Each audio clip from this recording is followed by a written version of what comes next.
I'll tell him the truth. She has already opened her mouth and gathered her strength to get help. Maybe they will believe her. The man was writing down the protocol, and before she could start pouring out her soul, she was asked if she could lie. A man in military uniform sternly reported that her file contained slightly different information, namely that she was a capable fraudster, distinguished by her eloquence, knew how to negotiate, and had high intelligence.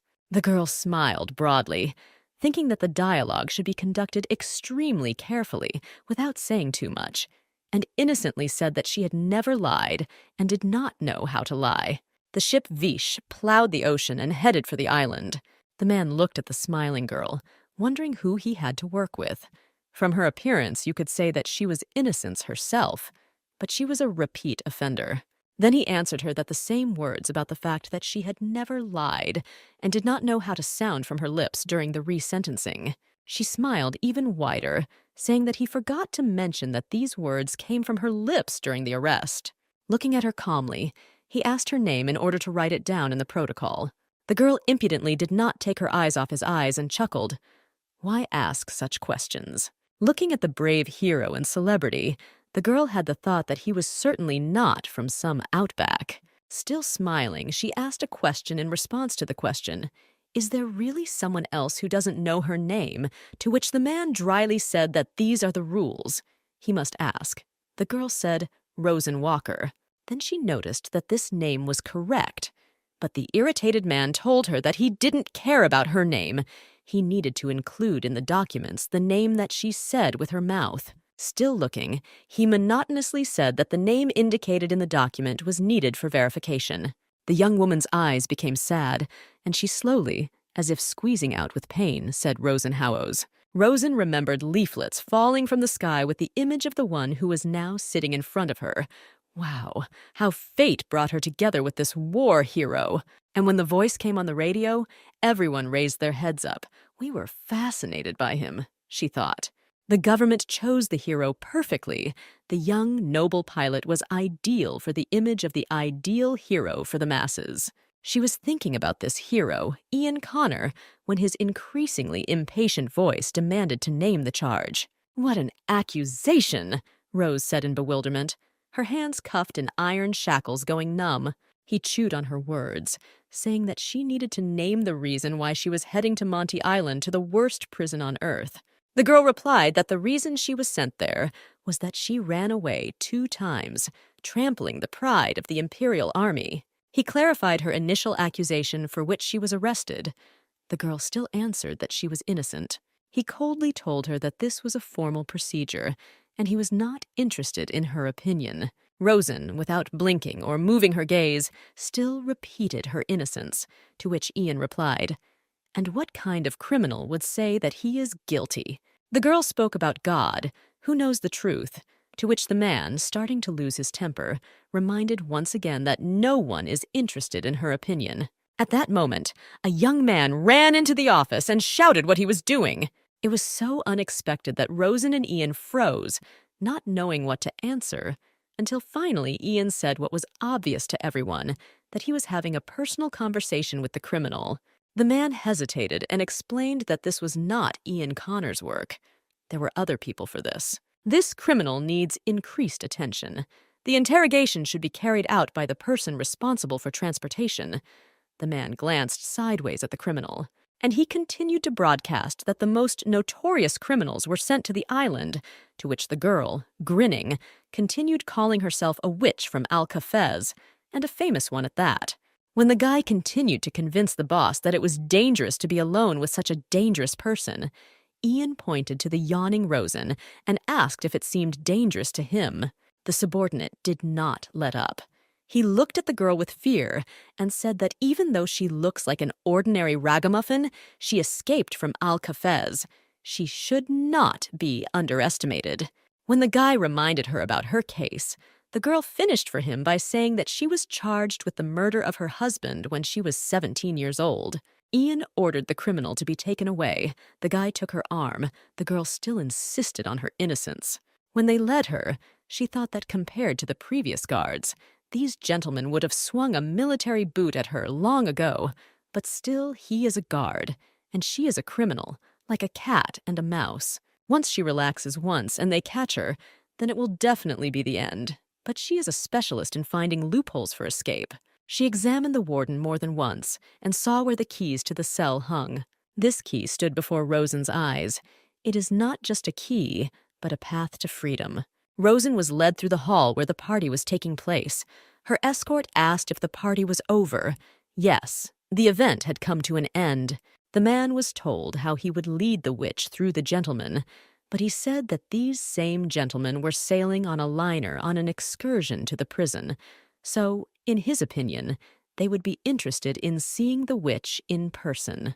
The girl watched in surprise at the bottles and confetti lying around. Everything for her was like their other reality. After the war, a lot changed. Ships intended for military purposes were converted into passenger ships after the end of the war, like this liner on which Rosen was transported. Not so long ago, this liner transported injured passengers, but now it has turned into a place for luxurious parties. Our heroine realized that the island of Monty is considered so disastrous that if you save your life there, this is already an achievement, so she must escape at any cost. While her overseer was talking about how if the gentleman saw her smelling so bad, it would only cause a commotion. So that's right. There's no point in looking at her. Rosen found something to answer, saying that during the war they themselves looked no better than her. Ian turned to Rosen's leading man, calling him Henry, and asked him not to waste his strength on the criminal who killed her husband. But he did not let up, saying that Sir Connor should not let his guard down. This woman could really be a witch. The girl was brought onto the deck. The first stars appeared in the sky. Ian told Rosen that he wanted to show her something. Rosen looked into the distance at the ocean, and it was so beautiful that she could not take her eyes off. The moon was bright, shining with a silvery light, leaving a trail on the water. Our heroine thought that she had to become a world-famous criminal in order to see such beauty. She never thought that in her entire life she would see something beautiful. She was brought out of oblivion by the voice of Sir Connor, who clarified that her method of escaping from Al-Kafez was done using a tunnel. The girl confirmed.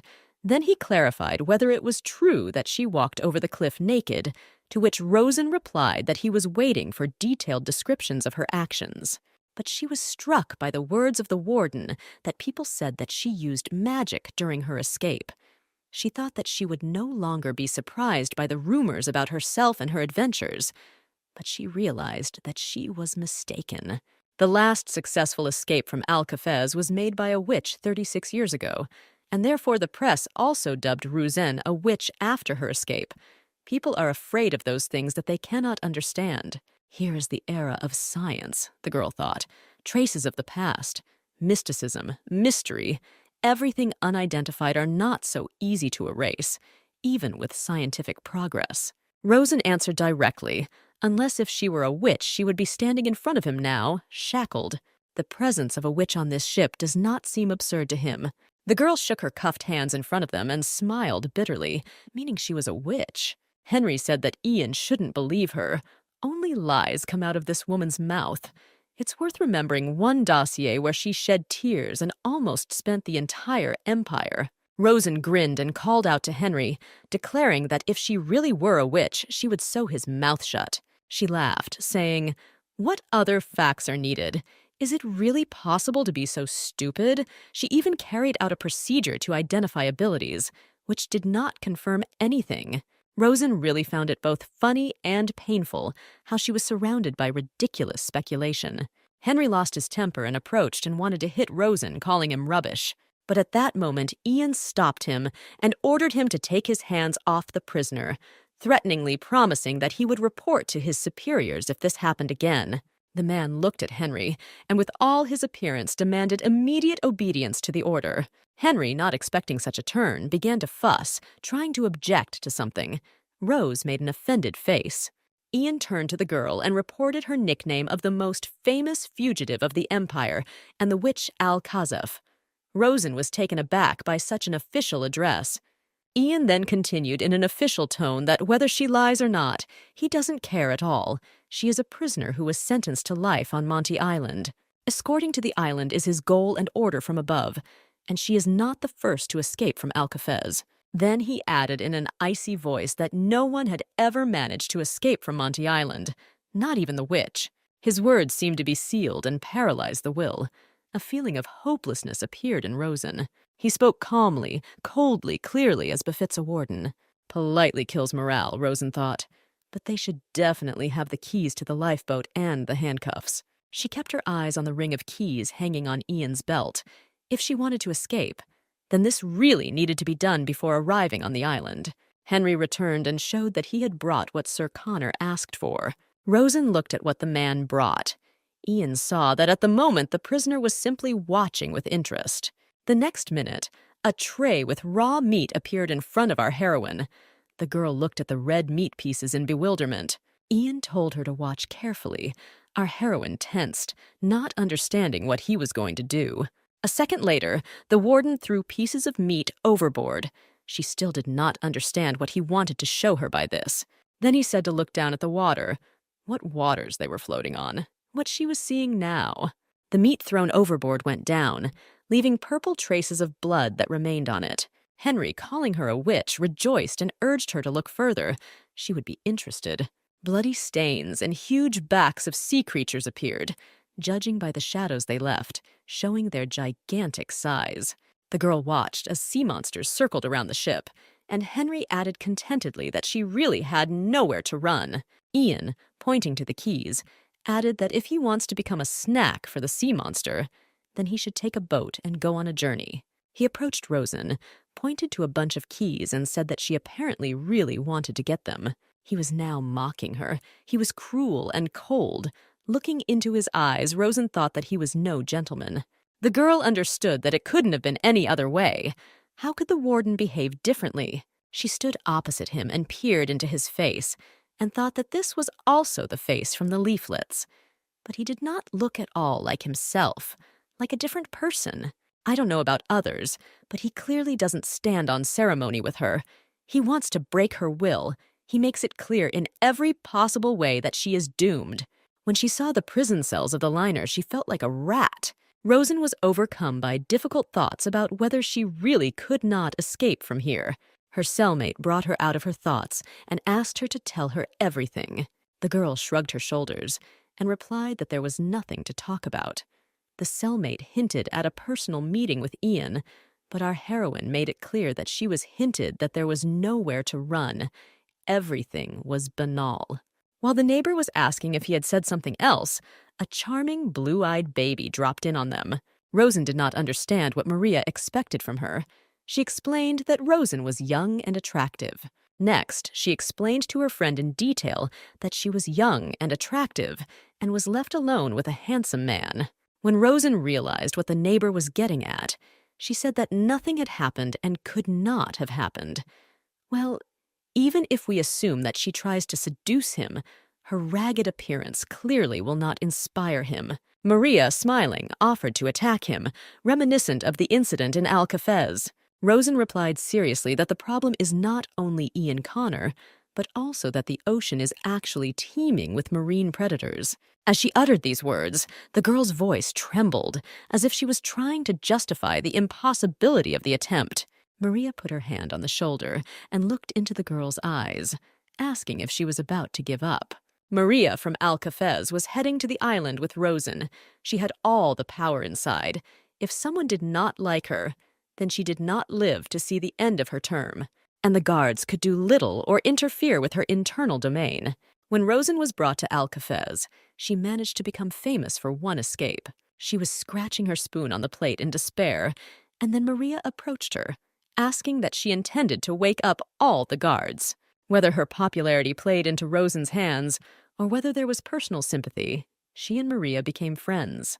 Everyone treated her well because Maria patronized her. Then the girl did not understand what was the matter.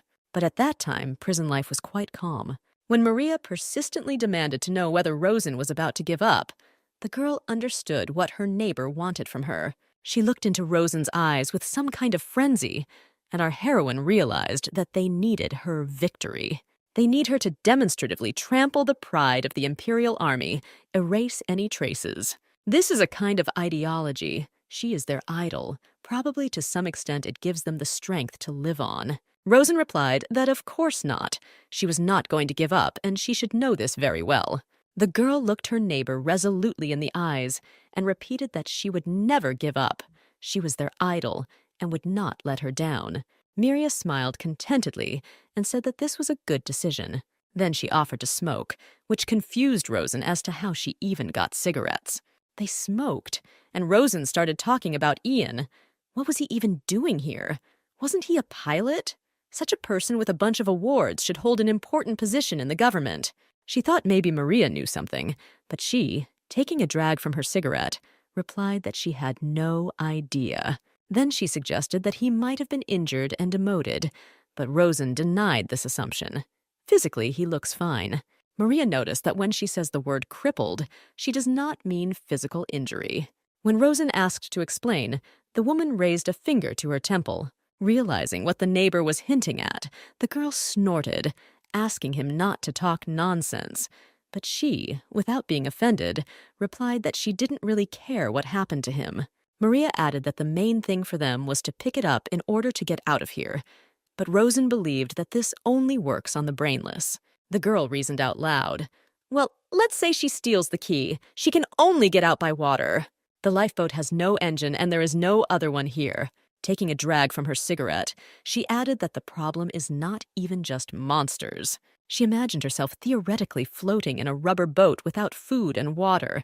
She could not withstand, if not monsters, then hunger and thirst. While reasoning, she heard something being thrown on the floor. She did not understand who or what was distracting her. Looking up, she was stunned to see a baby with a ball. Her first thought was what the child was doing here. Rosen asked out loud how the child came down here. Maria's answer almost made her faint when she innocently replied that this girl brought her cigarettes. She shouted to the girl that she couldn't walk here, where her parents were. The girl looked at her with huge blue eyes, and instead of leaving, she approached the camera. Carrying a pink ball in front of her, the girl stomped towards them. The girl said hello and introduced herself as Lila Revel, to which Rosen jumped. She asked the girl if she happened to know Henry Revilla. The child replied that this was her uncle. In the tone of a teacher, the girl said that this was not a playground to play, but noted that the girl was completely different from her uncle, and that made her happy. The girl, pouting her lips and upset, quietly said that she promised her friends that she would meet Rosen Walker here. Rosen, cheerfully, asked if she knew who it was.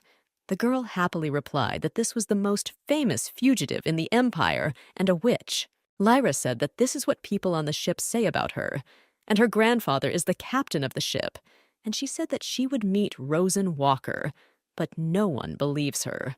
The girl happily said that she had come to the right place. She was Rosen Walker. Henry complained about the work, which was a headache, and cursed this damn fugitive. Ian advised him to think of this task as a vacation. Look at the money people pay for this excursion. Henry grumbled that people are crazy. They are all bored. Only the war is over. To which Ian laughed, saying that the war has made Henry an old man. After a pause, he said that this witch from Alcafez was also from Rioritan. These words had an effect on Ian. His face changed. Before the eyes of Ian Connor, this city appeared in fire and smoke. This is how he saw it then for the last time. Henry said that it seems she lived on the outskirts of the city until she killed her husband. He added that he just wanted to warn him so that Sir Connor would know. He nodded that he knew this. Henry noted that he had specifically written this down in the report. Ian spent his youth in Rioritan. There was a military school there. His youth passed. There, he first boarded a plane and took off into the sky. During the war, the city was bombed. Henry noted that the luck of the prisoner Rosen was even annoying. She did not die, but got out of this city. He continued, became a real celebrity, and is heading to the island of Monte under your personal leadership. Ian reminded her that he was waiting for her on Monte Island. He nodded and said that he knew. And still, he remembered that nightmare, and tears welled up in his eyes. Monte Island or not, she was alive, but his beloved sister was not. He remembered her medallion, and the events of that day were reproduced and struck with renewed force. Incredible anger at Rosen clouded his mind. He remembered her in that photo holding little Lila, how beautiful she was. Lila Revel exclaimed in admiration when she heard that it was Rosen Walker herself. The girl, excited with delight, began to rattle about whether it was true that she was digging with a spoon, as they wrote about in the newspapers, and whether witchcraft was also true. Rosen did not have time to nod. Rosen clarified the girl's name and leaned towards her and said that she wanted to ask something. The girl tensed as Rosen looked into her eyes with all seriousness. Our heroine smiled and said, "If Lila answers her question, she will show magic." The girl didn't know what to do. Her grandfather forbade her to fulfill the prisoner's requests. Rosen hinted that if she didn't answer, we wouldn't see magic. Maria watched this picture with curiosity. The girl reassured the little girl by saying that she wouldn't ask anything like that. She was just curious about something. When the girl agreed, Rosen asked if she knew Ian Connor, to which the girl reported that he was her uncle's boss, a war hero. Rosen ingratiatingly asked if he was close with Lila. The girl made an offended face and said that she was not at all. Lila remembered how her uncle told her that Ian seemed cold, but in fact, he was kind and loved her because he had known her since she was in her mother's belly. She also added that he told her to consider Ian another uncle. The girl plunged into those memories and added that she was somehow not sure about it. Rosen's eyes sparkled, and she began to ask whether Sir Connor had a lover or wife. The girl didn't understand what it meant to have a girlfriend or not, but she confidently answered that she didn't have a wife, and unlike other adults, he didn't think about it at all. Rosen asked if the girl had seen women entering Sir Ian's room or being alone with someone. She batted her eyes and honestly answered that she had never seen such a thing. And having collected herself, the girl seriously asked, drawing out her words, whether Sir Connor was a very compassionate person. The girl innocently replied that she did not understand the meaning of this word. Rosen exhaled and did not know how to explain, but Maria came to the rescue. Maria explained the meaning of this word using associative examples to make it easier for the girl to navigate. Rosen looked carefully at her neighbor and was surprised at how cleverly she could choose examples. Maria gave an example of a puppy in the rain and feeling sorry for it, or when you start crying when you see someone else crying. Rosen involuntarily thought about Maria's words, not even knowing what to add. The girl smiled joyfully and said that they meant love. Rosen exhaled with relief, sweating profusely, smiled back and confirmed. Maria countered her by asking, since when do witches get nervous and break into a sweat? Rosen, remembering Ian and his demeanor, noticed that he was not one of those who could simply love someone.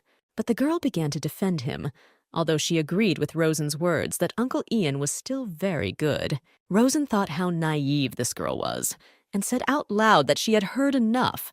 Now it was her turn to show magic. For magic, she asked Lila for some small thing. The girl gave her a coin. Rosen took it in her palm, without taking her eyes off the baby, and carrying out manipulations, told the girl that magic is a special power. Holding her hand in front of her wide-open eyes, she added that magic should always have intermediaries, showing an empty palm in which a few seconds ago there was a coin. The girl, impressed by such a miracle, screamed that the coin had disappeared, but Rosen reached out to her ear, and the next second she took out a coin from behind her ear, giving it to the happy girl as a talisman.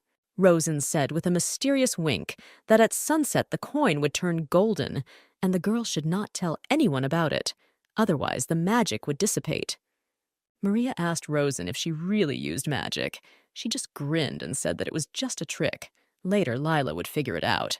Maria looked and said, wasn't she the one who claimed that she couldn't lie? But then she agreed that if she were a real witch, she would not be shackled.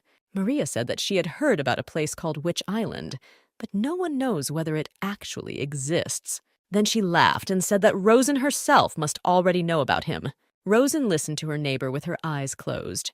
She continued to say that according to rumors, this island is not far from Monty. Opening her eyes, Rosen added that is it really possible for an ordinary person to get there just like that, and they are unlikely to be happy with her and greet her with shouts of hooray. Maria said that she was just joking, then seriously added that it is easier to deceive children by pressing on pity. She suggested trying this method on the commander. Why not try it? Rosen replied doomedly that apparently there were no other options left.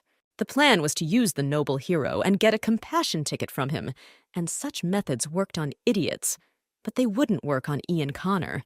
However, he is a military pilot, and also a war hero, the complete opposite of me, Rosen thought. He is surrounded by an aura of admiration, glory, adoration. His life is a series of victories. The girl thought about herself, how she dreamed of achieving his goal, but became a pitiful and trampled creature. Of course, the feeling of superiority over someone is much sweeter when someone depends on you. With sadness, Rosen completed the mental dialogue that feelings of pity are easier to achieve than love. Love is completely different. At this time, Ian was thinking about what Henry said. Everything would be fine with him. But from time to time, something like this would happen. He remembered the words of one girl who said that sometimes Henry's feelings would rush out, and it was not clear to whom they would be felt.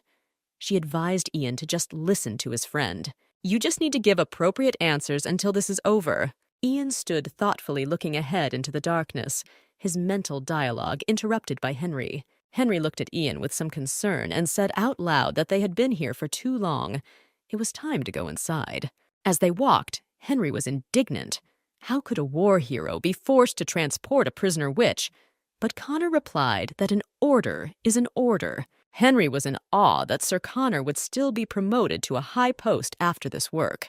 He continued to encourage Ian, saying that he was a hero. Only the pathetic nobodies of Rioreton could hate him. Ian just listened. He was accused of failing to protect Rioton, so now they want to demonstrate how this witch is punished. He understood that they wanted him to show how he was taking this rubbish who had escaped from Rioreton to the island. Then they would turn a blind eye to the loss and begin to applaud him again. This is just a show that should go without blemishes and flaws. Henry told him that as soon as he finished with this work, he should definitely rest and live for himself. He wanted to hear from Ian's own lips that after all this was over, a brilliant path would await Sir. Ian wondered what this brilliant path meant for himself. He became aware of this concept after the end of the war, while walking through the Arc de Triomphe in his full military uniform. People threw flowers at him and shouted his name, wondering if he himself was happy. He tried to remember with what face he walked through the triumphal arch, but he could not. The memories seemed to be layered. He was supposed to smile, but he couldn't even remember whether it was a smile, and if so, whether it was convincing. It is impossible to protect everyone. There's no absolute victory, and you are not a god, he heard at the end of his thoughts from Henry. He added that everyone knows that a commander must always choose the lesser of two evils, and Rosen Walker should not be ignored. Henry offered to take over all duties associated with her, but Ian assured him that he would deal with her himself, and Henry himself needed to focus on restoring his strength. He looked at Sir Connor's tired face and assured that it was not his fault. At that moment, all aviation strategies were a complete sick gamble, and he added that if it weren't for Commander Connor, everything would have collapsed. But Ian remembered the faces of the dead and thought, if he is not to blame for their deaths, then who is responsible? When he was tasked with escorting prisoners to Monty Island, the boss told him to especially keep an eye on Rosenwalker. That name couldn't get out of his head. Or Rosenhauos. He had seen her on the front pages of the newspapers, the famous fugitive from Rioreton and the only survivor. Ian stood over the newspaper with Rosen's picture and remembered Henry's words. She was the only one who survived. Afterwards, Rosen was brought to him, but he didn't hear her and remembered her conversation with Henry, newspaper reports. And then the girl called out to him loudly. Why did he call her if he wasn't listening? Folding her arms across her chest, she displeasedly asked if he had listened to her. He perked up and looked at the girl with some fear and squeezed out that he was listening. Then she decided to continue, touching on the topic of sharks. But he sarcastically quipped that she should know the diet of sharks well. The girl got angry. What kind of person is he? He wants to crush him mentally. She jumped up and leaned towards him, shouting for him to stop. And she added that she understood the lecture that it would be stupid to run away. But with lectures about sea monsters, you also need to know when to stop. When asked if he thought she was an idiot, Ian calmly added that the difference between an idiot and a hero was just a piece of paper. Both the idiot and the hero do not think about the consequences. But then he instructively added that if you think with your head, you can avoid doing anything stupid. The girl defiantly asked if he meant that now she was not on friendly terms with her head. He noted that he can call her brave, but many probably take her for a dark heroine. The girl in turn asked whether she was an idiot or a heroine for him.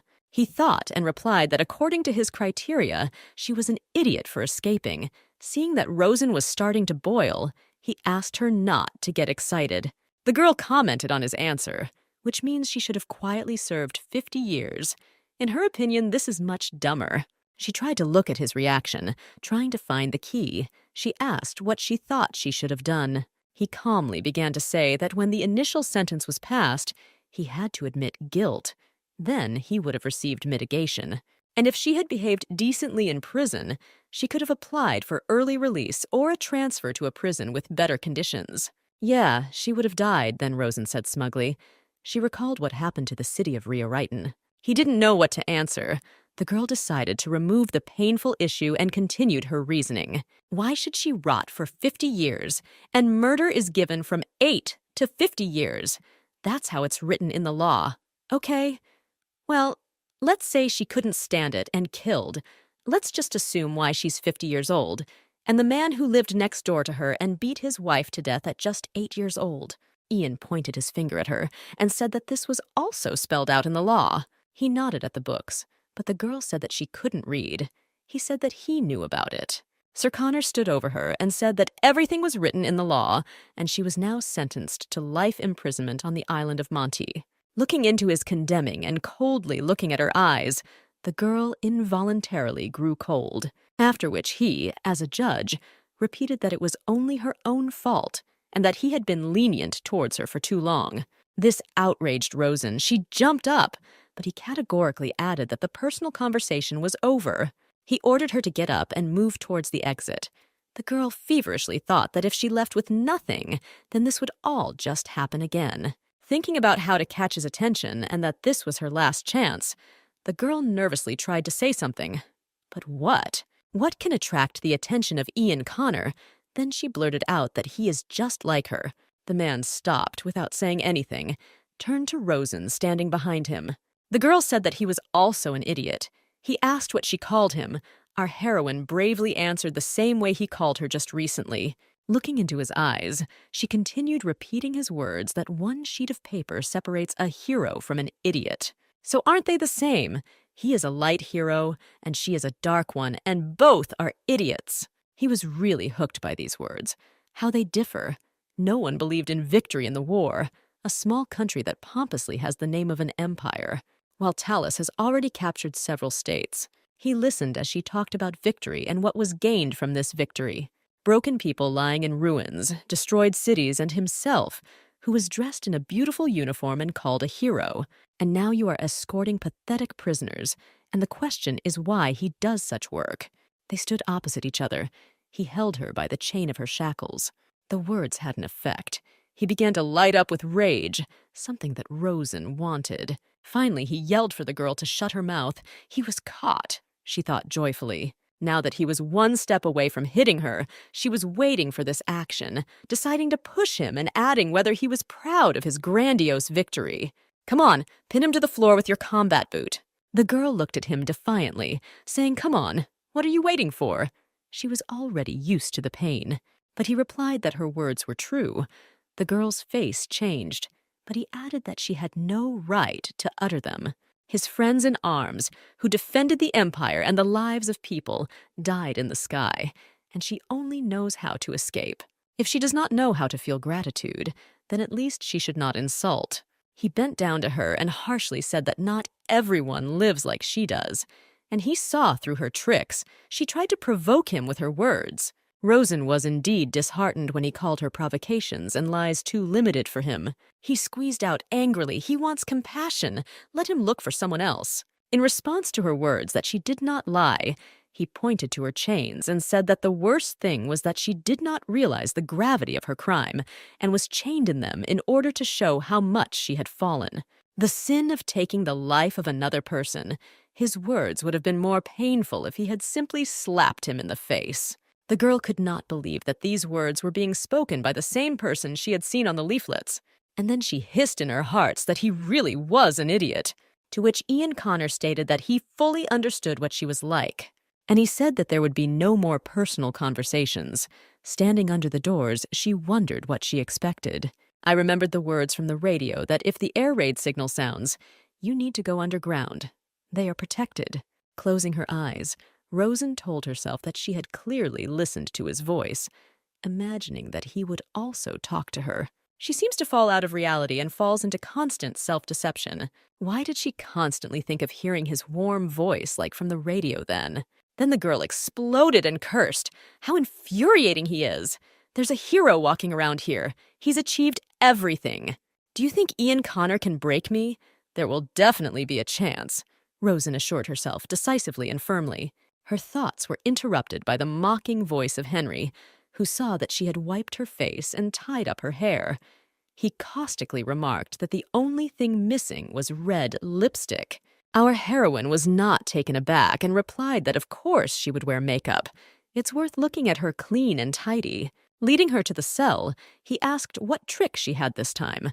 The girl replied that it was a bottle of drinking water, which she saved to wash herself as a person should. Then, walking along the corridor, she decided to laugh at Henry, admitting her tricks. His curiosity played a role, and she winked, telling about women's secrets when a man and a woman are alone. He jumped up. Rosen lied to him that he liked her if he was courting her like that. Henry immediately broke down and began to sweat. Looking at him, the girl thought, why is Ian Connor not such an idiot like this? How easy it would be to influence him then. Henry behaved like a first grader. Rosen took pleasure in teasing him, and she grinningly offered to be friends. As they walked up the flight of stairs, she saw a girl she knew. It was Leah playing on the stairs.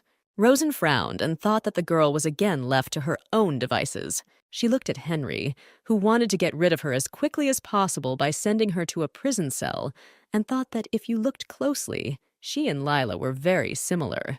Suddenly, the girl stopped him, and with a serious look made it clear that she wanted to say something important. She then said that his niece was so cute and smiled slyly. Looking into the man's eyes, Rosen smiled ominously and said that her name was Leah. Henry rolled his eyes in horror, turned pale. A trickle of sweat rolled down his face, and he croaked out what she had just said.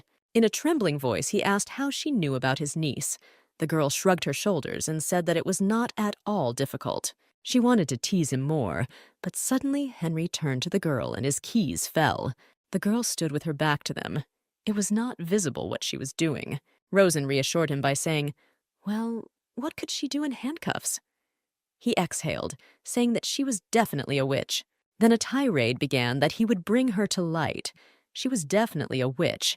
If only she tried to even touch a hair of Leah. Suddenly, his scream almost deafened Rosen. He turned to the girl and shouted. Leah blushed, wheezed, could not utter a word, held her hand to her throat. Her eyes rolled back. Rosen looked at the baby in horror, wanted to say her name, but the words were stuck in her throat. The girl looked at them pleadingly, her eyes full of tears, her hands still holding her throat. Rosen realized that the girl had something stuck in her throat, and she began to call a doctor. She shouted at Henry, calling him an idiot, asking whether there was at least one doctor on the ship, but he fell into a stupor out of fear. Henry at that moment turned to himself, as if from the outside, asking him to come to his senses, but could not bring himself to move from the horror that he would lose his niece. Our heroine realized that he would be of no use. She began to scream and call for help, but there was no one. She tried feverishly to figure out what to do. As luck would have it, they were in the most deserted part of the ship. Suddenly she remembered how Emily taught her first aid CPR, how she reluctantly watched the recordings and did not understand why she should delve into all this. Turning sharply to Henry, who stood like a mummy, she screamed for him to free her. The girl needed help. Remembering the notes of Emily, who argued that this can always be useful in life, because people die not only in war. Henry opened the shackles, and Rosen kept thinking how fragile a person is, how you can die for absolutely absurd reasons. She didn't understand why Emily worked so hard to learn these first aid skills and pass on the knowledge to others. because no one would know about her work. When Rosen ran to Lila, Emily's words sounded in her head that one person cannot save the whole world. Not everyone is given the ability to master magic, but this knowledge may be needed at any time. People began to leave their cabins after hearing the noise. Rosen pulled out the object that was stuck in her throat, using a technique that she had been taught, after which her legs gave way, and, hugging the baby, she sat on the floor. She heard snatches of voices that the girl almost died. Thank God this girl made it in time. Layla began to sob from extreme fear and stress, clinging to Rosen. Hugging the girl, Rosen thought that she had just saved this child. A sobbing Henry ran up and grabbed the girl in his arms. People echoed to each other what happened and how Rosen saved the baby. New passengers got out. Rosen's consciousness gradually began to clear, and the girl had something stuck in her throat. People looking at her were talking to each other about how they had seen her before. A familiar face. Suddenly, Rosen's gaze fell on a small object lying on the floor where she and Lila were sitting. The girl took the little thing with her hands and saw that it was the candy that Lila had choked on. She thought how strange it was that a bullet or candy could equally kill a person. Still sitting on the floor, she realized that not only the military is capable of saving or killing. How right Emily was when she passed on knowledge. The girl heard footsteps behind her. Someone was standing above her. Had this idiot finally come to his senses? Rosen said that her skill was also useful. If she wants to say thank you, let her give her water. Then she noticed that she could leave the package in the cell. Why was he silent there, when suddenly she saw Ian standing over her, who replied that he would do so? The girl asked, not knowing what to say, why he was here. He just looked at her. Rosen also looked into his eyes, trying to understand what was happening to him. Suddenly they heard a loud voice asking if Lila was okay, and both turned their heads. The elderly man hugged the girl, and looking at them, it dawned on Rosen that this was the captain of the ship. Then she realized that Ian Connor was still standing next to her and told him that she had helped not for the sake of a reward, but that she had just said something about her request. To which he replied that such a reward was a mere trifle, adding that the army of the Empire always pays for a life saved, even if it is a criminal who will be imprisoned on the island of Monte. He held out the handcuffs to her to put them back on. Seeing her eyes, he said that it was necessary anyway. Rosen calmly agreed. When he put on the chains, she asked if he really would let her wash. Ian nodded in agreement, but he clarified that her hands should continue to be shackled. The girl was indignant about how she could wash herself with her hands tied. Just douse herself with water, and that's it. A voice interrupted their dialogue and said that she could assign a servant to help. She could be a princess, although this should not have been in her destiny. These words were spoken by the captain of the ship, who stood behind them and heard the conversation. Ian turned his head when he saw the captain. Before he could say his name, he heard the captain scream. Captain Revel called Ian a mannerless bastard. Where are his manners? And did he teach him that the savior needs to be chained? She and Rosen were speechless from this. The girl thought that, wow, Grandpa. The captain came up and said that he had sent everyone to their rooms. Let him let this lady go at least for a while. After all, there is sea all around. Ian replied that it was impossible. The captain shouted that it was possible. In general, everything in the world is possible. Ian tried to remind him about the law, but the captain yelled that on this line the laws of land do not apply. Here he is, the law. Ian and Rosen stood like schoolchildren in front of the teacher. The captain continued that in front of him was his savior, Lila. In any case, you can remove the shackles while he expresses gratitude. While the captain was indignant at how he could thank a man who was in shackles, Lila's contented face appeared from behind the captain. Rosen smiled and waved at the girl, while Ian tried to convince the captain that Rosen was a criminal. The captain put his hand on his granddaughter's head and affectionately said that, first of all, Rosen was a savior. Ian, on the contrary, convinced that, first of all, she was a criminal. The captain again attacked Ian, calling him a scoundrel who definitely needs to put in his 2 cents. The captain straightened up, addressing Rosen Lady Howes, ignoring Ian's buzzing that there was an order from above. There could be no exceptions. The girl was amazed how the captain warmly and fatherly expressed his gratitude to her and apologized for Ian's bad manners. He bowed to her and said that he forgot to introduce himself. He is now retired. And once he was an admiral in the Navy. He was a little embarrassed and added that maybe she had heard about Alex Revel. She definitely heard this name, but where? When suddenly it dawned on the girl that his bronze statue stood in the center of the Capitol. Everything was written on the face of Rosen, who was speechless and pointed her finger at him, to which the captain grinned and said that he was glad that she recognized him. When Rosen regained her ability to speak, she stuttered and said that of course she had heard his name. She remembered his portrait. He is a hero of the old war, whose name is known even to children who did not go to school like her.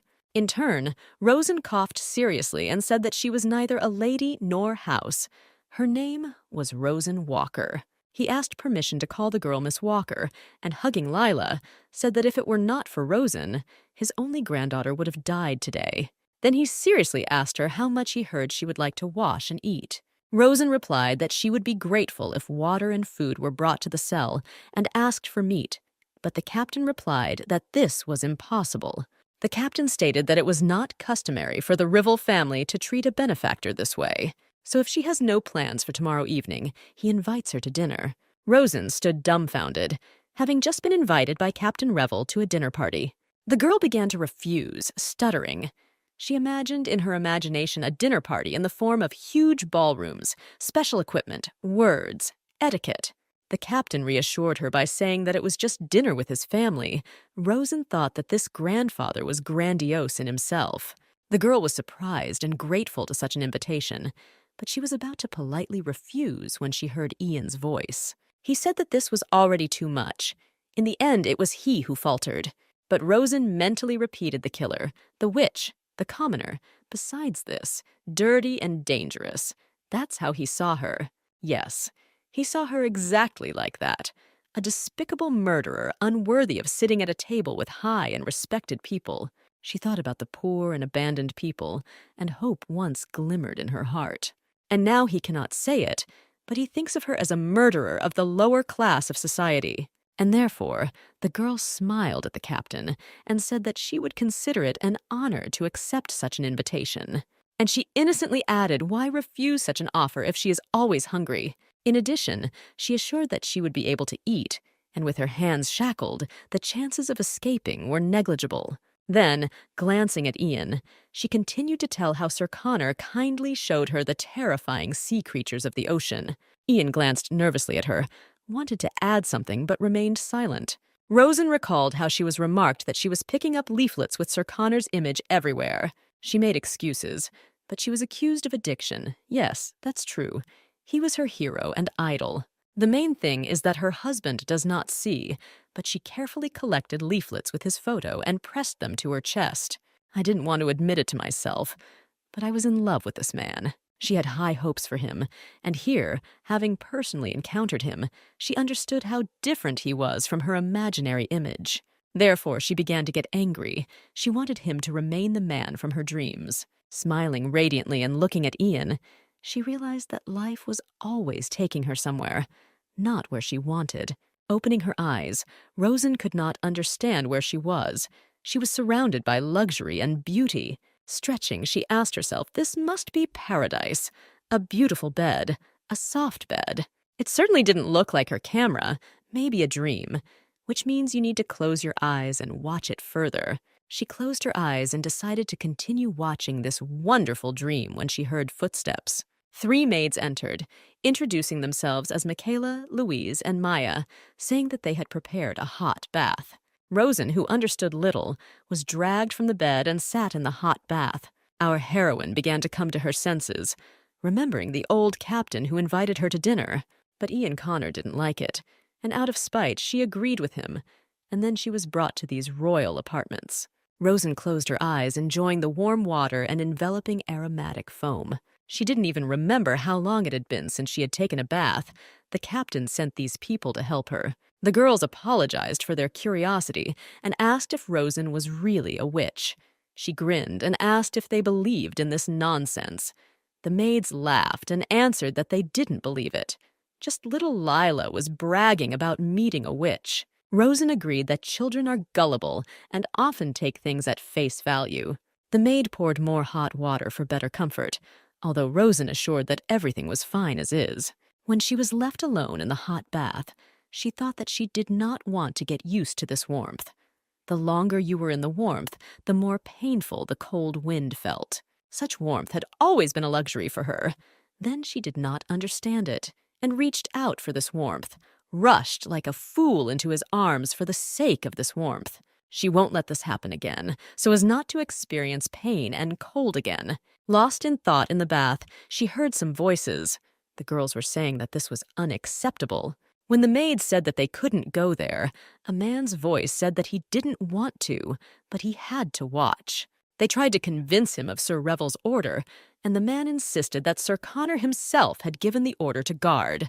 At that moment, everyone opened their mouths as Rosen, covering herself with a towel, came out and stood up, and Henry said, "Let him say what he wants to say." Covering his eyes with his hand, he mumbled what she was doing. He was a man. When Henry gathered his courage and asked the maids to be left alone, seeing their frightened faces, he said that no more than a minute. The girls stood indecisive. He added that this was confidential information. Sir Connor ordered to convey it immediately. He was not stopped by the words of the maids to wait until the lady got dressed.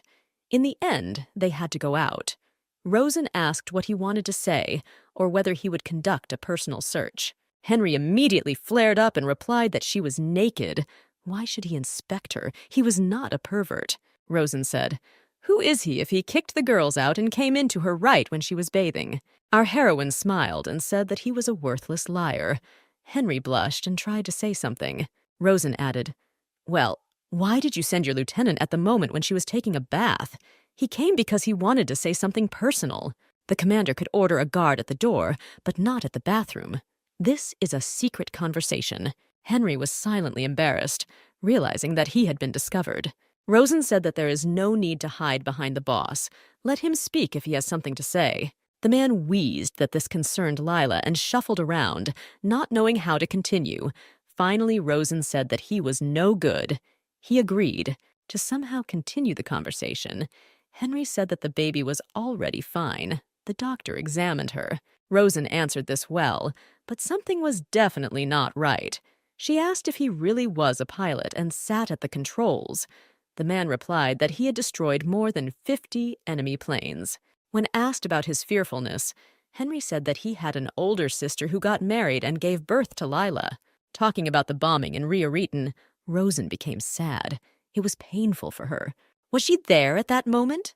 No, she was not. During the bombing, she made her first escape. I found out about everything when I was already in Alcafez. That Rio was no more. His brother-in-law, sister, and Leah were there. The girl had just been born. Henry added that at first he also couldn't believe it, that the city was no longer there. Rosen listened silently. Henry's voice broke. How could a fairly large city disappear from the face of the earth?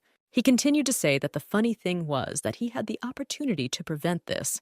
He knew that his sister was there with her husband and child. Telling that he could not stop the bombing, Rosen did not want to know anything about it. It was all too difficult. Why couldn't she asked. Henry explained that that day they saw an enemy squadron. There were many of them. They could not cope with them all. Ian learned that they were heading towards Rio, the capital of the Malona Empire, and their native Ryotan were coming. Sir Connor had to make a choice, the capital or Ryotan, and the captain gave the order to Henry that they would defend the capital. Trembling, Henry said that the boss made the right choice. It was necessary, and he doesn't hold a grudge against him. So they spent the entire war on airplanes. He thought that he had overcome everything. But after the end, Henry could no longer sit in the cockpit of an airplane.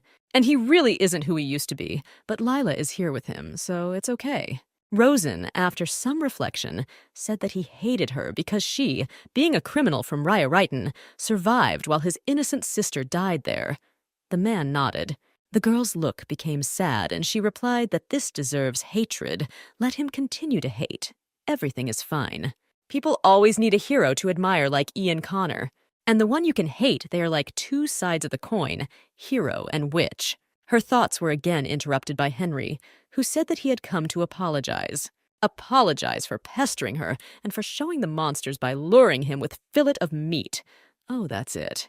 It wasn't Connor's idea. Be that as it may, if it weren't for Rosen, Lila would have suffered, and for that he is very grateful to her. At this time, Ian stood at the door, hearing the maids whispering. Was it really worth leaving them alone? He opened the door and walked in. The maids looked at each other in fear. Once again, expressing his gratitude, Henry heard a splash of water. Rosen looked out from behind the screen with a conspiratorial smile and asked if he had come to her empty-handed. Henry muttered that he sincerely came to say thank you, and there was no need to spoil the atmosphere, to which the girl replied that she was not joking. Rosen said that he needed to prove his sincerity, and not just thank him. Henry hesitated and said that he could give her money, but what would she do with it? Rosen exhaled and said that she needed to be more flexible, looking at the keys hanging on his belt. When the hint reached him, the man said that he would never do it. And it's not that he's not grateful. His position obliges him. Rosen added that if he thinks that the problem is that she is a prisoner, what if she did not kill or did endure hundreds of times, snapped and killed? He did not want to listen further. Rosen continued to talk about the reasons that prompted her. They again began to have a verbal spat. She said that she never lies. Henry reminded that she herself said that she did not save Lila because of the reward. Rosen then proudly replied that it was true, but he himself came to her and made her proud. Then she calmed him down, saying that she would forget about the keys. And besides, she wouldn't survive in the ocean anyway. Then, beckoning him with her finger and smiling slyly, she asked him to come closer. He began to resist. Then the girl grabbed him by the sleeve. At this time, the shadow of Connor moved towards the bathtub, who heard the hum of voices but could not hear what was happening. Henry asked what she wanted. Rosen replied that it was nothing, just a small request. Ian stood outside the door, and it seemed to him that he heard Rosen asking Henry if he would do this for her. Turn the knob, and he is in the bathroom. Rosen and Henry are standing close to each other. Ian loudly asks his subordinate what he is doing. Henry turned white as a sheet. He began to stutter confusedly. He wanted to ask how the boss ended up here. Ian's icy eyes bored into his subordinate, and he once again coldly asked what he was doing. Rosen stood and looked at them, not knowing what to do. She herself was confused. Ian came down hard on Henry, saying that he had better give him a clear explanation right now. As a result, he was unable to say anything, and Ian yelled at him to rush around. Then he approached Rosen and handed her a blanket and told her to sit down on the couch for a while. Wrapped in a blanket, she looked at him, not understanding anything, with her eyes wide open. Ian stood, and his thoughts were confused about who she was and how, but he didn't say anything out loud. Rosen wondered why he was still standing over her like that, and they would be like this for a long time. Then Ian began to shift from foot to foot and put his hand on his head. Not knowing how best to ask, he finally spoke insinuatingly, asking if Henry had done something to her against her will. Rosen, not understanding anything, continued to look at him. Next, he asked the question whether Henry tried to force her, whether he touched her body without permission. When the girl realized it, she jumped up and screamed, "Of course not! What is he talking about?" Ian said that she could tell him everything as it is, and he could change her guard all the way to Monty, and no one would be able to get close to her. Rosen asked if Henry wasn't his lieutenant. Ian seriously said that if he did something to Rosen, then he's gone. But the girl said, "He's a hero like you, and she's a witch." Ian asked what she meant by this. The girl clarified in surprise that he does not trust his own subordinates, even people like Henry. How did he go through the war then? Ian replied that he sincerely hates such things, and people are unpredictable. Even if Henry is a good subordinate, this does not mean that he is flawless. He continued to look at her as if she were a victim of circumstances, and tried to read her face to see if anything had happened. Rosen realized that it was necessary to dispel this misunderstanding. Otherwise, she would even feel ashamed, and replied that nothing had happened. They were just chatting. Ian still suspiciously asked what they were chatting about. The girl explained that Henry was embarrassed to thank her in front of everyone for saving Lila. She smiled and said, why would she do anything if she didn't get anything? Not understanding what exactly she could get, the girl smiled and hinted at what the prisoner could get from the warden and vice versa. Ian replied that he did not understand how everyone fell for her lies. She was still only looking for the right opportunity. Then Rosen said seriously and sadly if he wanted to know the reason, she was not deceiving anyone. They just pretend to be deceived. It doesn't matter whether she can lie or not. Everyone hears only what they want to hear, but no one needs the truth. Everyone needs a scapegoat whom they can safely curse from the heart. Smiling sadly, the girl finished that what she says doesn't matter. Her words will never change anything. But one thing is clear. He is a true hero. Surprise and some embarrassment flashed in Ian's eyes. The girl continued. He has a heightened sense of justice, since he cares about some prisoner like her. Ian was amazed that she also considered him a hero. Rosen grinned. What was strange about that? It's strange that someone like her could admire someone like Ian. But she liked him. She was also a citizen of the Empire, no matter how angry he was. And she collected his photos that fell from the sky. Ian asked if she collected his photos. Rosen said, "What's wrong with this? Doesn't he himself know what's going on?" But Ian apparently didn't understand. And the girl laughed and blurted out that he was handsome. Didn't he realize it? Then she blushed at what she had just blurted out. She felt embarrassed and said that it was time for her to get dressed. She should already take poor Henry and leave. She asked the girls to come in and reassured her that she wouldn't knock them out or run away. He could be standing outside the door. And she also put on the shackles as expected, when suddenly she did not expect further action. Suddenly she saw his hand extended to her. It was unexpected. Not knowing how to react to this, the girl could not take her eyes off the hand. Ian said that he was not angry. He was just confused. Rosen was embarrassed, and he reminded her of her words that they were the same. He thinks it's true. They are similar in some ways. She was confused, falling into a stupor. They are similar to him. Remember when you said that. This is where they look alike. My consciousness is completely clouded. He said that she had to go. The girl did not understand where. He reminded her that it was time to get dressed and go to the long-awaited dinner. Her hand itself reached out to his hand. Her hand lay in his hand. Thoughts flashed that she needed to go. Then everything stopped. He pulled her towards him. They were so close. Rosen's breath caught. The very next minute, he put her on his shoulder and carried her. The girl was indignant. She was like a sack of potatoes. Ian said that he was sorry, but it was really necessary, she asked to call the girls. Ian calmly said why would he trust her and continued, he knows what she was up to. Initially, there was no need to listen to the captain. She said, and to Henry, even if he was watching her. Ian gloomily replied that now he couldn't trust him either. Taking the shackles to put them back on the prisoner, he said that he would control everything himself. He told her to hold out her hands. It seemed like he was being too discourteous to her. Rosen indignantly wanted to blurt out when he was even polite to her, but Ian replied that she saved the child, and Lila Revel at that.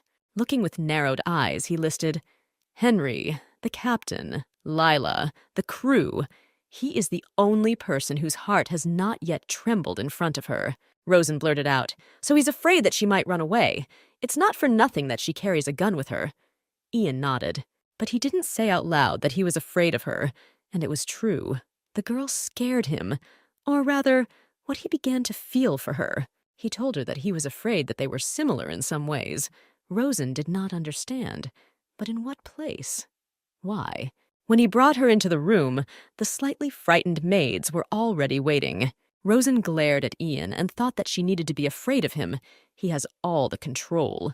He turned away, leaving the door ajar, and lit a cigarette while the girls dressed her. What is he really afraid of? It's absurd that the prisoner was given a first-class cabin. Nothing should happen. There are veteran guides here, and Henry, by the way. His report. He went into the office and took the papers with Henry's report. How much there was. Ian worriedly sorted through the papers. There must be something under it where. He saw a folded piece of paper. He clearly gave the order to burn it. Ian took a drag from his cigarette, remembering the pile of newspapers with publications about Rosenwalker. In the newspapers, with a red pen, any mention of Rosenwalker, who she was, where she had escaped from, was noted. These newspapers were collected in a magazine, which had already become thick. At first it was entertainment, a hobby with which he tried to kill time. But then it turned into addiction, even obsession. After the war, he had the same dream, a nightmare in which he and the plane were drowning in the water. He woke up from this nightmare. He tried to convince himself that everything was fine with him. No one should have known about this. You can't break down. He's a symbol of victory. They believe in him. Every time a nightmare overtook him, he grabbed the newspaper. He needed something to fill his head with. Until the eye caught the mention of Ryoryton, which he had to abandon. No one in the article mentioned his name, the fact that he abandoned him to his fate. And then a certain villain, a witch, comes to the front pages, replacing Ian Connor, the image of a witch created by journalists, the government, and the military. When he saw the mention of Rosenhaus, it was as if he had been under the influence of witchcraft. He looked for mentions of this prisoner in the newspapers, circled them with a red pen, and made clippings. It was as if she was another side of his personality, the same desperate loser. But even though they were both equally unlucky, why did she become an evil witch? And he became a hero who saved the country, a man who took one life out of malice, and a man who was forced to kill 15,623 people. Is there any way to determine the weight of sin, whose sin would be heavier? He immersed himself in reading notes about her, dreaming only that she would run faster, so that only she would survive.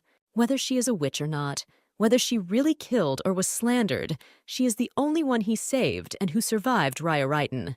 He sat at the table and thought, if someone saw his thoughts, the war hero empathizes with the prisoner, and what's more, he became obsessed with her. Suddenly Lila came in, apologizing for disturbing him. She was holding a bunch of toys. Seeing the toys, he asked what it was all about. The girl replied that she wanted to make a gift for Rosen in the evening, but did not know what to choose, whether he could help. Looking at the newspaper in front of him, Lila added, because he knows Rosen better than anyone. Before he had time to ask why him, the girl pointed her finger at the magazine, saying, this is right. Ian asked how long she had known about this. He felt very embarrassed, but the girl answered without surprise. What's wrong with that? Now you can collect everything related to Rosen. Moreover, Layla herself was looking for newspapers to put together an album, but someone cut out the photo. Everything. Ian sat her on his lap, and trying to speak as softly as possible, asked if she had told anyone about this. The girl honestly answered that she had not told anyone, not even her uncle. He asked Lila not to tell anyone about this. The girl asked if he could have problems because of this.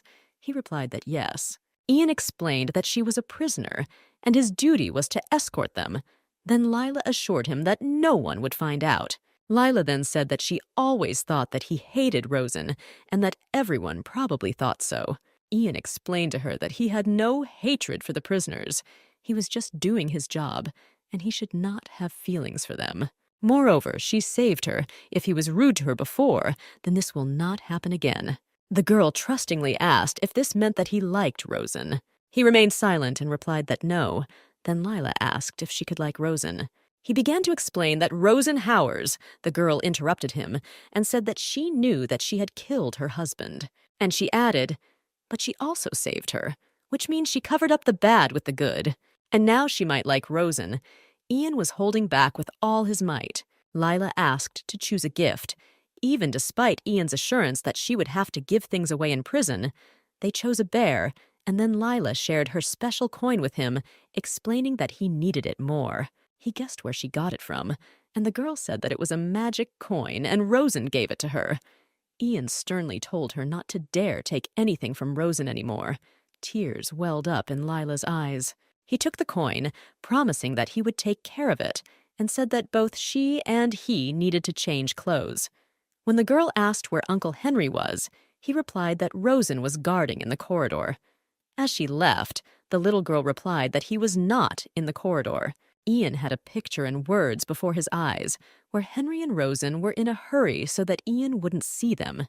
She could go through anything, even with the jailers.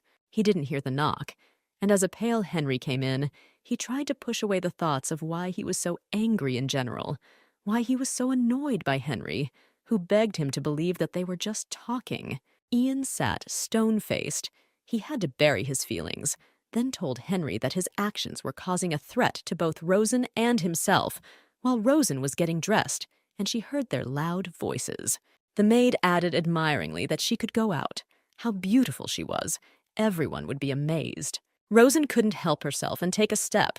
The maid pushed her, saying that she really didn't know how beautiful she was now. Entering the office in a beautiful emerald dress, gloves, emerald shoes that matched the color of the dress, with beautifully styled hair and in shackles, Rosen felt awkward. When Ian and Henry saw her, Ian tried to hide his expression, and Henry, with his eyes wide open, could not take his eyes off Rosen. She stood in front of them. He looked.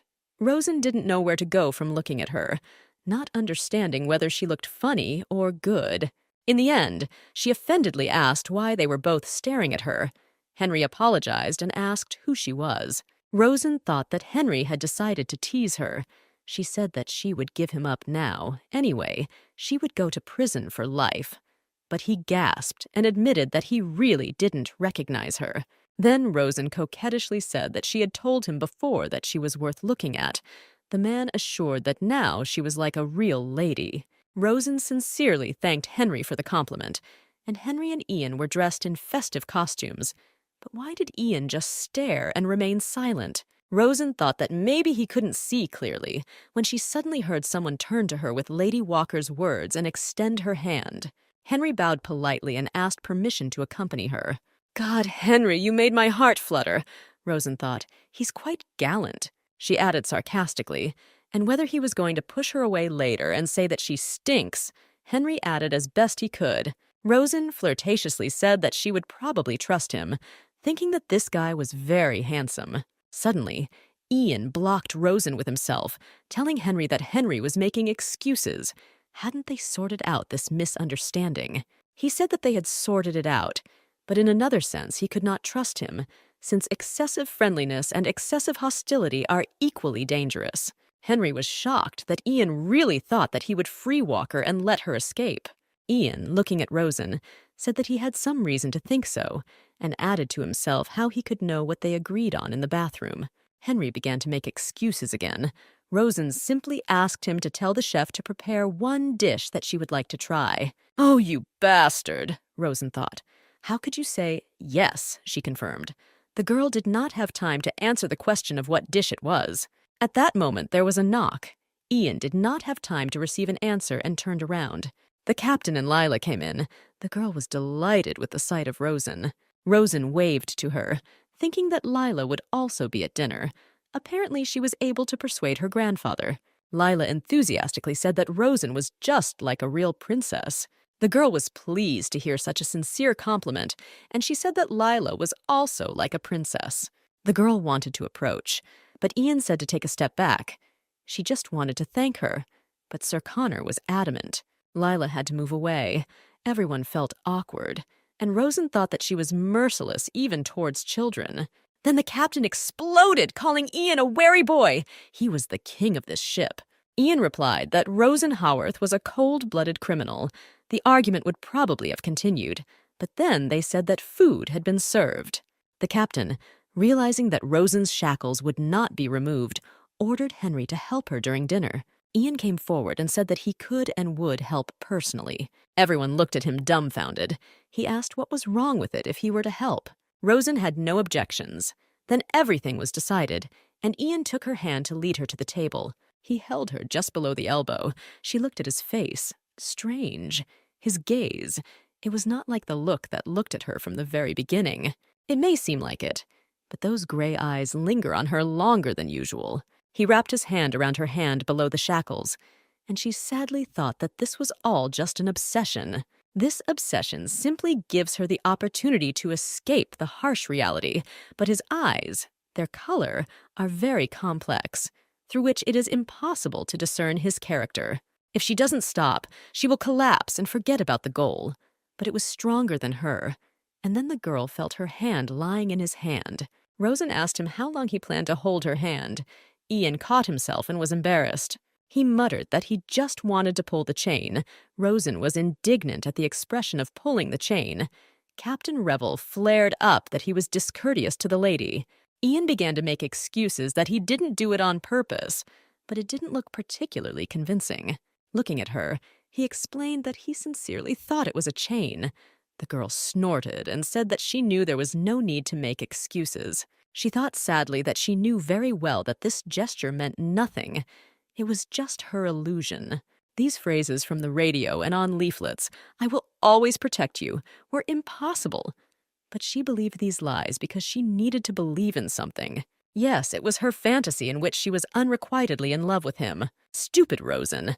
At the moment when you need to be extremely cold-blooded, you cannot raise your eyes to him. She stood embarrassed, not knowing where to put her eyes, as if they were suspected of something. Something awkward. Ian was still making excuses that he wasn't hinting at anything. Don't let her misunderstand. She tried to pretend that it didn't hurt her at all. She said, "What do you need to understand? She's not a fool. I will definitely protect you." These words sounded in my head. Rosen tried her best to pull herself together. Entering the hall, the girl involuntarily whistled, then apologized. Everything was so pompous. The captain was good-naturedly glad that she was impressed. The captain said that he himself does not often have dinner like this.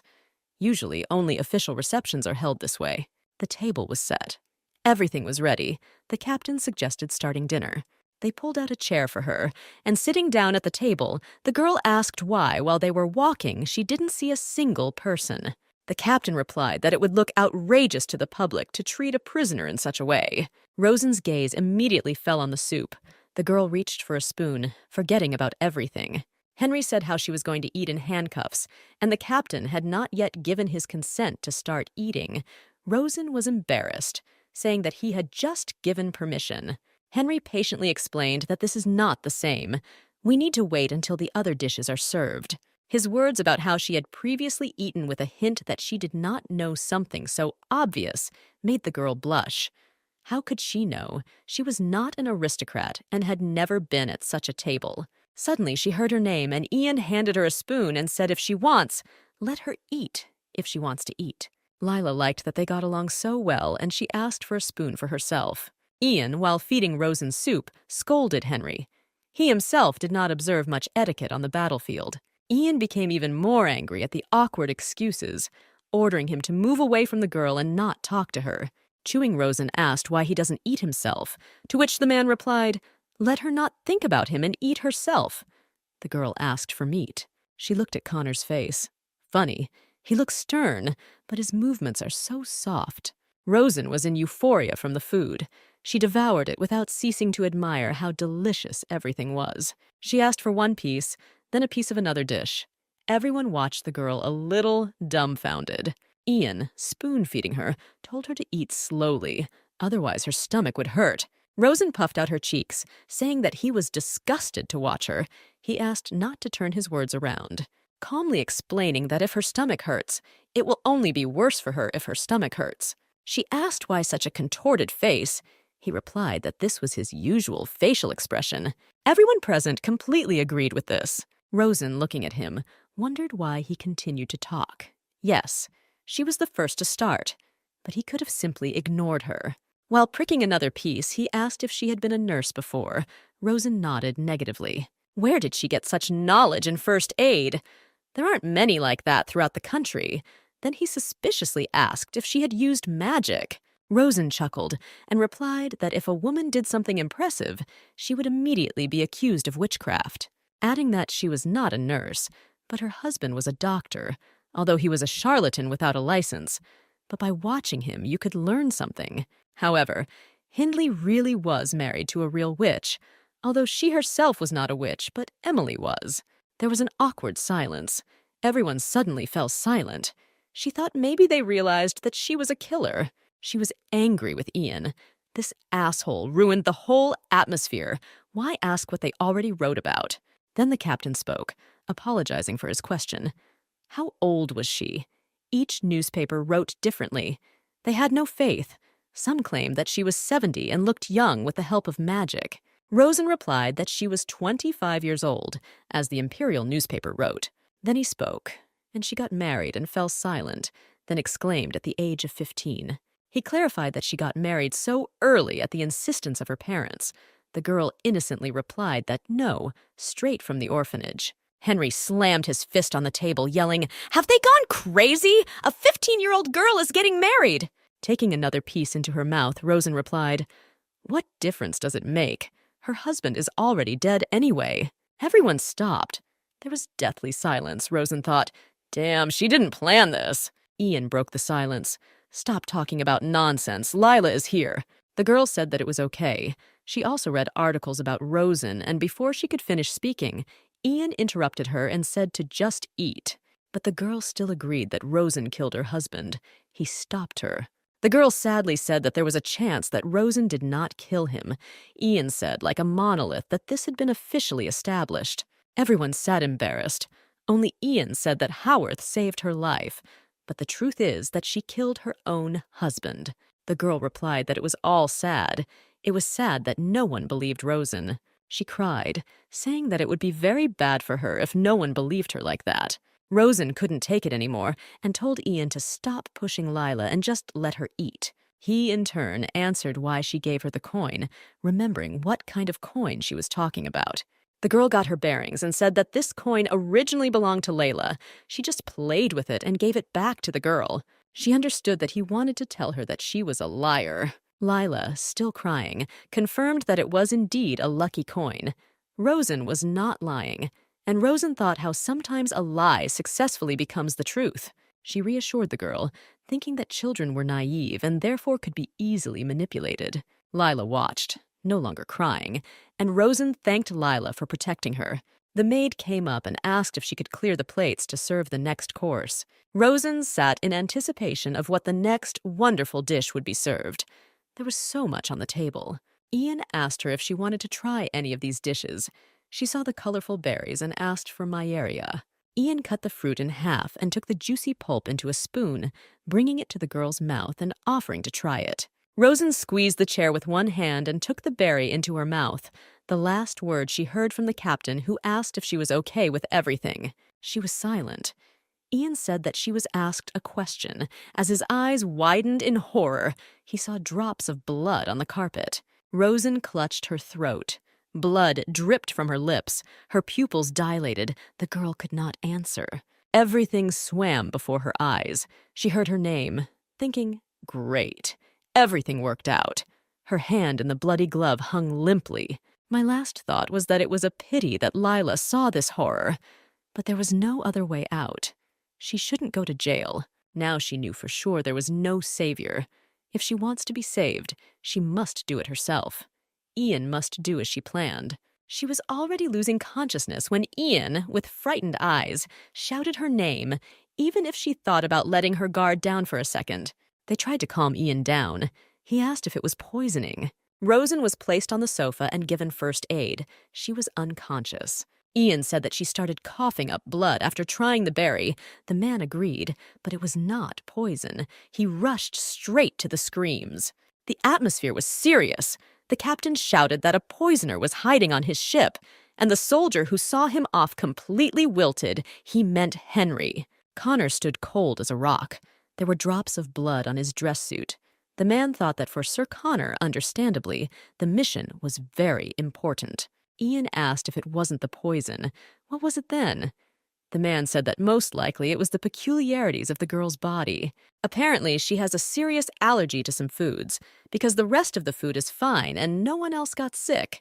Ian asked if Rosen ate the fruit on purpose. The man replied that he couldn't say for sure. Either she didn't know anything and it just happened that way, or she did it on purpose, given that she was being sent to Monty Island for life. Ian looked at Rosen and wondered if this could be a suicide attempt. The worker added, perhaps she decided that it was better to die than to go to the island. He asked if Rosen would die. The man who helped said that she was not dying. She was just unconscious. She was helped. Ian touched her cheek with his hand, asking why she did not come to her senses. The man replied that her body was very weakened due to malnutrition.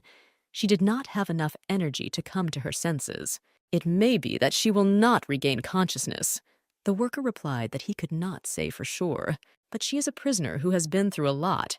Many die in the cells for no apparent reason. She could die from another disease, Ian heard, a feeling beyond his control taking over his mind.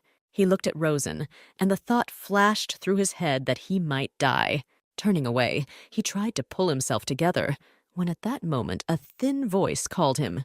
Lila looked at him with eyes full of tears and begged him not to send Rosen to the cell. She heard the conversation.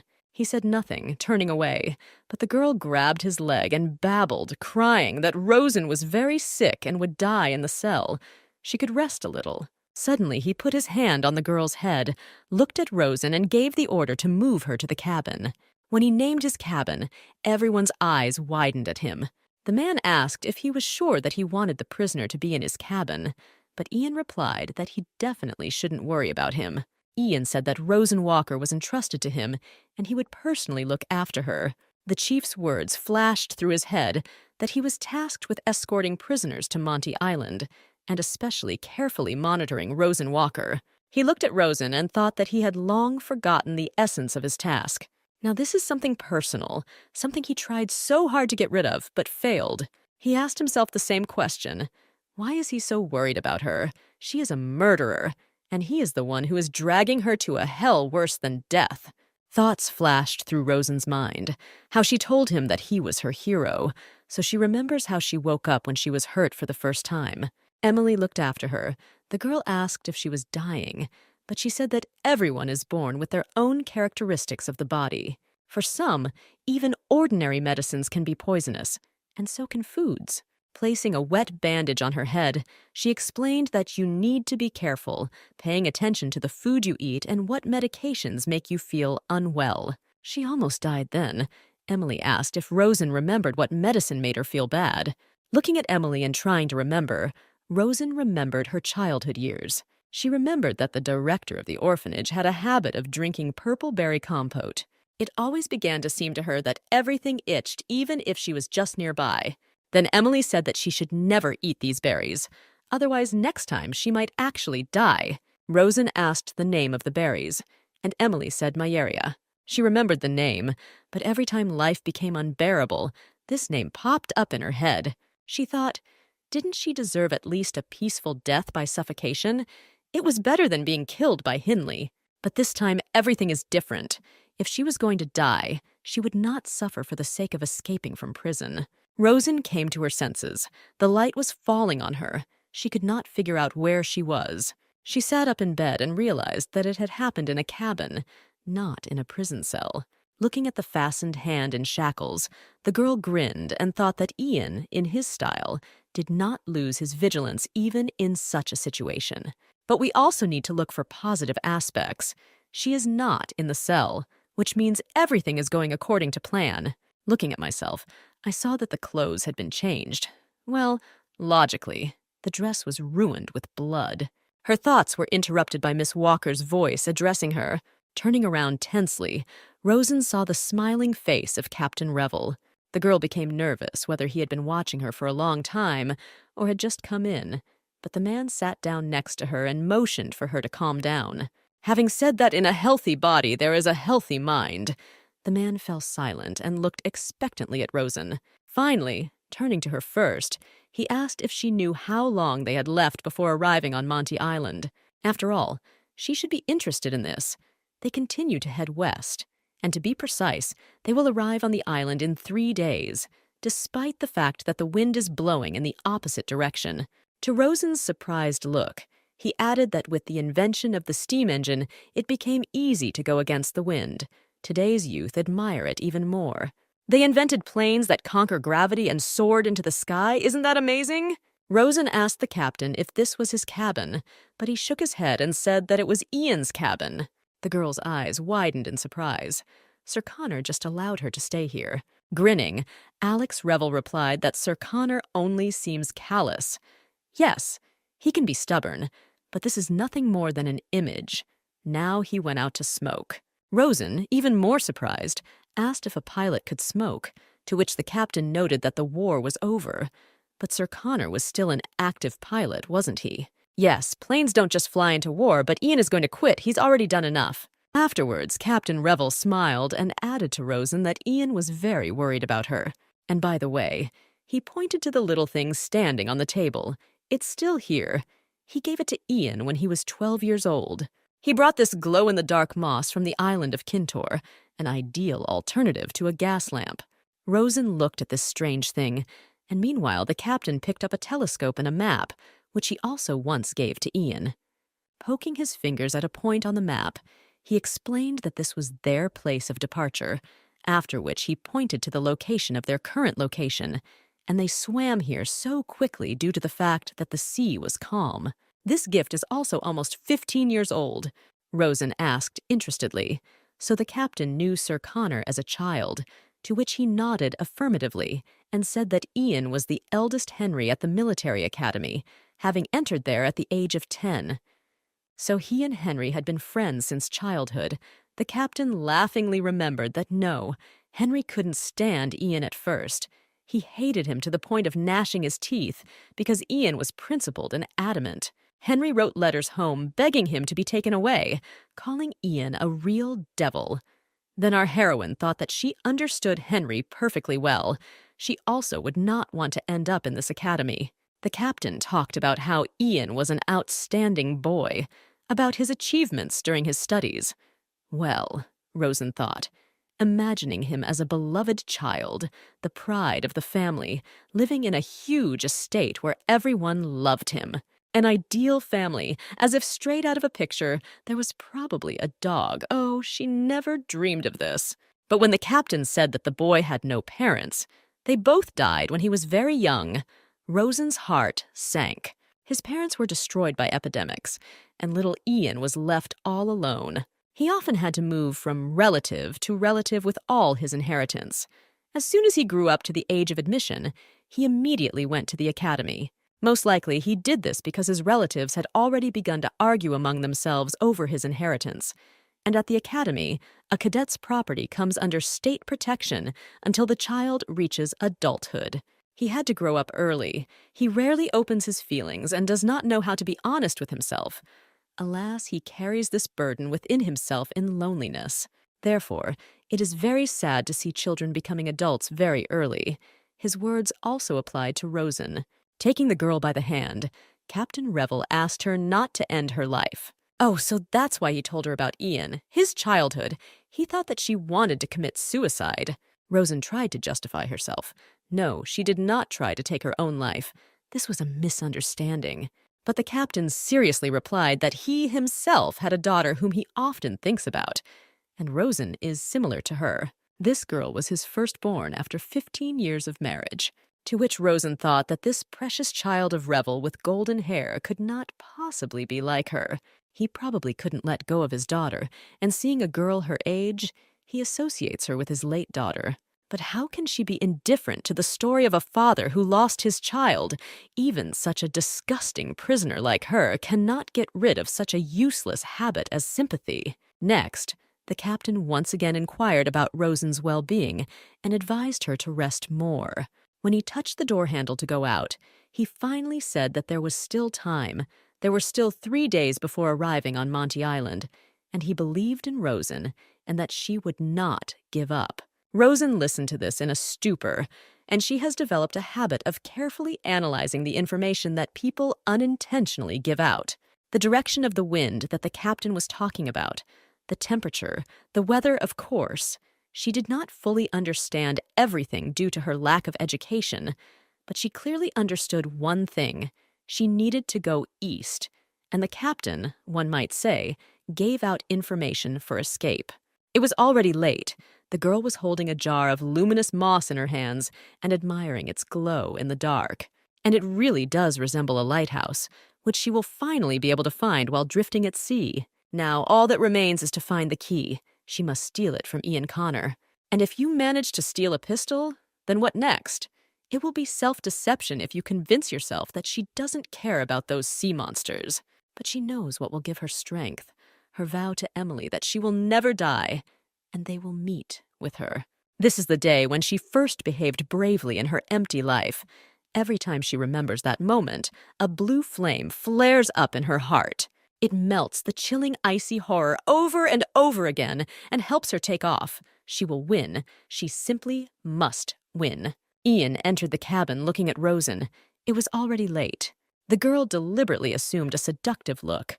unbuttoning the band of her shirt on her chest. Ian stared without batting an eye, with a stony expression on his face, then told her to cover herself. Rosen thought with disappointment that he hadn't noticed anything or that nothing could penetrate him, but she asked out loud where he was. Having received a dry answer that he was standing near the cabin, the girl asked why he was complicating everything so much. Well, he could have asked a subordinate.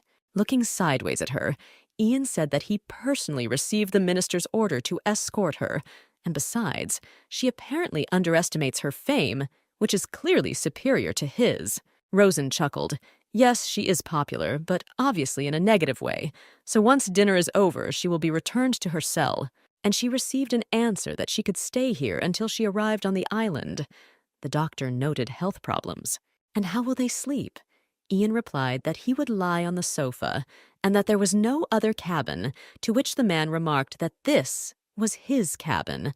Why look for another one? Aga suspects that she will do something in his absence. It seems like she reads thoughts, but he doesn't have the key with him. Then Rosen suggested that she lie down on the sofa, and he would be in his bed. But Ian stopped this because the sofa was lighter than the bed. Rosen started laughing nervously. Why is he doing this? Does he think that she will jump into the ocean with the sofa? Further, the man accused her that she had already tried to die. There was no guarantee that she would not repeat it again, so he would keep her locked in this cabin. At first, Rosen tried to convey that she did not try to commit suicide. Didn't the captain explain it to him?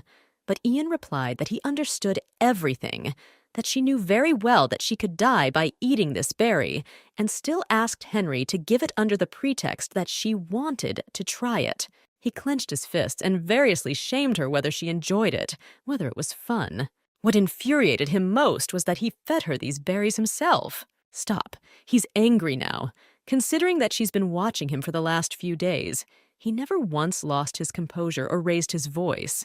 If he had calmly thought about everything, he would have realized that she did not try to commit suicide. Had he really forgotten how to think with a cool head?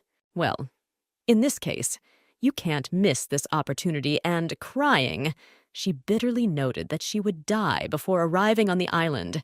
And what was the point of living further? Well, even if he continues to live, he will either spend the rest of his life in correctional labor or die under torture. So why can't she die peacefully now? The girl decided to try the tactic of putting pressure on pity. Suddenly, Ian came up to her and squeezed her face with his hand, saying that he would not allow this, that she thought that everything would be as she wanted. Handcuffs are not enough, so he will tie her with chains from above. Just let her think of doing something and find herself tied hand and foot. Tota Rosen snapped that she would bite off her tongue. Ian replied that he would also provide her with a gag. The girl did not give up and said that she would stop breathing, but he replied that it was impossible to die like that. Their argument continued until at one point they spoke at the same time. Ian asked sternly that he didn't understand how a man who was so desperately trying to escape suddenly decided to die. Then Rosen flared up. What was he talking about? She wanted to die because she just couldn't escape. To remind her who threatened her and showed her sea monsters, and who constantly reminds her that she is suffering a fair punishment. Already calmer, Ian replied that he was only warning her, but would never have thought that this could lead her to suicide. The Rosen he knew would not give up until her very last breath. Which I know he knows me, but you don't know me at all. She angrily demanded an answer, but Sir Connor decided that he knew her. He only knows her name and that she made 2 escape attempts. He began to run his fingers through her hair and softly said that of course he didn't know everything, but he still knew much more than she thought. Rosen calmed down, but answered whether he believed everything that these newspapers wrote. Yes, he actually read articles about her. The captive began to be annoyed by all this, and she asked directly what the hell he wanted from her. His request that she not die made her freeze. He asked her to promise that she would not kill herself on this ship. Ian Connor asks her to discard the last way to annoy them all, so she did anyway, but he finished the deal for her. Yes, she will die in any case. She won't be able to survive long on Monty Island in any case. But this also does not mean that she is allowed to escape, and Ian offered her a deal. She will not commit suicide, and he will remove the handcuffs from her and provide her with good food. Before Rosen knew it, He opened her shackles. The girl stretched out her hands and felt incredible lightness. What the hell is he doing? Her legs also became free and she can walk easily. She understood little, but still decided to take advantage of this and get up. Like a child taking its first steps, Rosen walked hesitantly around the cabin, holding Ian's hands. The steps are so light, she even forgot the last time she felt her legs so freely. Ian told her that in the cabin under his supervision, she would be free of shackles and would be able to live the remaining days before arrival in comfort, and would also have the opportunity to reflect on her life until they arrived at their destination. Holding her, he once again asked for a promise not to commit suicide. She has to promise Ian not to commit suicide as if he doesn't want her to die. Rosen really didn't understand what his motive was right now. Of course, she doesn't know why he needs it, but there's no need to give it up. Carefully deciding to ask him if he was joking, the man replied that he never jokes, and she promised, thinking to herself that there is not much time left, and soon they will arrive on the sharp Monty. But even in this case, it is difficult to look happy. From now on, you need to give up your old life and enjoy the last moments of freedom. And she said that she wanted alcohol. Let him bring her the strongest alcohol, but Ian looked at her questioningly. And she also wants cigarettes. How she wants to smoke. Oh, how she needs them. The girl reminded him of the last will of the prisoners, when they were allowed to have their last dinner. Ian reluctantly did not want to do this, but looking at the pleading look of Rosen, he gave her his cigarettes and she took a drag. He promised to bring alcohol tomorrow morning, but the girl already felt as if she had been reborn. I didn't even notice how I smoked the entire pack of cigarettes. Ian handed her another. Oh, we can smoke one more. Well, this is beyond dreams. He'll tell her to go to bed after he finishes smoking, but it's a waste of time to just go to bed now. What should I ask him so as not to look suspicious, and carefully asked Ian when he started smoking. Pilots shouldn't smoke, should they? At first he did not answer, but sat somehow thoughtfully, as if wondering what to answer. Watching Rosen puff, he replied that he started after the end of the war. She began to wonder why he started, to which the man replied, "What's wrong with this? Is there a need for a reason?" But Rosen, looking at him, could not imagine that Ian smoked. Well, it didn't suit him at all. He is a man-hero of the sky. I immediately remembered how every time she watched the Imperial planes fly by, they looked like huge birds. She looked at the sky for a long time because Ian Connor is the commander. His plane is the first. And if you stretch out your arms, you can touch the small figure in the sky. And there was a feeling as if the body tied to the ground would momentarily fly into the sky. Ian interrupted her memories by saying that the war was over. Then Rosen asked point-blank why he didn't get married. Looking at his grimaced face, the girl began to chatter childishly. If the war was over, why didn't he get married? And did he have a sweetheart? Ian asked why she was interested in such strange things, and received the answer that these things were of interest to the entire female population of the Empire. Ian said that when you are a pilot, you can die at any moment. It is difficult to start a family in such conditions. Her words that he was flying without a photo of his beloved in a cap made the man barely noticeably smile. It couldn't be that Ton smiled. Well, it really was a smile. After Rosen's words, "He is always so boring," Ian's face darkened. Well, she's just used to seeing his image on video, but he is somehow different from this image in reality. The man explained that he was indeed different in the video, but this was necessary for the video. Rosen noted that it would be a crime not to choose him as a hero with his appearance. It's good to have such an appearance and really be a hero, and not just when you didn't show your face. Then Ian couldn't help but smile. Rosen's cigarette fell out and he actually smiles. This is his agreement that he is really handsome, but Ian said in continuation of her question about marriage that he does not think it is important. Our heroine said that if she were in her place, she would have 3 wives. It would be better than marrying an ugly man. Over the course of her life, she realized that she didn't need a man by her side. But this does not mean that she killed Hindley, to which Ian expressed doubt about the adequacy of her words, saying that polygamy has long been gone. Yes, he knows nothing about the real world. This is how things are only in wealthy neighborhoods. But most men in the environment where she lived had several wives, and he knows that she herself was Hindley's second wife. Ian was apparently impressed by this. He didn't know about it. The next minute, she climbed onto his lap, declaring that this had not been written anywhere. Doesn't he want to hear more about things that weren't written about in the newspapers? She has one very interesting secret that she can tell him. But the very next minute Rosen was put to bed, her seduction trick had failed again. But I don't want to just go to bed. I want to talk to him some more. To start the dialogue again, she asked if it was okay not to handcuff her again. And he will go to bed now, to which Ian replied that he could put handcuffs on while she was sleeping, and he himself hardly slept at night. He can't sleep. That's why he always looks tired. I wonder if this is because of the war, or if there is some other hidden trauma. The next minute, he handed her something for her to take. What teddy bear? Rosen flared up that he considers her a child. She had already taken the toy to throw it when she felt ashamed from hearing the words. It was Lila's gift. She chose it herself. Hugging the bear, the girl asked to tell Lila that she was very grateful to her. When told that it was time for her to sleep, Rosen became capricious, saying that there was no sleep in either eye. Ian advised us to count the sheep, but the girl did not give up. She would die in 3 days anyway. She didn't want to waste time sleeping. Then she would have to sleep anyway. With a sly look, she hinted to Ian that she could tell him the truth. He meekly snapped that he already knew everything. He wanted to move away. But Rosen took his hand and did not let go. She will talk, and it doesn't matter whether he listens to her or not. The story changes depending on who tells it first. At the very least, it is always interesting to listen to a story from the lips of the narrator himself. Ian still won't believe her, but he must listen to her and start telling stories about himself at the age of 15, since until that time everything was very boring. In general, her memories of 15 years are blurry. She was in an orphanage in Ryo-Riten, and during these years she was unable to get out. Rosen began to remember the story of stealing the ring, which the other girls accused her of. She endured everything, gritting her teeth, because she was used to being beaten. But humility caused even more negativity.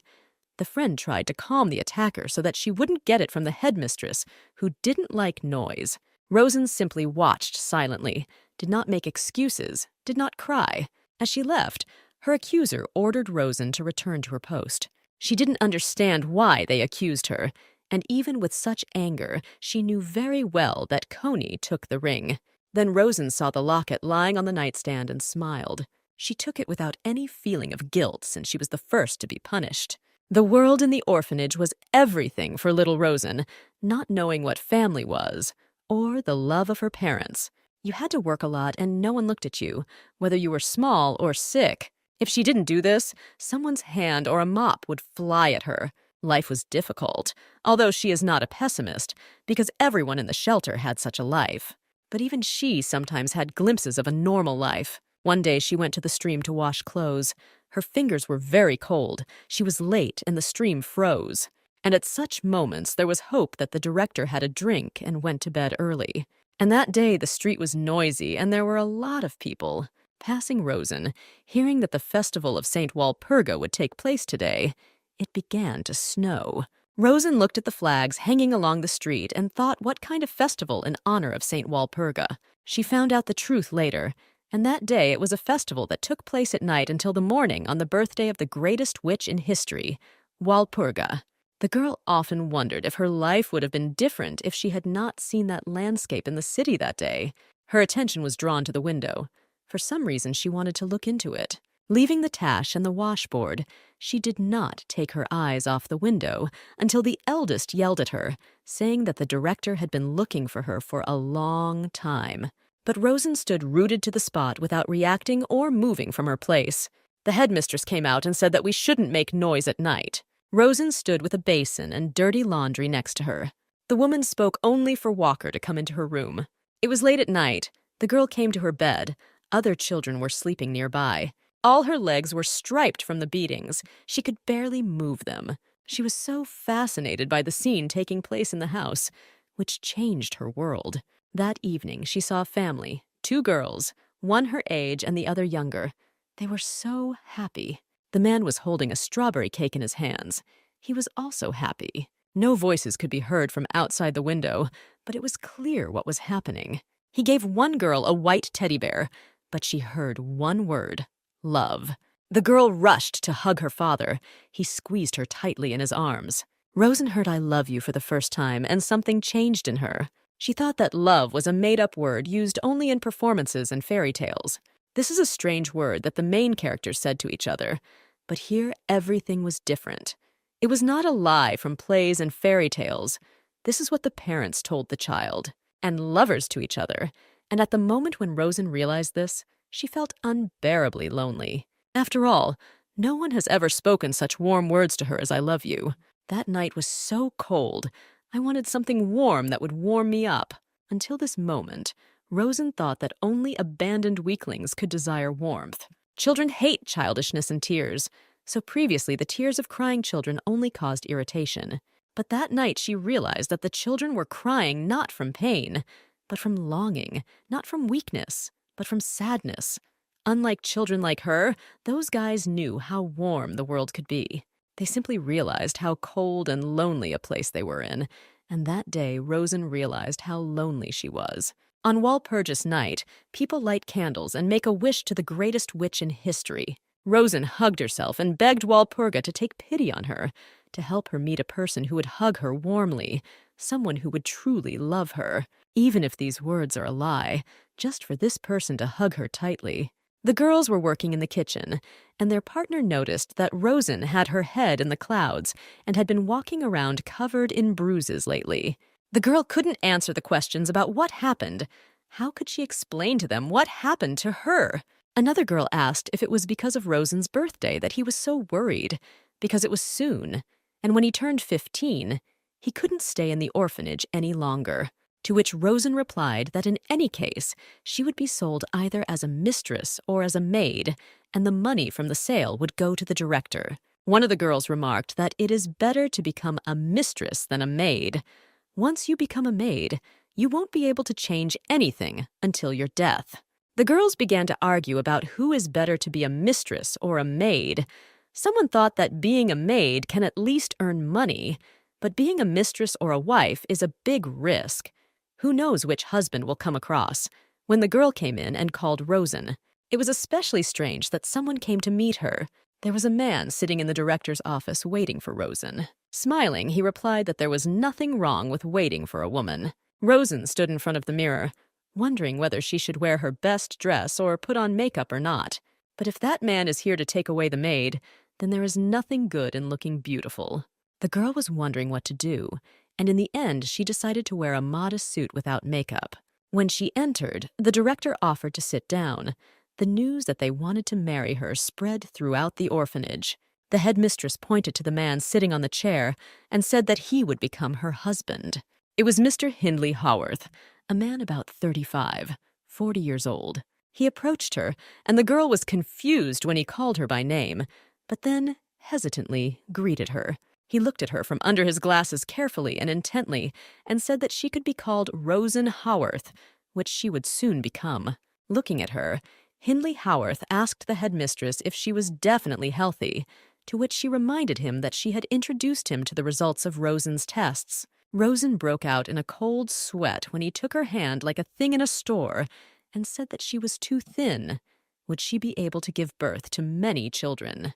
The headmistress noted that it depended on him. While they were talking about Rosen's reproductive system and that she was absolutely healthy, the girl decided to smile.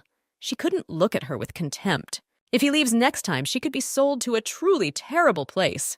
As a result, he put his hand on Rosen's shoulder and said that he would believe the director's words and take the girl. Payment was made in cash. There was a signature on both sides, and Rosen also signed. Hindley smiled and, remembering something, asked her to extend her hand. The man said just right as he put a wedding ring on her ring finger. Rosen couldn't take her eyes off the ring. For the first time in her life, she had been given something. And Hindley said that he immediately saw her. She stood out among the other girls from the orphanage. Taking her hand, he said that from now on he would protect Rosen. The headmistress was also pleased with the good deal, but that was not all. He took out a gift. Do you like Rosen? It was a cute teddy bear, and at that moment, Rosen thought that her wish for Walpurga had come true. She can finally become loved. She is led into the house, becoming Rosen Haworth from that moment on. The house was small with 2 floors. The first floor was for receiving patients, and the second was residential. He showed that he had prepared everything for her, bought her a dress, and she even had her own dressing table. Rosen looked at these things with admiration. It seemed that she was in a fairy tale, and he quietly whispered whether she was grateful. Of course, she was grateful to him, considering that she had never seen anything good or warm in her life. The girl rushed into his arms, expressing her gratitude, and it was sincere. She really was grateful to him. Since she came to his house, she hasn't been hungry or shivered in the cold wind. The proximity was painful, but that's okay. And at first, everything was fine. He treated her like a gentleman and did not beat her like the headmistress and nanny. But the happy life did not last long. After a few weeks, Hindley's true face was revealed. While having breakfast in the morning, he pointed to the food and asked what was it. Yesterday, there was the same food. Rosen froze. What happened? He had never talked about cooking before. The girl objected that she had used different seasonings today. Then Hindley stood up and menacingly asked what she was going to contradict him about. Poking his finger at her forehead, he asked what she thought about her being right and decided to object. He bought her so that she would do everything as it should be. Being useless is unacceptable. Rosen's eyes widened in fear. His face was different now. He left, leaving her to take care of everything. This is the wife's responsibility. She just wanted to understand what had just happened. Starting to pinch herself, she said, "Come to your senses, Rosen. You've been through so much, so you can't burst into tears because of this. You just need to cook it again. But if not, then he might start beating her."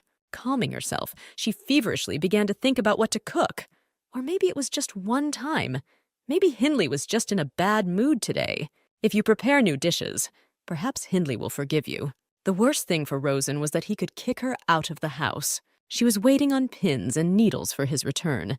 And then the door opened and his steps were heard. Everything was served and prepared. Hindley looked attentively, studying the table. Rosen stood in nervous anticipation, white as a sheet, awaiting the verdict. Meanwhile, he came up and examined the plates, the prepared dishes, and finally called her name. After trying one of the dishes, he told her to come over. The girl took these steps as if on a Calvary, but suddenly it tasted bad and he didn't like it. He sharply extended his hand, and Rosen, defending herself as if from a blow, closed her eyes and covered her face with her hand. But Hindley smiled and stroked it, saying that it was delicious and he liked it. You see, he knew that Rosen would succeed. It would have happened right away. Why be lazy? He just wanted to say that she had been slacking off lately and wasn't spending enough time on household chores. Hugging her, he noticed that he simply pointed this out to her. A good wife should not relax after the wedding. She should not become idle and lazy. He still likes her, but he doesn't have to do anything to change that.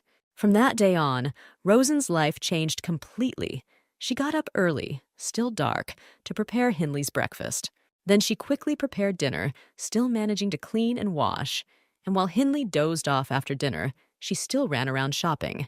Hindley did not open the reception and spent the whole day at home, lying on the sofa. Rosen was very tired and could not sit down for a minute. Since then, she began to have nightmares every night that Hindley was beating her. Once she asked him when he would open for patients, he muttered that it would be soon. Rosen was curious about why he closed it. The man briefly replied that something had happened. And after asking what exactly happened, she was hit in the face with the words that she was talking a lot. According to him, this was a warning, since he does not like it when people make noise. He did not allow her to communicate with her neighbors. She alone in this city could only rely on him, trying with all her might not to disgust him. But one day, a young girl rang their doorbell. She heard him talking to her and calling her Emily. Going to bed, she asked him if this was his first wife. Ian listened to her in silence. Then Rosen asked who he thought Emily was. But then I asked the question where he lived when he entered the military academy. But Ian was adamant that if she didn't talk further, then let her go to bed. Rosen had already finished the dream. As she fell asleep, she said that she didn't even have to tell her. Surely he was the same closed boy with a cold expression on his face. It's amazing how different he and Henry are, but he communicates with Ian. Ian remembered his last home with a relative whom he didn't even remember well, and his decision to go to the military academy. He was dissuaded, especially by the nanny, but he decided that it would be better for everyone. Rosalie was probably the only one who was genuinely worried about the child. Ian drove in the car thinking that the elderly woman would finally be able to take a break from his noisy behavior. At the very first lesson, a cheerful girl approached him and, greeting him, asked to sit next to him. She jabbered so loudly that Ian couldn't get a word in, given the fact that he never had friends the same age. He silently and surprisedly contemplated the stranger, and she chatted as if she had known him all her life. She was also a first year, and by the time she arrived in class, all the seats were occupied. The chatty stranger introduced herself as Ilaria, but asked to call herself Leah. Finally, when asked what his name was, the boy introduced himself. The girl screamed in admiration so that the whole class turned around, and she noted that Ian got the highest score in the entrance exams, so he is a celebrity. Then she offered to be friends, since they would attend this course together. Ian thought how noisy she was and didn't stop talking for a minute. She needed to concentrate on the lesson. Since then, in literature lessons, etiquette, and during lunch breaks, Leah literally became his shadow. One day she stopped him after class and suggested that he go play cards. She was in the company of other guys. Ian was embarrassed. He generally felt uncomfortable in companies, so he refused to go and read. Leah said upsetly that everything was fine. If that's the case, then maybe another time. But the guys angrily said, "Stop messing with him." In the back, the boy heard the guys say that they didn't want to be friends with him. All they knew was to be arrogant. Leah looked at her departing comrade in surprise. Ian sat in the library and urged himself not to get distracted, to study as hard as possible. Suddenly, Ilaria sat down next to her, also taking a book and somehow lowering her eyes in embarrassment. She just said that she also wanted to prepare for the exam and would not disturb him. But seeing how Ian was looking at her, as usual, she started babbling about what happened. Or maybe she had the wrong book. His answer was surprise at the fact that she sat down next to him.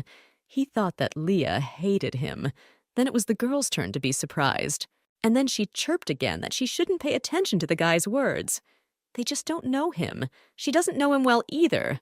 But she likes Ian. How about being friends? For the first time in his entire time at the academy, Ian smiled and thanked his new friend. A few years later, a new enrollment began at the academy, and on the threshold of the academy stood a new first-year red-haired boy with a mischievous face. Seeing him, the guys began to talk about how the son of a war hero had entered the academy this year. Leah, with whom they had been friends since that day in the library, ran up to Ian and said that now they would patronize the younger ones. Ian, as usual, listened to her calmly. He did not yet know who his ward was, saying that he would check the list in the morning. As usual in his style, the girl grinned, however. His ward, they say, is a boy with character. Henry Revel walked along the corridor in search of his room. He felt awkward. Everyone looked at him, discussed him. Someone expressed doubt that he was only 10 years old. He looked older and too tall. He understood that it would not be easy, considering whose son he was, but it was even nice to have such attention. And so he entered the room with a charming smile, saying hello and informing that he was a first-year student. Ian looked at the boy, slammed the book, and asked where his things were. Henry turned out to be alive, cheerful, and immediately extended his hand, introducing himself and informing that the luggage had not yet been delivered. They greeted each other and sealed it with an academic handshake. Ian's new ward asked his mentor to introduce him to the school, and the young man agreed, smiling. Returning to the room, Henry was disappointed. He did not understand at all what had just happened. His mentor, like a teacher, showed him the training places, the library, but not a single place where he could relax. What a boring mentor he got. His father scared him so much, but it looks like he shouldn't be scared. He looked at Ian, calmly and intently reading a book. Just like a teacher, Henry was confident in his charm, and his last name plays an important role, but he will live here peacefully. And so the first-year students began basic sports training under the supervision of mentors. Mentors will monitor your studies and grades. You need to listen to them. It was Henry's turn to show his preparation. He ran the distance with a smug look. His result was good, but what's the best? While everyone looked at the new record holder in admiration, Ian ordered a repeat. Henry looked at his mentor in shock. The guy calmly explained that he had read the results of Henry's entrance exams, so given his height, He concluded that he had not given his all. Whatever Henry did, his new mentor nagged and forced him to repeat over and over again. He was the only one who trained for hours. My classmates were laughing. Everyone had heard about Cadet Ian Connor and his attitude to learning, so the fun was yet to come. What nonsense! Does he really need to train like this all the time? Tomorrow and the day after tomorrow for hours? After another training session, when Henry could barely stand on his feet, Ian noted that the boy was in excellent physical shape, but was a lot of lazy. And so he will get up 2 hours before the general rise, and Ian will accompany him. Henry wrote about all these horrors to his family in a letter. Having outlined all his torment in the letter, at the end he signed that Ian Connor is a demon. Early one morning, when everyone was still sleeping, Henry decided to sneak away. Today he will never go to this execution. He'll do it, deciding to hide, since he didn't manage to make friends with Ian. But there is no more strength. But is this life? Because Ian will not find him if he hides. And just as Henry smiled at his brilliant idea, he heard Ian's words from behind, asking what Henry Revel was going to do at the crack of dawn. As a result, in the morning, Henry slept in class, and the guys discussed the strange scream heard in the western dormitory, whether it was a ghost. 2 classmates looked at the sleeping Henry and said with sympathy, again, the poor guy had been training since the morning. What an ugly mentor. He was advised to complain to his father. This is a violation of human rights. During the next morning training session, Ian praised his young ward, noting that he had done a good job today. Henry lay sweating, wondering when this horror would end. Ilaria approached him and said that Ian is usually not so cruel. The young master must be tired from such training. And then the boy burst out. He said that if she thinks that the hero's son lives in comfort, then she is mistaken. He has the hardest time of all. The mentor said that he does not give his best. But what if this is his maximum? He must meet the level of the son of a hero, but no one is perfect. He is a human being. He has to live under the eyes of others. If he shows what he is capable of every time, then it will all be over. Then the boy caught himself and realized that he had said too much. Leah thoughtfully watched him run away, thinking that the boy was not thinking at all like a child. He reminded her of the same boy she knew, Ian Connor. Having run to a secluded place and catching his breath, Henry screamed in horror at what he had just said, and what if she told everything to Ian Connor? His goal was to graduate from the academy without standing out. At that moment, a classmate called him, offering to sneak away with them secretly. The guys wanted to run away to the city. Henry thought what kind of slackers they were and refused. The guys insisted and persuaded Henry, citing being busy, got up to leave, but one of the boys squeezed his hand tightly, stopping him. As a result, Henry pushed his hand away with such force that the boy yelped. Henry realized that he had overdone it and tried to apologize, but the other guys said that it was disgusting, and in general they wouldn't hang out with him if it weren't for his father, and he hides behind his daddy's name to beat others. Ian watched all this, as the boys told Henry that there was nothing special about him. And what if everyone found out that the hero's son was a bandit? Henry held back until one of the boys said that since they didn't want to see his daddy bow his head. And after these words, a veil seemed to fall over his eyes. The next minute, a fist flew at the offender. He screamed that he usually ignored such nonsense.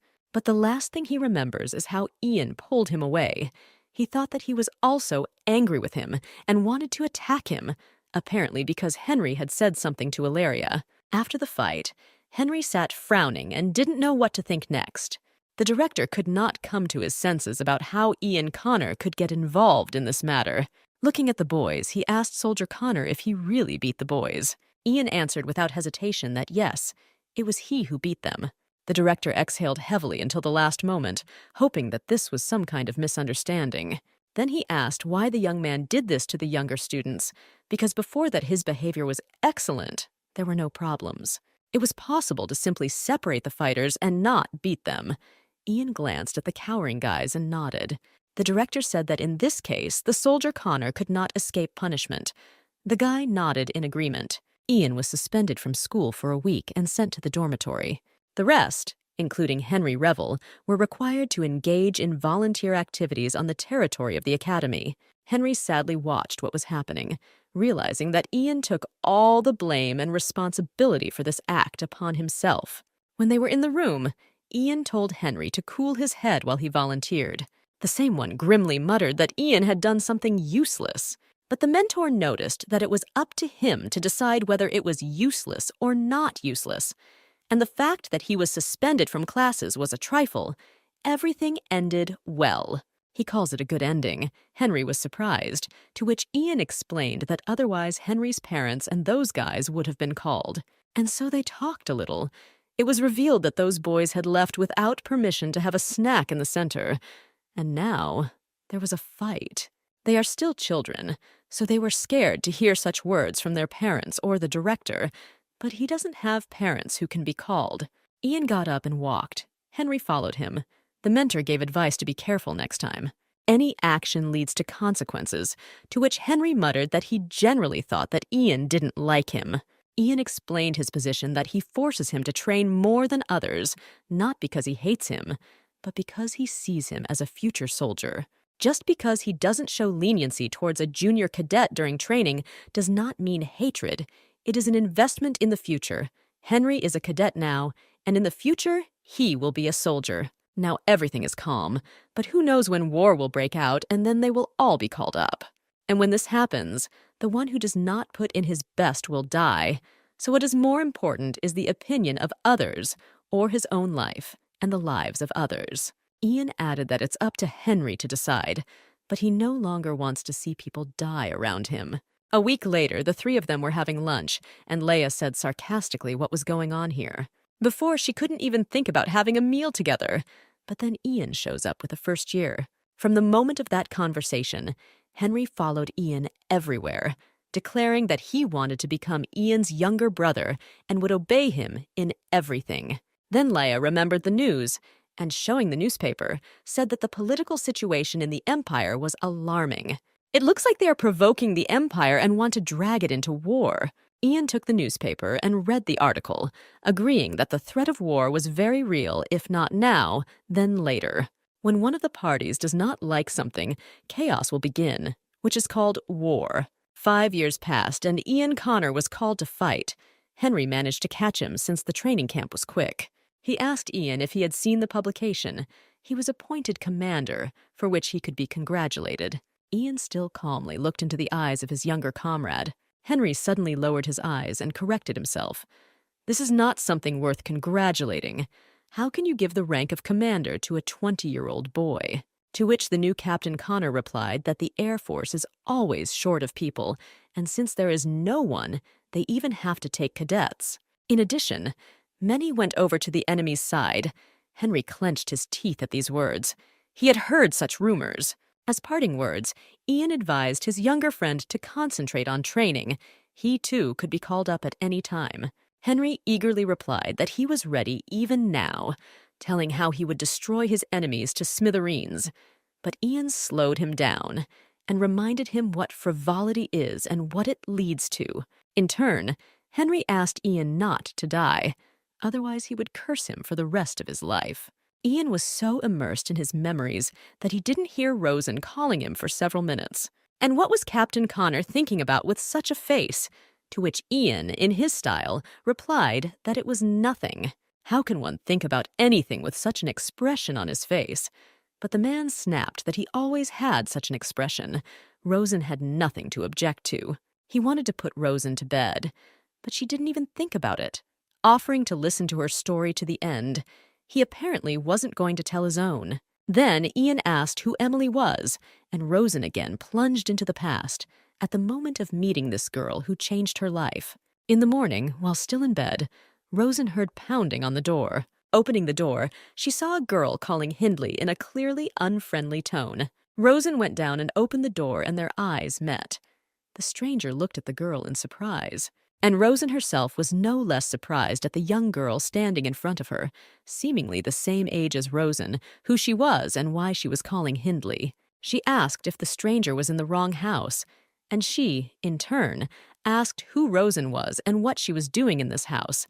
Was she a relative of Hindley or a client? Our heroine replied that she was the wife of Hindley Howarth. At that moment, as the stranger, having recovered from the shock, screamed at Rosen to get out of their house. Hindley's steps were heard. In anger, the stranger shouted at Hindley, "What the hell is he doing? Dragging in a new wife while still alive, and almost a child. He's completely crazy." Rosen fell into a daze, trembling all over. She asked her husband what it all meant, who was the second wife, but he calmly replied that he would have to introduce them to each other. It's a pity that in such an atmosphere. "This is Emily, his daughter," he said, pointing to the girl sparkling with an angry look. The story began like many couples. An ordinary girl and a guy fell in love with each other. The only thing that distinguished them from other couples was that the woman was a witch and could use magic. Most people were afraid and did not accept witches, but this did not frighten the man. On the contrary, he whispered to his beloved that he admired her magic. One day he gave her a pendant, whispering that it would protect her if she suddenly recklessly used her power, so she should not take it off. The woman passionately loved the man who accepted her as she was, so she did everything he asked. Soon they got married, using the woman's abilities. He opened a hospital, despite the fact that he had no knowledge of medicine, but the woman's medicines enjoyed stunning success. Time passed and their daughter was born. The man earned huge money. There was no end to patience, but the woman began to weaken every day. The child was healthy, but childbirth undermined the woman's health and her strength weakened, as did her magic. And at that moment, the man revealed his real face.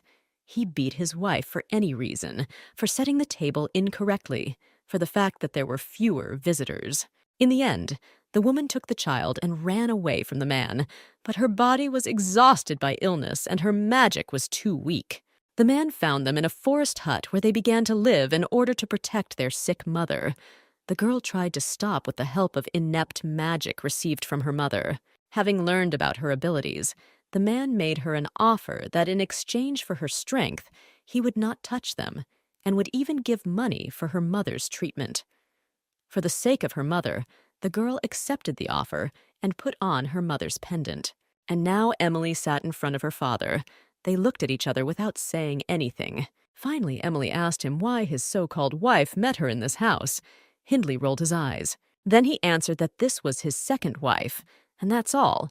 Then Emily jumped up and reminded him that his first wife, whom he took advantage of and then beat, was sick. A fit of anger seized Hindley, who shouted how dare she talk to him like that, and painfully squeezed his daughter's neck, pulling the medallion. He said that even though she was his daughter, she was so stupid, apparently because she took after her mother and was unteachable.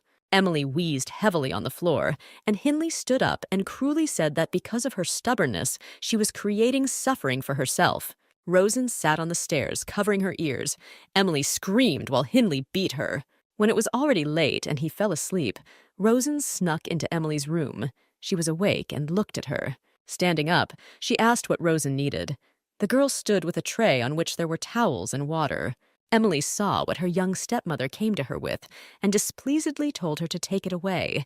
She didn't need anything, but Rosen put everything on the nightstand, saying that Emily could use it all herself. If there is not enough, she will bring more medicine, but for now let him heal with this. Suddenly, Emily's words made Rosen turn her head in surprise. Hindley's daughter called her crazy. What else can you call her? She married an old man. You have to be crazy, or maybe he released her on bail. Or maybe he put a doll in her hands and dressed her in a beautiful dress, both identical to her dad. It just makes me sick. Here Rosen could no longer remain silent, saying that in order to say such words, you need to know her and what she herself went through. How can you judge a person without knowing how he lived before? Rosen said with anger that she grew up without parents, suffering beatings from shelter workers, forcing her to work like servants and being in constant fear. They threatened to sell them at any moment and locked them every night in a cold room, where the children fell asleep huddled together. With such a life, even dried bread seemed like grace. So did she have the right to choose? Emily was influenced by Rosen's words, but she said that all this was not interesting to her. When leaving, our heroine told her that in this case, she should keep her mouth closed and not judge another. At least she had a family. In the morning, pouring herself tea, Rosen thought about yesterday's incident. She was rude to Emily, and what if she told Hindley? What if he did the same to her? As at that moment, Hindley's arms wrapped around her waist. She asked how she slept. Rosen said good morning to him and looked at her husband with fear, remembering what he did to Emily. Then, with a trembling voice, she tried to find out how Emily was. He took a cup of tea and said insinuatingly that his wife was taking care of someone else's child whom she saw for the first time. And the girl herself thought that since Emily was not visible here, she was probably still sleeping, although after such a beating she might not get up. Hindley drank tea and asked Rosen if she was very surprised. He did not want to hit his daughter, but he had no choice. Then he said that this girl was the first to try to use magic, to which Rosen looked up in surprise. He explained that Emily is a witch who inherited the power from her mother. That pendant is on her neck. She cannot take it off. If she takes it off, she will die, and he controls her power. His gaze carefully studied Rosen's reaction and added that in this way he was protecting his daughter. Rosen was preoccupied with thoughts of Emily. She had never seen a witch. She even asked Hindley and Emily that he was exactly his daughter from his wife, and he grinned and asked if she thought she would be his first wife. He motioned with his hand to approach him, telling her not to worry. He doesn't beat good and obedient girls. Rosen had no choice but to come up and take his hand and agree that she was a good girl and did not pose a threat. Having sat her on his lap, he said not to be upset. His second wife. So what? Now she is the one he loves. And remembering these events, the girl reasoned that she liked Hindley. He stroked her head and hugged her at night. Sometimes difficulties arose, but it was not cold here, and the worst thing for her was that they could kick her out. Hindley said that Emily would live here for a while to raise money for medicine for her mother, so don't let them swear too much. Emily is actually soft and naive. If his first wife worked here instead of Emily, the whole house would be in chaos, but he can't stand the noise. Although it would be even funny to see how his wives are jealous of each other. Funny jealousy, Rosen thought, because it's a feeling one feels when one is afraid of losing a loved one. Can she herself call the feeling she feels about the appearance of Hindley's first wife and daughter jealousy? No, this is not jealousy, but the fear of being on the street, of experiencing hunger and cold again. When Hindley left, the receiver spoke about the exercises, since there are threats from Tallis. But the threats about the possibility of a war starting are quite real. Since Emily arrived, Hindley has had more visitors. He seems to have gone to buy equipment. But where is Emily? There were prepared sandwiches in the kitchen.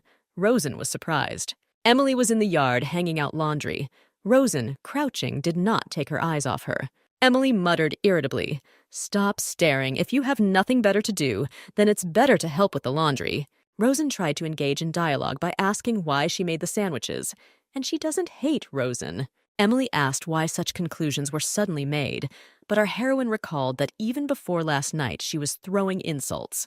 Rosen realized that the sandwiches were prepared for her, but Emily resisted. Then the girl smiled and said that she still could not eat them, since Hindley did not want her to gain weight. Emily couldn't help but laugh at this. And Rosen asked the question that had been tormenting her for a long time. Is it true that Emily is a witch? Emily nodded in agreement, and Rosen clapped her hands in delight. She asked why Emily was doing all this. She could just use magic. But Emily lowered her head and answered, rather than asking empty questions. Let her help with the laundry. In Rosen's understanding, a witch is a person with limitless possibilities who could create anything, just like in the old stories. Fly into the sky, dance with the devil on Walpurgis night, use magic to destroy anything and anyone. Although apparently the era of witches is coming to an end, after such desperate prayers to Walpurgis, she only got Hindley. But Rosen continued to provoke Emily, asking what kind of witch she was who couldn't perform simple magic because of some pendant. Without turning around, Emily answered that she could do that. With eyes glowing with delight, Rosen folded her hands pleadingly and asked to show her. Emily looked with some surprised curiosity at Rosen, who did not let up, and asked why she wanted to look at magic. Then she said that all over the Empire people are shying away from witches. Emily knows what she is saying. People are afraid of witches, and Rosen asks to show magic in action. It is she who stays with Hindley, not of her own free will. They cannot survive peace or war together with her mother. It may be that in past times witches were admired, but for this world they are something like a curse. Rosen didn't understand Emily at all, she said. Magic. You understand, this is magic. And this is the first time in her life. I just want to see it. No matter how Emily tried to convince Rosen that there was nothing good in watching a witch cast a spell, Rosen did not give up. Finally, Emily gave in, raising her hands up so that the water from the basin began to rise up. What Emily showed her that day was the best sight in Rosen's life. At that moment, she could forget about anything. Raising her hands up, she touched the water rising into the sky. But that same night, sirens began to wail. It seemed that something had exploded. Hindley was not at home, and the girls ran down to the basement. Turning on the radio in the basement, they heard the voice of Ian Connor, commander of the Ryoryden Air Force. The war began, and an air raid alert was announced.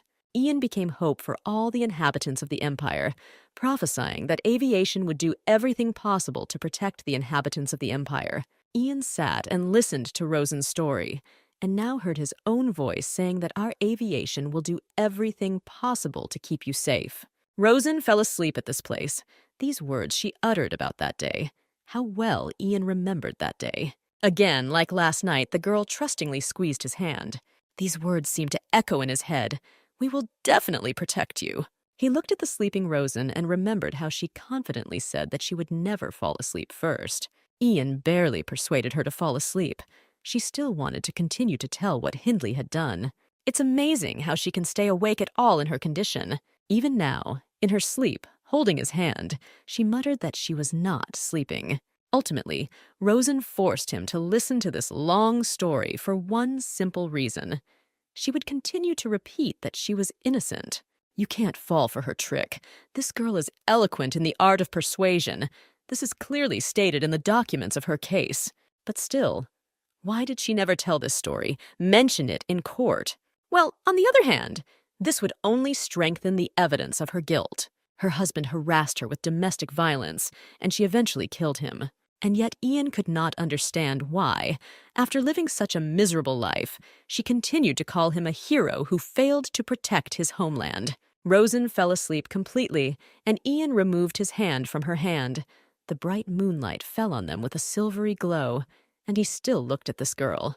The man thought why she was sleeping in such an uncomfortable position, because he unfastened the handcuffs and could not resist touching her hair, which seemed like silver threads in the moonlight. The place of arrival, Monty Island, was approaching. She won't be able to hold out on this island for long, so she needs to brighten up her last days. Even criminals have the right to their last wish. Ian convinced himself that this was just a gesture of generosity and nothing more. It was not worth taking on this matter. He knew about it from the very beginning. There is no other person in the Empire who would be so eager to let her go as Ian Connor. One thought haunted him. What to do with Rosen Walker? It would have been better if her lies had fooled him, even at the moment when he met her. He already knew that this would all end. There's a knock on the door. Ian lies looking at Rosen. Sunlight floods the cabin. Henry came in and looked at him as if he had seen a ghost. What was wrong with him? What is he doing here so early? Did he really manage to sleep without the sleepy grass? The pale guy stuttered and said that the problem now is not the time, but the form in which Sir Connor is. And only then Ian saw that he was sitting on the bed with Rosen, who was sleeping on his lap, hugging him tightly by the waist. Henry, still trembling, asked what they did at night. What even happened here? Henry voiced his worst fears. Yet Rosen Walker snuck into Ian's bed and seduced him. The girl was still fast asleep, so she didn't hear what was happening around. Ian didn't know how to explain everything. He even remembered when he fell asleep. His words that he himself lay down here made Henry scream, so that Ian ordered silence. The scream would wake everyone up. He tried to explain to his subordinate that he understood everything wrong, although of course he understood what picture Henry saw. The only thing Ian could come up with as an argument that there was nothing between him and Rosen was that they were dressed. So if Henry is happy, let him go. He is forbidden to approach Rosen closer than a meter. At this point, Henry could no longer stand it. He had to listen to reproaches from a man who was lying in the same bed as a criminal. Is this really the Sir Connor he knew? And why handcuff himself with her? Henry never left Ian in his suspicions that there was something more here. He suspected from the very beginning when he called Rosen Walker to his office every day for a conversation. Ian tried to answer as nonchalantly and indifferently as possible that there was no reason other than work. He was assigned to monitor the prisoner Walker. Henry stood still, pale and sweaty. It was impossible for him to understand that his boss, who was lying in the same bed with a prisoner, called it a duty. Then he took the handcuffs and said that then at least the handcuffs should be put on. Ian, smoking a cigarette, threw Henry so that he could put down the handcuffs. The subordinate let out a hysterical laugh. Yeah, so he's going to let her go. Ian, without turning to his subordinate, replied that their goal was to keep Rosen Walker alive until they arrived on Monty Island. Ian explained to him that Rosen had forbidden him to kill himself, and in return he promised that he would not handcuff him. They entered into an agreement. Henry asked, and Ian Connor believes her words, but Ian didn't believe it. But it's better to free her so that she doesn't attempt suicide again. She has a hot temper. The more you put pressure on her, the more she does out of spite. If you leave her alone a little, she will become more submissive. Henry didn't understand how a man with his hands tied could attempt to kill himself, but Ian reminded him of last night, when they thought there would be no problem just feeding Rosen. After all, she had handcuffs then, and what happened, Henry had nothing to object to. Ian looked at his comrade with an even gaze, and thought that it was not difficult to guess what she asked Henry that day in the bathroom. To prepare the fruits of my area. After the war, his subordinate became especially weak to human deaths. He must be blaming himself that something like this happened because of the food he prepared. Ian asked the thoughtful guy what his business was, which is why he came to the cabin. Henry replied that it was nothing special. He was just told that a flock of demonic creatures was passing through their route. Ian replied that it was nothing special. Actually, it was a little different from a collision with a bird. Henry noticed that there is a difference between the sky and the sea. The flock is quite large and it can block their path. And their ship is also not small, so such monsters try to get around it themselves. In the best case, everything will work out. In the worst case, we'll have to stay a couple of days. That's what the captain said. When Henry left, Ian looked at the sleeping Rosen and mentally wished that the ship would be delayed. Then Rosen Walker would live a couple of days longer. He remembered what happened, the conversation with Henry, who didn't even want to go out. He doesn't trust Ian, but all he was thinking about was the route and Rosen. How Ian wanted to prolong the life of this girl. It seems Henry was right. This is some kind of crazy obsession. Then he lightly touched her and said that it was time to wake up. Until recently it had been light and clear, but now it was pouring outside the window. She thought that on such a huge ship, the sound of rain would not be heard, but she was mistaken. Ian promised her to fulfill her request with alcohol, but there is still no drink, and instead of it, this guest is sitting and has been moving these figures on the board for the past hour. Annoyed, Rosen kicked the board and it, along with the pieces, flew to the floor.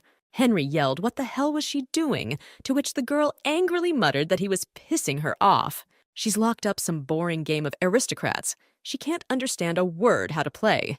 In general, Rosen wanted Henry to leave. She wanted to rest. The cabin is cramped. There are two of them. She's starting to suffocate. Yeah, now.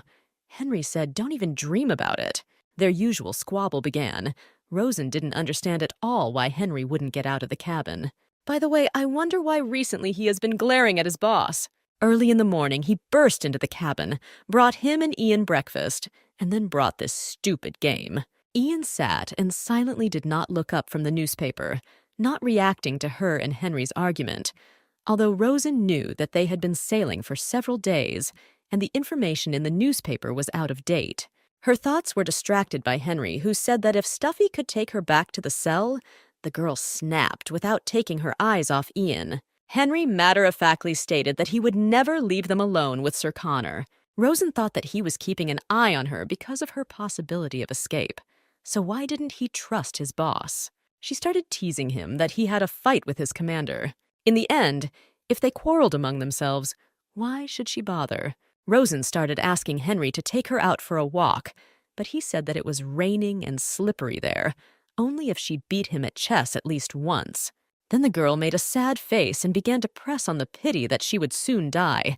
Henry was immediately lost from the women's tears.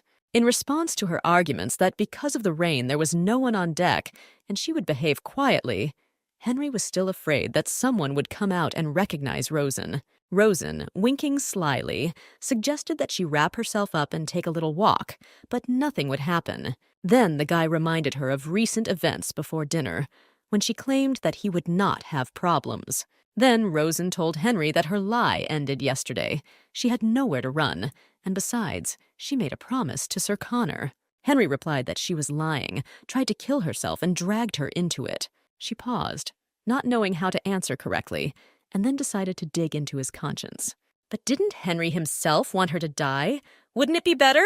The man's face changed. Horror was clearly visible in his eyes. Turning away, he said in a voice similar to the sound from a dungeon that he had already killed enough people. Why did he make such a face that hurt his feelings so much? Henry felt guilty about Rosen's words. Then the argument between them resumed again.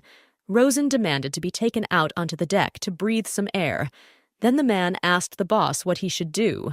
Ultimately, it's Ian's decision, but he also has to remember what happened at the recent dinner. But Henry's eyes widened when he heard the boss's order to go to the warehouse and bring drinks. Without looking up from the newspaper, Ian said that he had promised Rosen House a drink yesterday and she would receive it. Henry had no choice but to obey, and Rosen had already imagined the bliss that awaited her.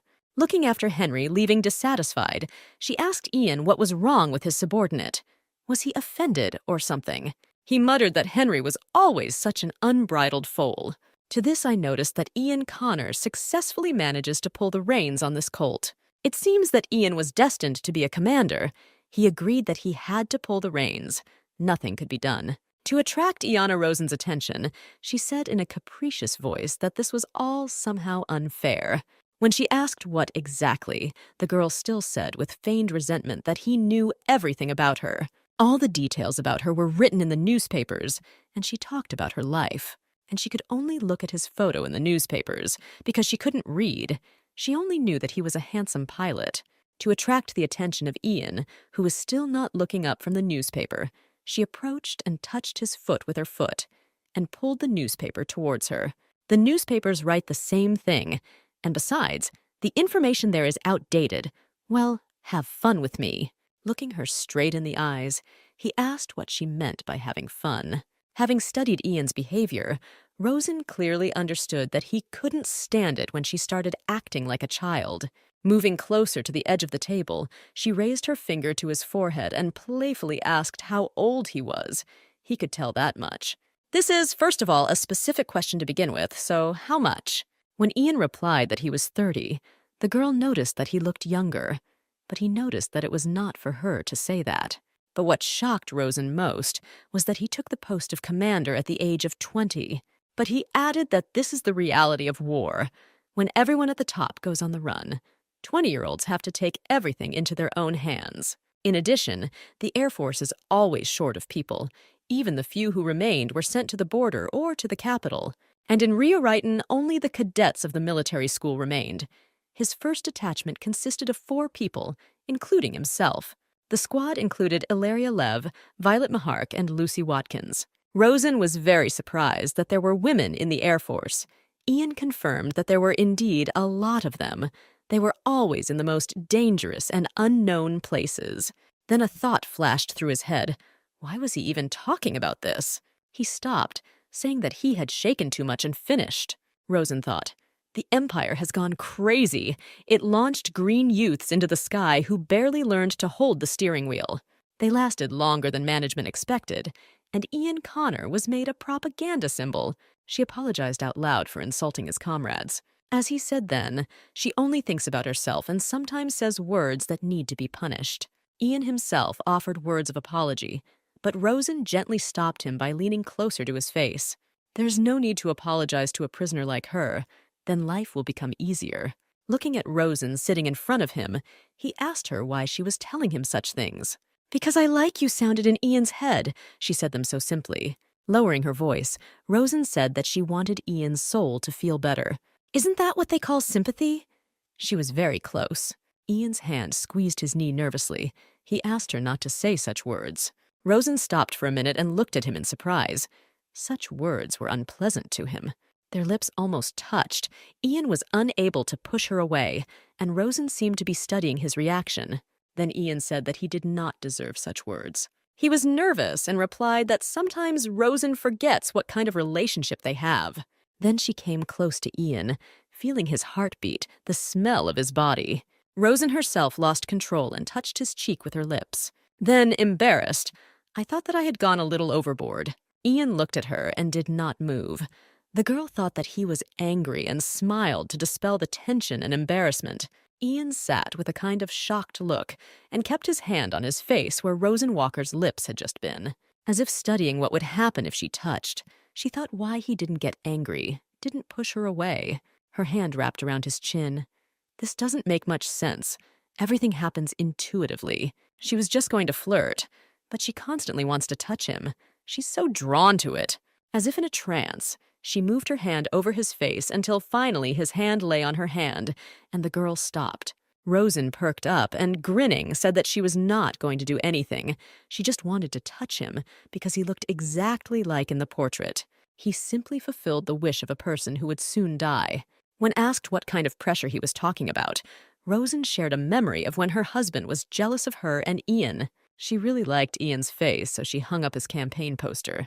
Hindley scolded and flogged her, asking if someone like her could even lay a finger on such a person. Yes, you never know how life will turn out. So it has become a prisoner, and even famous, and concerns Ian Connor himself. After she said that he was opposite and she could even touch, Ian hugged her face with both hands. Their eyes incessantly looked at each other. Rosen said stop and tried to ask what he was doing, but Ian couldn't restrain himself and was getting closer and closer to her. She tried to ask what he was doing, but his hand covered her mouth. The girl's eyes opened in surprise, an incomprehensible feeling and reaction from Ian Connor. He gently stroked her face, brushing aside a strand of hair that made Rosen blush. His eyes looked into hers. He opened his mouth to say something, but at that moment the door opened and Lila flew in with joyful cries of Rosen, Rosen. Henry came in next and apologized. There was nothing he could do. He collided with Lila on the way. She grabbed him, saying that she would also go, so she had to take him with her. Looking at Tian and Rosen, who pretended that everything was fine and nothing had happened. But Henry felt that the atmosphere had changed. Henry once again apologetically asked if it would be okay if he and Lila stayed here. And besides, Rosen wouldn't harm her. The girl broke away from her uncle's arms and rushed into Rosen's arms. Lila asked her so sincerely how she was feeling, if everything was okay with her, that Rosen felt ashamed. The image in which she appeared before Lila for the last time was too terrible for the eyes of a small child. It's so good that the baby is not afraid of her. She stroked the girl, and a wave of warmth and tenderness spread through her body. How long had it been since she had freely touched another person, feeling the warmth of his body? Looking at Ian, she thought maybe that's why she touched this man so fearlessly. The girl looked at her hands and said that she was so happy when she found out that the handcuffs had been removed from her. And the next minute she invited me to go to the party with her. Before the girl had time to ask what kind of party, Lila started babbling that it would be held today on the deck. And she invites her. Henry sat turning pale and could not get a word in. Rosen wondered if there was a party on the deck, and she wondered if she could attend. She sits locked up all the time, and this would be an ideal opportunity to find out where the key is. The location of the rescue boat. This needs to be found out. Rosen asked Lila in surprise how the party could be held on the deck if it was raining. The girl happily reassured her by saying that the weather would clear up by the evening. That's what Grandpa said. And he had never been wrong in his predictions. Besides, today is Walpurgis night. These words made Rosen shudder. How much time has passed? When you live like a prisoner, the concept of time disappears. This is the day of the most outstanding witch in history. On this day, festivities will take place throughout the Empire, and of course on the ship. This is a passenger liner.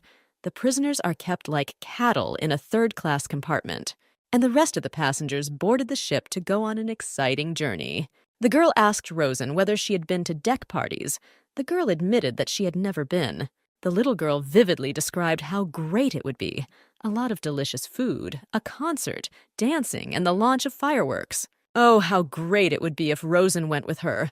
The girl said that it would be nice, but didn't finish, because Henry grabbed his niece. Henry felt awkward and tried to explain why Rosen couldn't go to the party. And it's not that Rosen had never been to such a holiday, but the girl looked at him offended and said that her grandfather allowed her to invite her and decided to use Uncle Ian's last chance. The little girl pressed for pity, arguing that Rosen had never been to such parties, that Rosen admired Lila's talent for persuasion. Henry was already sweating but did not give up. He brought up the fact that Rosen Walker is a famous person. Almost everyone knows her by sight. But Lila also had something to cover up. This is a masquerade party. Everyone will be wearing masks, and no one will recognize Rosen. Then the girl, turning to Ian, added that he could become Rosen's companion, and she wouldn't run away anywhere. Besides, there was water all around. Her grandfather taught her this. Rosen smiled, but our heroine didn't even hope that Ian Connor would allow her to go, and he wouldn't even listen. Rosen was digesting in her head something to say to him so that he would allow it, coming up with a touching speech about how he asked if she wanted to go. Everyone fell silent. Only Lila jumped for joy. Shocked by how Ian so easily asked her to go, she couldn't answer right away. So he asked again. I don't know what came over him, what thoughts were in his head, but this is definitely a chance. She answered out loud that it wouldn't sound strange if she said that she didn't want to go. Henry immediately protested. Everything in him screamed that this was a murderous idea, but Ian stopped him with a gesture of his hand. Then Rosen screamed, red with excitement, "Is it really possible?" Ian replied that he was already too kind to her, so one more indulgence would not change anything. Then he affectionately patted Lila, saying that she saved this girl.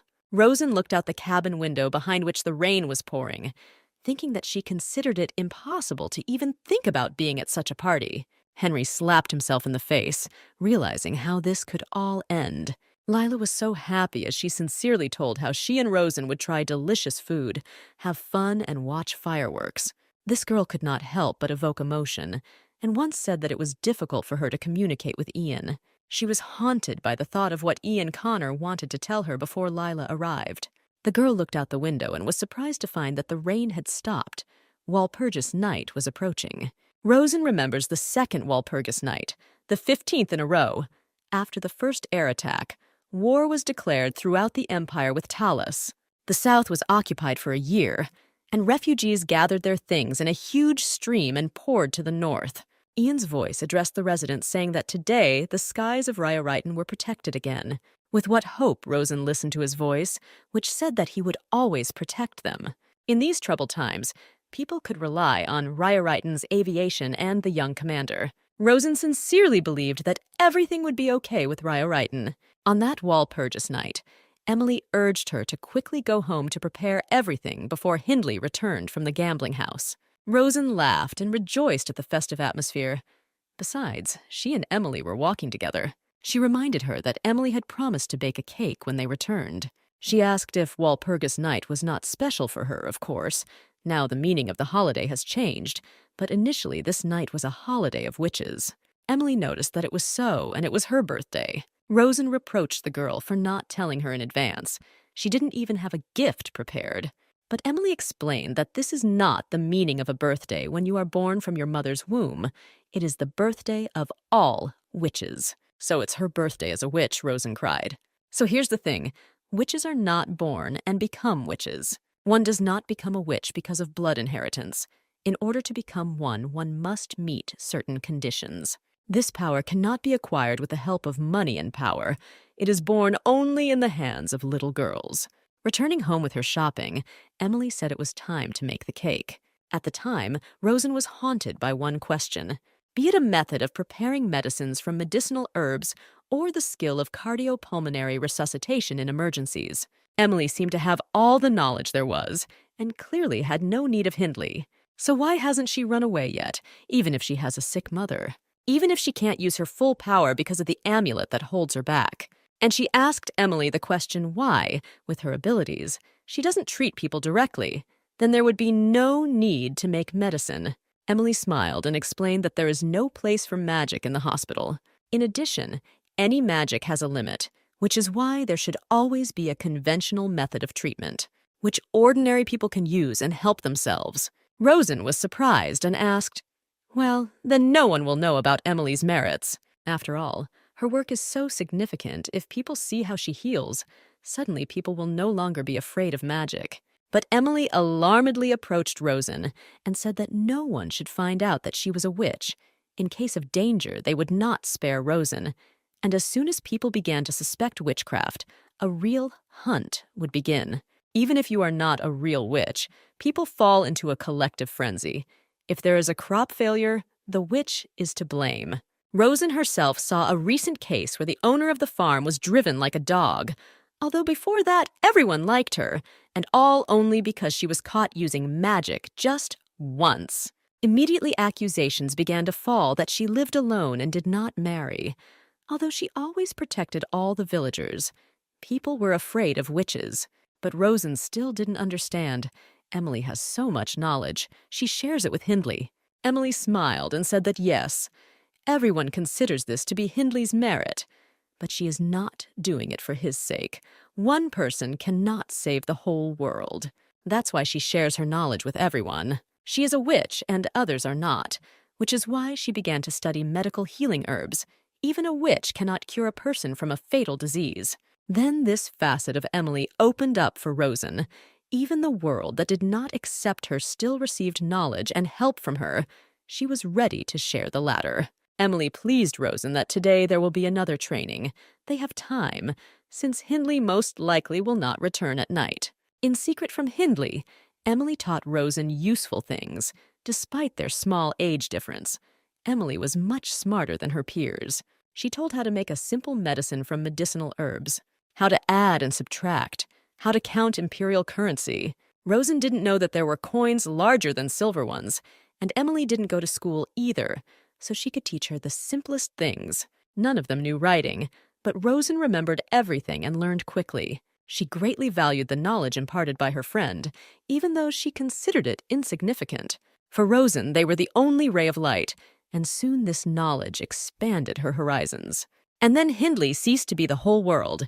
Emily became a friend, a caring older sister. She explained that magic cannot be used by just anyone, but there are times when anyone might need it. Rosen did not understand everything and asked Emily if one does not become a witch by blood, then how can she become one? Emily replied that she did not know the details, and no one could know. But then, as Emily became one, she is a witch, which means there is some special condition. Looking at Rosen's burning gaze, Emily replied that she just shouldn't say that she wants to become a witch. Calming her friend's suspicions, Rosen convinced her that she was just interested in listening. While stirring the dough, Emily said that she didn't know whether it was true or not, but there were rumors among witches that the condition may be the quintessence of elements such as human blood, united with one cherished desire and one-time magic. This is how Emily explained the conditions for the birth of a witch, but Rosen did not fully understand. Blood desire and magic. What do these words mean? But Emily only conveyed what she heard from other witches. Well, then it turns out that if Emily doesn't know, then she fulfilled the conditions and became a witch without knowing it. And Rosen asked how old she was then. As it turned out, she was only 6. At that time, persecution had already begun, and she still did not refuse to become a witch. And Emily confirmed, yes. After that, her life became more difficult, more painful and tiring, and also made her mother very sad. But the girl herself was not sad. One might say that she had an internal state of predetermination of her path. While adding ingredients to the cake, Emily said that although she could not tell the exact conditions of becoming a witch, but it can explain the meaning behind the cake that Rosen will eat tonight. Our heroine was surprised. Is there any meaning in the cake? To which Emily replied that it was a cake baked and eaten on Walpurgis night. They say that if you make a wish on a cake, Walpurga will hear it and make it come true. The cake was ready. The strawberries symbolize human blood. Then, striking a match, she lit a candle with the words that this is Walpurga's wish by candlelight. Rosen ate the cake and was surprised that even such seemingly simple things have meaning. She generally believed that this was just a custom used as an excuse so that people could eat the cake. Then what about one-time magic or the fulfillment of a wish is magic in itself?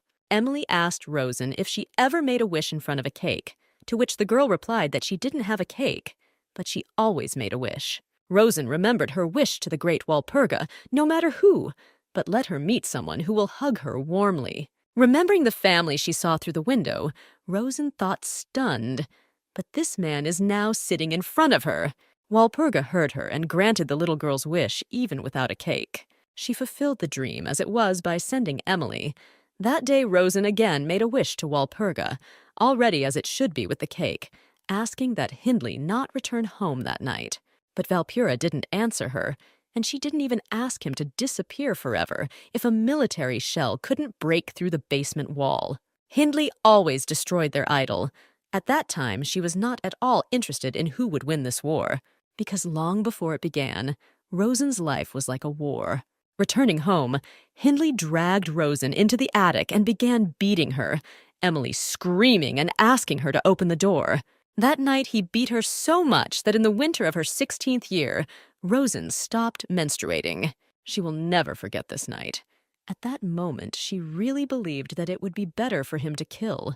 Henry stood outside the cabin door, listening to what was happening behind the door. Rosen held the dresses in front of Ian and asked his opinion which one looked better. Ian replied that it was her choice. What does his opinion have to do with it? But the girl did not agree with him, saying that it is good when there is still an opinion. The man sighed and recalled that she had kicked all the maids out of the cabin, to which Rosen replied since this was the last outfit in her life, she wanted to wear it herself. But it was impossible to extract an opinion from Ian. But when Rosen said that then she would try on each one, and he would evaluate it, his jaw dropped. He screamed. She wasn't going to try it on in front of him. But when Rosen lowered her underwear, he was shocked by what he saw. The girl's entire back was covered in scars from the beatings.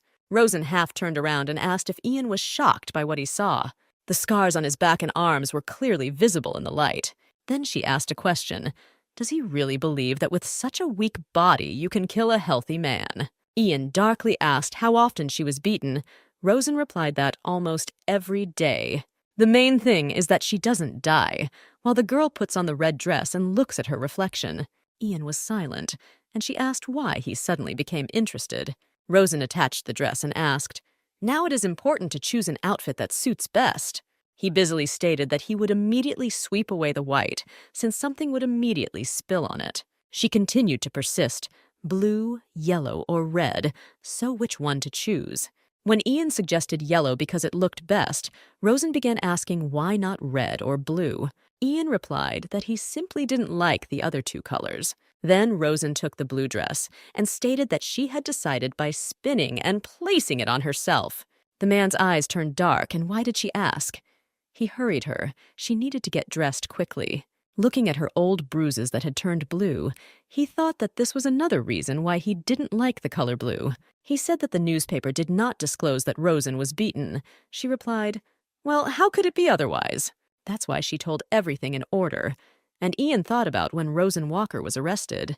The entire empire stubbornly tried to make her out to be a witch, and if one day a person was branded a witch, no one would be interested in his sad fate.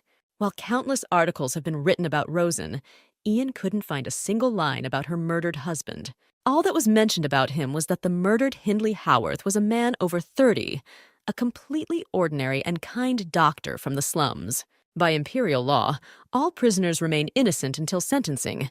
But what about this case? Throughout the entire trial, the defendant was never given the right to speak out. Of course, the evidence of the crime was undeniable and was enough for the prosecution. But someone should have asked Rosen what happened to her. Out loud, Ian said that by law she had to testify and say that she had been subjected to domestic violence. Even if it had made the verdict more difficult, Rosen didn't think it would have made a difference. Ian argued that at least there wouldn't be a witch label. The girl replied that she was already used to people's hatred, so it didn't matter anymore. Rosen put on her dress and tightened the belt around her waist, asking why he brought up this topic. Examining herself in the dress, the girl reminded him, no matter how much she persuaded him, He did not believe whether he really felt sorry for her because of the story in the middle of the night. Rosen began to puff. Not knowing how to cope with the belt, Ian suggested calling the maids to help. Ian's eyes widened after Rosen told him to help. She'd heard somewhere that at such evenings the partners should take care of everything. And today he is her partner. Ian sighed and agreed. Rosen warned me to tie the ribbon nicely without any knots, muttering that he was not a fool and could handle it. He looked at the girl's striped back, wondering what made Rosen Walker fight so desperately for life. Rosen looked at him playfully and said, "Sir Connor really does think she's unhappy." "So you feel sorry for me?" Rosen said, still smiling, looking at the man. Ian tried to justify that he had not said such a thing, but Rosen pointed out the facts to him. He took off the handcuffs, agreed to take him to the party. Everything is fine. No need to come up with excuses. She even likes that Ian feels sorry for her. But what about sympathy? Doesn't it spoil the mood? Ian clarified. To which Rosen stated that she would prefer sympathy to contempt from the person she likes. Suddenly her gaze fell on the reflection of her shoulders, where the scars were visible. The girl frowned and said that Ian was right. She would wear a yellow dress. And 10 minutes had not passed. She said that she liked blue. Ian was surprised. Rosen explained that in this off-the-shoulder dress, all the scars are visible. What girl from a decent family would walk with such a back? It's the same as hanging a sign, "I'm a criminal." She began to unbutton her dress, muttering that he still liked yellow, when he came up from behind and put a translucent scarf on her shoulders. And then he secured it with a badge, pinning it like a brooch. Now everything is closed, just like she wanted. Rosen was amazed, but it was the same thing from the brochure. This is the same symbol of victory, even when he was in the Imperial Air Force. But isn't it too much luxury for a prisoner to wear this symbol? Rosen said that now she doesn't even think about taking him back. Admiring the badge, the girl beamed with happiness. She was wondering why Ian did this. Is it something like an unconscious protest of the Empire or simple compassion? Be that as it may, if you need to tie yourself up with something, then this is definitely better than handcuffs. Wow. Ian dressed up too, wearing his full military uniform. Rosen bombarded him with questions. Did he give her away for good or not? Didn't he hate her and wasn't afraid that she would throw something out? Ian, looking at the happy Rosen, thought how mistaken she is. He does not feel hatred, despite the stigma of a witch. He himself was one of them, those who judged her without knowing her history. Rosen took his arm and they went to the deck. They had to go through the corridor and the banquet hall. An excited Henry was waiting for them. Well, they finally came. Looking at Rosen and Ian, one would think that they are a couple of lovers who are going to spend the holiday together. While Henry was asking if Rosen had seduced Ian while he was away, Lila ran up in a bright mask. They showered each other with compliments. The girl sincerely admired Rosen's beauty. Rosen asked Henry why he wasn't wearing a mask if it was a masquerade ball. Henry replied that with his physique, wearing a mask looks stupid, but Lila gave him away by saying that her uncle is afraid when his face is covered. The guy was angry, and the girl continued to tell everyone that her uncle was sick. That's what the doctor said, but he's not lying. Ian explained that in the office of a combat aircraft, the view quite often narrows. The blood rushes to the head and a white veil falls over the eyes. Henry nervously said why everyone was so eager to make him a patient. "So you are the patient," Rosen added, mentally saying that she couldn't rise to a height, and she couldn't see someone else's death either. War easily breaks a person, she recalled Maria's words. Physically, he may be fine, but inside, he is not. Then the thought occurred to her that not only Henry, but also Ian might have such a problem. After all, he too was sitting at the controls of the plane while she was analyzing. Henry convinced everyone that he simply didn't like masks. And Rosen decided to directly ask Ian if he was okay. They looked into each other's eyes. Ian was silent. Then Henry intervened. "She wants to say that Sir Connor is sick." Rosen tried to explain that she didn't mean that, but they were both pilots. Both wore military uniforms, but did not wear masks, which completely angered Henry, who accused Rosen of asking tactless questions. The phrase that Sir Connor is different from me, and how could Ian Connor himself get sick, struck Rosen. He was an indestructible symbol of victory and confidence of the entire empire. What will then be left of the Empire at all? Then such a difficult victory will be of no use. At the end of a long war, too many things were destroyed, so there must be at least one thing that remained intact. Ian Connor was the kind of man who should not be broken. But how can one person psychologically and morally bear so much burden on himself? Isn't this too cruel to Ian? And what if he is sick and only seems to be fine? Everyone around believes that everything is fine with him. But Rosen's inner instinct told him that this is not so. He must be keeping everything to himself, not showing signs of illness. And he wore a military uniform to the banquet, isn't it strange? The girl asked Ian about his clothes, but he replied that he did not see the need to wear anything else. Henry, with some irritation, advised his boss, since he was going to the ball, to meet some young lady from a decent family. But Ian calmly replied that he was not going to have fun, but was staying at work, accompanying Rosen. The man didn't even want to listen to Henry's offer to take him and Lila. Henry reminded him of the disgrace he had seen in the room this morning. Rosen wondered what the hell she was talking about. What the hell had she overslept? Why is Henry now pressing Ian about the fact that he is not married? The latter clearly does not like this and interrupts his subordinate by pointing to his place. He reminds Henry that he himself is not married, but he argues that he has another case, a little niece who needs to be raised, and he is younger than Ian. In the end, Ian interrupts Henry to stop this nonsense about getting married, and Rosen extends his hand and tells her to put on the mask. The hand is extended towards her, the hand of a companion, a gentleman accompanying his lady.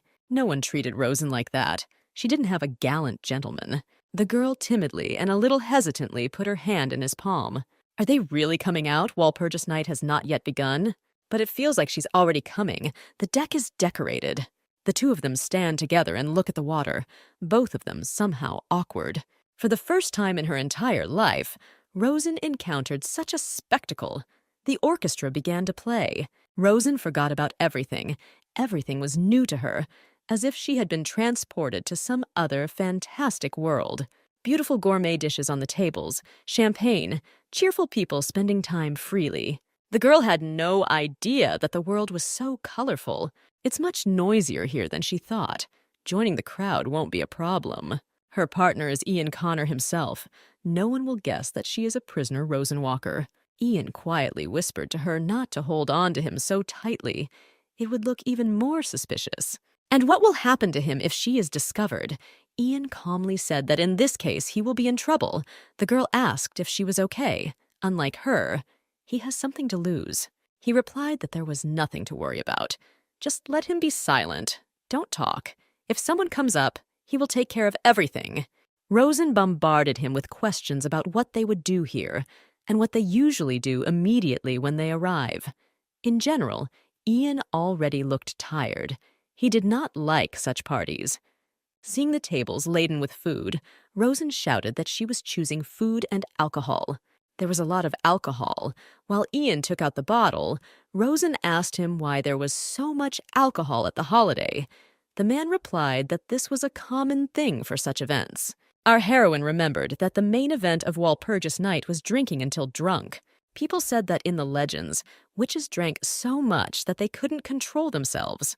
And while they were beside themselves and dancing with the devil, apparently under the pretext of a legend, people also did not deny themselves anything. A 2-day festival full of food, booze, dancing. The fact that the ban is being broken makes people excited and loosens the rules that were holding them back. This is the night when people tear off their masks and become a little more honest. And this is also a kind of magic. Ian poured her a drink and poured himself a regular drink. The girl looked at him in surprise.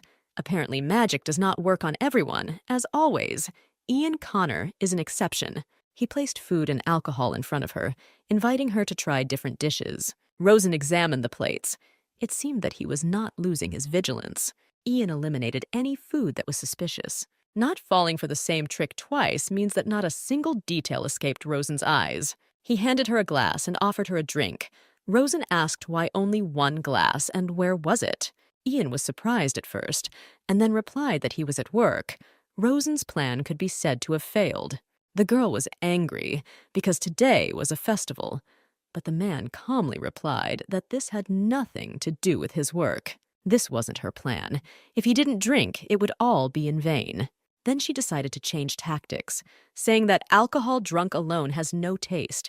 If he does not drink with her, then she will get drunk like an alcoholic. Ian's answer was that it was her choice. Let her get drunk. But then she would be wasting her time, of which she didn't have much left. It seemed to Rosen that Ian had pulled away from her again, and therefore her interest in him was awakening. How I wanted to touch this indifferent face. To get rid of this indifferent face, smiling, she asked if he had any wine from my area. It seemed to work. Ian froze, and it felt like a veil had been dropped over him. Acting carefree, Rosen half-jokingly said that she would like to drink this wine. The man snapped that there was no such wine. Then the girl asked why. After all, this is a common wine. Weren't there a couple of bottles lying around in the kitchen? Without losing his composure, Ian snapped that there was no wine there. Trying to piss him off, Rosen, grinning, continued to assert that there would definitely be a couple of bottles. Seeing that Ian's mouth began to curl, she continued to talk about how Mayeria wine is often used to prepare delicious dishes. Having pinched a piece from her dish, she offered to make a bet that there was probably sauce made from Mayeria wine even in this plate. The answer struck Rosen. He calmly stated that he had thrown overboard everything related to this berry, fruits, wines, dried fruits, drinks. While she was lying in bed, he threw everything away. His eyes looked through her. It seemed that now Ian Connor was reading her thoughts. Rosen, of course, knew that he was not simple, but even she did not expect him to be so much so. An equally crazy guard was assigned to the crazy prisoner. Then Rosen decided to watch him some more and again started the topic of why he doesn't drink alcohol. Ian replied that he didn't drink at all, to which the girl replied that she believed that all military personnel drank. At his surprised look, she hastened to apologize. She did not want to offend his comrades or him. She had never seen how they worked in the Air Force, but there were other soldiers. For example, those who patrolled the streets. Ian clarified whether she meant the Army rear troops. The girl did not know the exact answer. She saw how these soldiers patrolled the streets of Rio Riton. So, Rosen added, there were only drunks there. Ian asked if she hated the military. Our heroine honestly admitted that she hated everyone except him. Smiling, she looked into his eyes. Ian looked at her thoughtfully, and then off into the distance. And then he said not to point the device at people, and that's all he wanted to say. Well, she assured him that she believed what she said and would remove the Air Force from her list. His comrades fought hard. Without taking her gaze off Ian, Rosen repeated that whatever he said, she would believe everything. Having swirled the glass, she thought that this drink made for the festival was a little strong, but this was not her limit. Emptying the bottle was not a problem.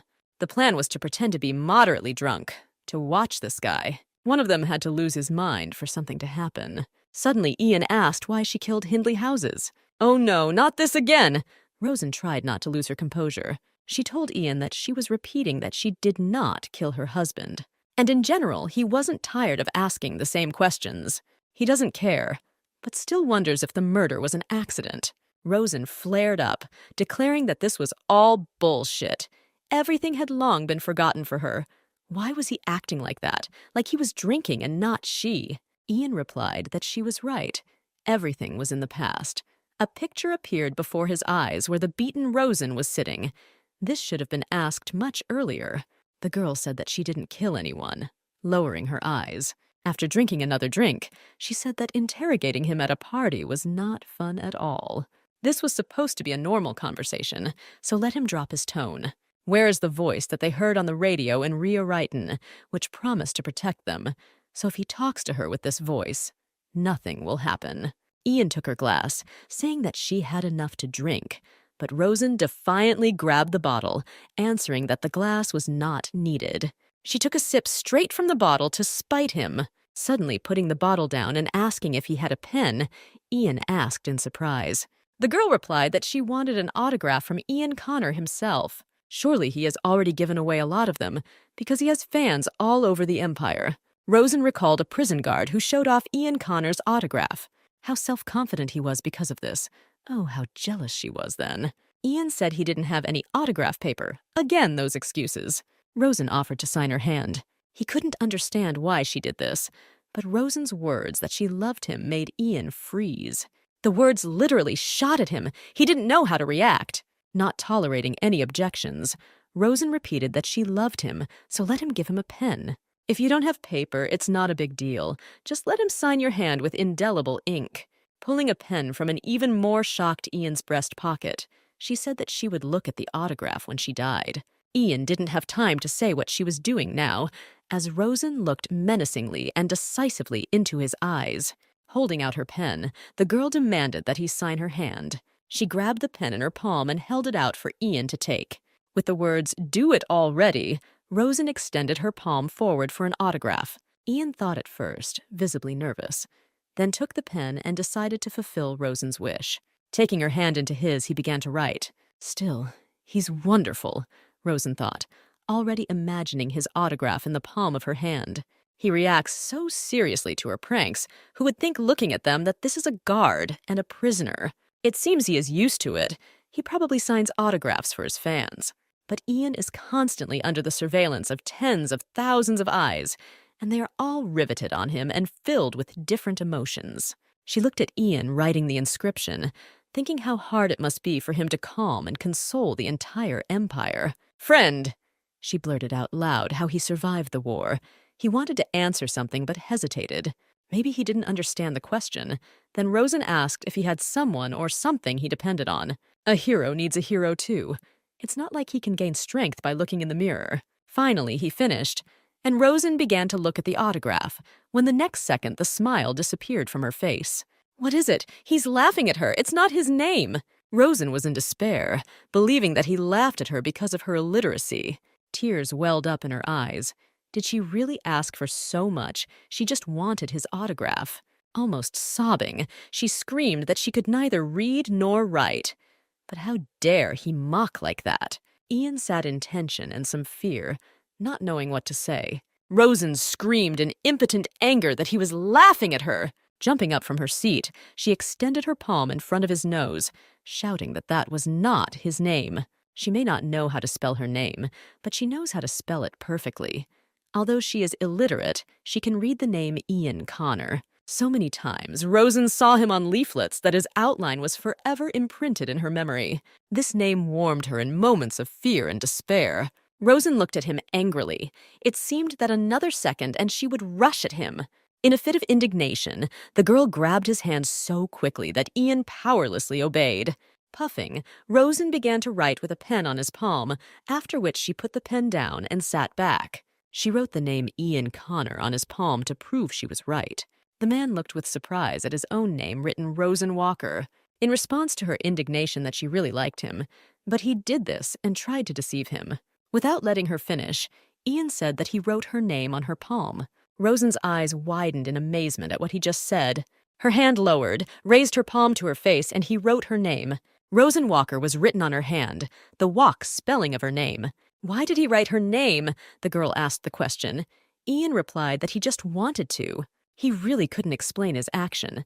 It happened in an emotional outburst.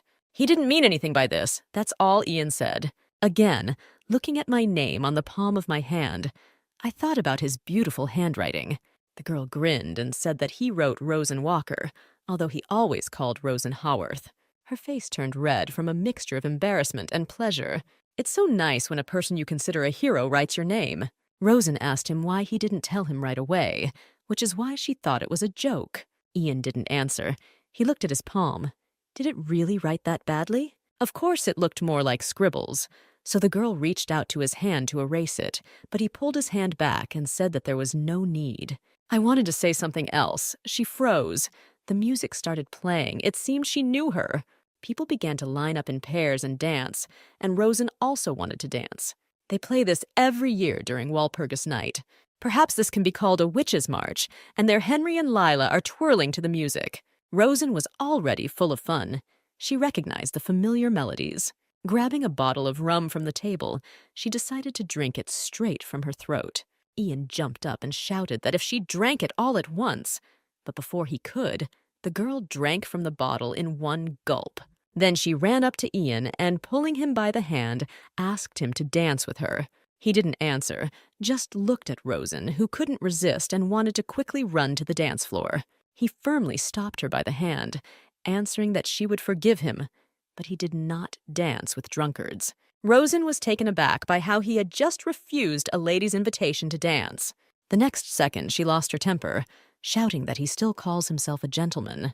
Repeating the captain's words and calling him a bastard, Rosen reminded him that before leaving, Henry said if anyone asks to identify himself as a distant relative of the Revel family.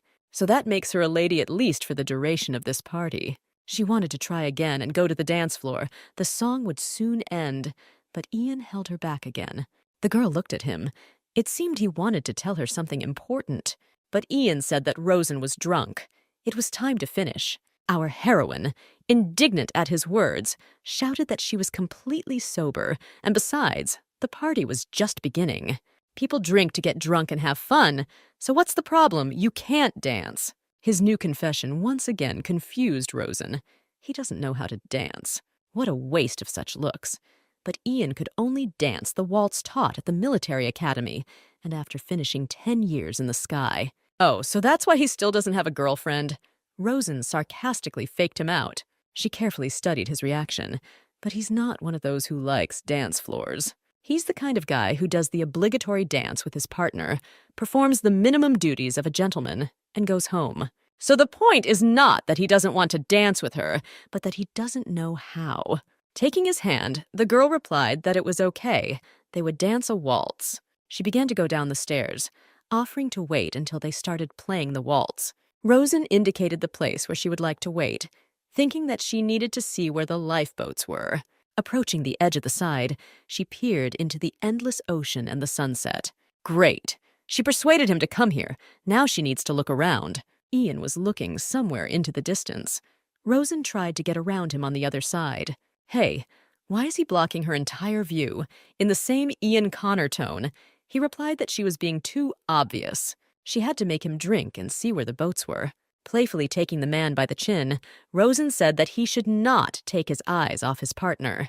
He wanted to answer something, but Rosen covered his mouth with her finger and said that she never liked talkative people. Suddenly, a new wave of music was heard again. What kind of instrument was it? This is a cello, right? Ian confirmed. She had already heard this music. When the military band was playing in the square in Rio Riton, and Emily said the name of the instrument. It's been a long time since she talked about Emily. Emily taught her everything she knows. It was her faithful friend who taught her the technique that saved Lila. Rosen was very afraid that someone would be able to track Emily. Ian asked where Emily Howarth was now, where she had gone. They looked at each other, and Rosen didn't know what to answer. She was afraid for her friend. Ian asked why Rosen was left alone. That was the last thing she thought he would ask. He wonders how Emily could have disappeared without a trace or suspects that they were accomplices. Or he really thinks Emily committed the crime and Rosen is covering for her. But Emily must be protected at all costs. Rosen answered, looking into his eyes, that she didn't know, and it was true. Ian said it was a very important question why she was never brought up in court. He had actually already thought about it, suspecting Rosen of hiding an accomplice. The girl replied that everything was obvious. Emily had nothing to do with it, and she knows nothing about her whereabouts. Ian continued to insist that this could change the course of the trial. You can't undo what's been done. The sentence won't be canceled anyway. So she's had enough of his interrogations. Ian silently watched as Rosen pointedly turned away. She leaned on the side of the deck and said that he would never learn these answers from her. From someone who knows nothing, the girl herself would like to know where Emily is. It feels like Ian is looking straight into her soul. The girl looked bored. Hadn't he heard that curiosity doesn't lead to good things? She didn't even want him to believe her, and she definitely didn't need a new investigation. All she needs is his pity to steal the key from him. To change the conversation, she pretended to accuse Ian of being angry with her again, and she was used to seeing the seductive Ian Connor from the poster. By his actions, he confused Ian in order to distract him from thoughts about a new investigation. But he said not to be angry with her, then asked carefully how Rosen would like him to behave with her. The tension seemed to subside. Ian's gaze changed, became warmer. She looked him straight in the eyes, and her mind flashed here her chance. Let him treat him like a friend whom he knew since childhood, but has not seen for a long time and who does not have long to live. She barely had time to finish saying that they were both from Raya Righton when the ship rocked, and the girl felt like she was about to roll over the side. Having jumped on the next wave, the liner rolled over to the other side. Rosen just had time to scream that she would fall overboard in these heels. But the very next second, Ian, with a deft movement, held her by the waist, preventing her from falling. It was clear that he was scared. His pupils were dilated. He was breathing heavily with excitement. Rosen also caught her breath. She heard his words to be careful. Pressing her closer to him, the man added that they were at sea. In the blink of an eye she could, but did not finish. Rosen realized that this was the best chance she would ever have, rushing to him and hugging him. The girl closed her eyes in his arms. She felt good. But at the same time, the thought of the key on his belt did not leave her. Ian stood at a loss, which was exactly what was expected. They stood like that for a minute, but his next words that she was drunk threw Rosen off balance. She screamed that yes, she was drunk. She had the right, since she would die in a few days. Looking at him, she asked a question, having calmed down a little, whether the military gave him any pills. Trying to get him to understand that soldiers usually wore something like this in case they were captured, she felt around his jacket with her hand. Rosen's words, "Maybe he will give her these pills," made Ian scream, but the girl reassured him that he would not do this on board. Starting to talk to him, she asked him to give her something to use on the island of Monty. This is a win-win option. For him, a completed mission. For her, calm oblivion. If he says that he feels sorry for her, then isn't that a win-win option? It is obvious that she is lying. Rosen had no intention of dying. She just needs to shake this indestructible composure.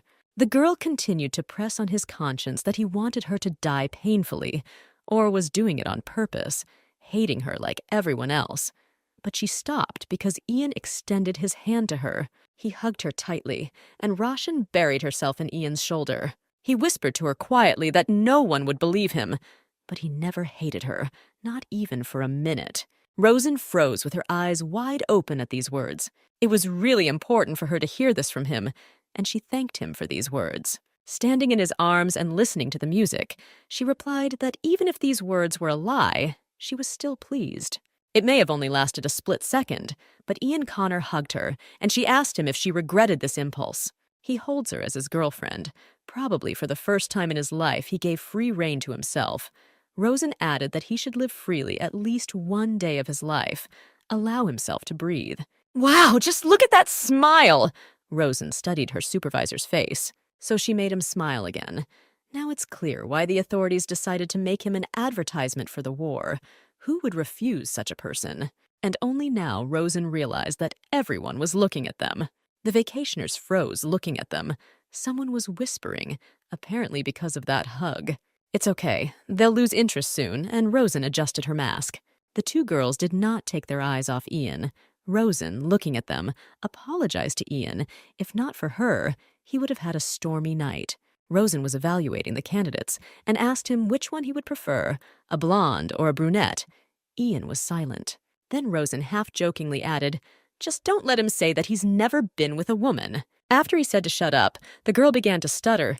"Yes, he's joking, but it can't be true." Rosen, in a fit of surprise, screamed what kind of bullshit he was talking about. Then he covered her mouth and told her not to yell at the whole deck. The ladies were discussing this picture with interest in Rosen and Ian. They seemed to be close. One of them said that she heard that Ian Connor's companion is a distant relative of the Rivalovs. It seems that they will not be lucky enough to approach Ian Connor today. The words that Ian Connor never leaves this girl's side were heard by a man in a mask with a glass of champagne. Lowering his mask, he looked at Ian and Rosen. Rosen asked to let go of her mouth. She would behave quietly. The girl could hardly breathe from such an exciting discovery. Ian asked them not to get them into trouble and to be quieter. Looking at the man in front of her, Rosen couldn't believe that he had never had a woman. Our dashing hero is such a loner, but he didn't even deny it's true. And then Rosen decided to get to the bottom of it by asking questions. Maybe he's some type of germaphobe who can't stand being touched. Ian replied that she doesn't care. No, that's not his problem. Lowering her voice, she ingratiatingly asked if he liked men, and also received a negative answer from Ian. Then, almost in a whisper, she said, "Maybe it's not working for him down there." Ian rolled his eyes. She apparently wants to finish him off today. Then Rosen smiled and took on a seductive look and asked how about her. Ian's face began to change, sternly asking what she meant. She offered to become his first woman, but oh well, he doesn't understand what a man and a woman do when left alone in a cabin. It is quite obvious what will happen next. Looking into his eyes, she tried to catch his interest. She suggested going inside. That's what he wants, isn't it? She'll make sure Ian doesn't regret it. In response, he grabbed her wrist and said that she was not only drunk, but she was still completely distraught. She knew that look of his full of indignation well. Then Tan pulled her, saying that they were going back inside. Rosen grabbed the side and shouted that she was not drunk. Then she defiantly sat down on the floor and said that she would not go anywhere. But now if he wants to sleep with her, he will have to drag her. Ian sternly replied that she was drunk, so there was no need to make a scene. They would just quietly go to the cabin. Treating her like a petulant child, Ian sat down and asked Rosen not to make him regret what he did for her today. She asked with a smile that he already regretted taking off the handcuffs. Taking a breath, Ian said that he was just beginning to regret. He helped her get up, but as soon as Rosen saw the waiter with champagne, she immediately screamed, "Oh, champagne!" and grabbed the glass. After drinking champagne, the girl laughed joyfully, enjoying the festive atmosphere. Rosen felt that she was already tipsy. Then Tan sat her down so that she could come to her senses. He even suggested that she take a little nap. Then he would take her back to the cabin. But among the people, she saw attached lifeboats. The drunken state vanished as if by hand, and she finally found them. She is right now at the bow of the ship, in which case Rosen was wondering where she would best get off to get to these boats. Everything needs to be done to make Ian lose his vigilance, and then it will be possible to slip under the cover of darkness. The girl already saw herself running at night, so she lowers the lever and the boat is already on the water. But the main problem is the key. Rosen tensed. If she doesn't get it, then everything is useless. Rosen had not seen the key for a long time. While she sat and puzzled, everyone around was having fun. Nodding at the people, she told Ian that all these people looked cheerful. How good it is that they survived the war. Otherwise, she would never have seen this wonderful holiday, which was in his soul when he saw the restored peace and order. Ian didn't have time to answer when they were interrupted by a man who asked if he could meet Sir Connor's companion. They looked at him.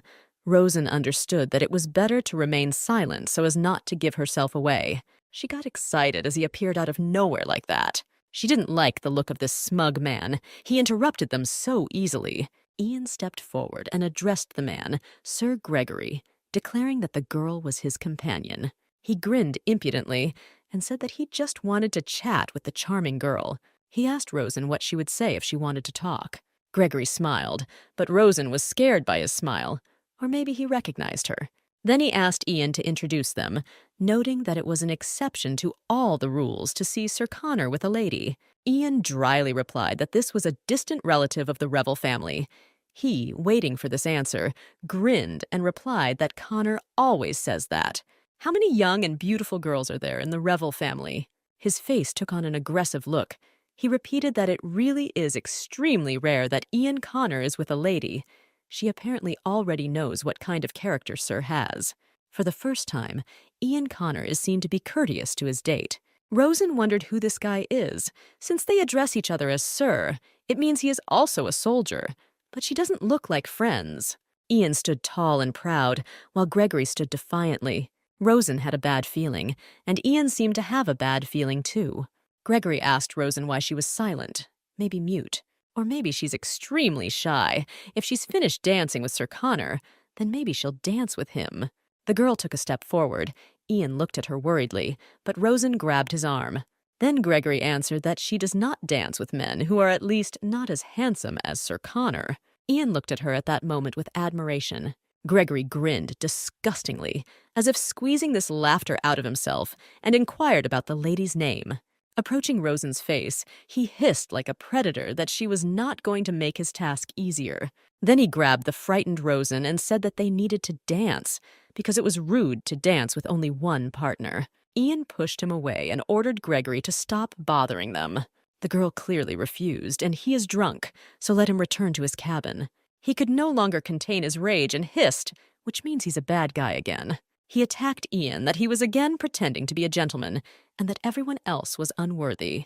Accusing Ian of looking at him with an arrogant gaze, he called him an arrogant bastard. Ian replied that he was building such a look. Gregory said that it was all because he ran away then. He began to talk about how he had done the right thing, unlike Ian and his comrades, most of whom were dead. Ian recalled that the cadets much younger than Gregory did not desert, but bravely went to fight.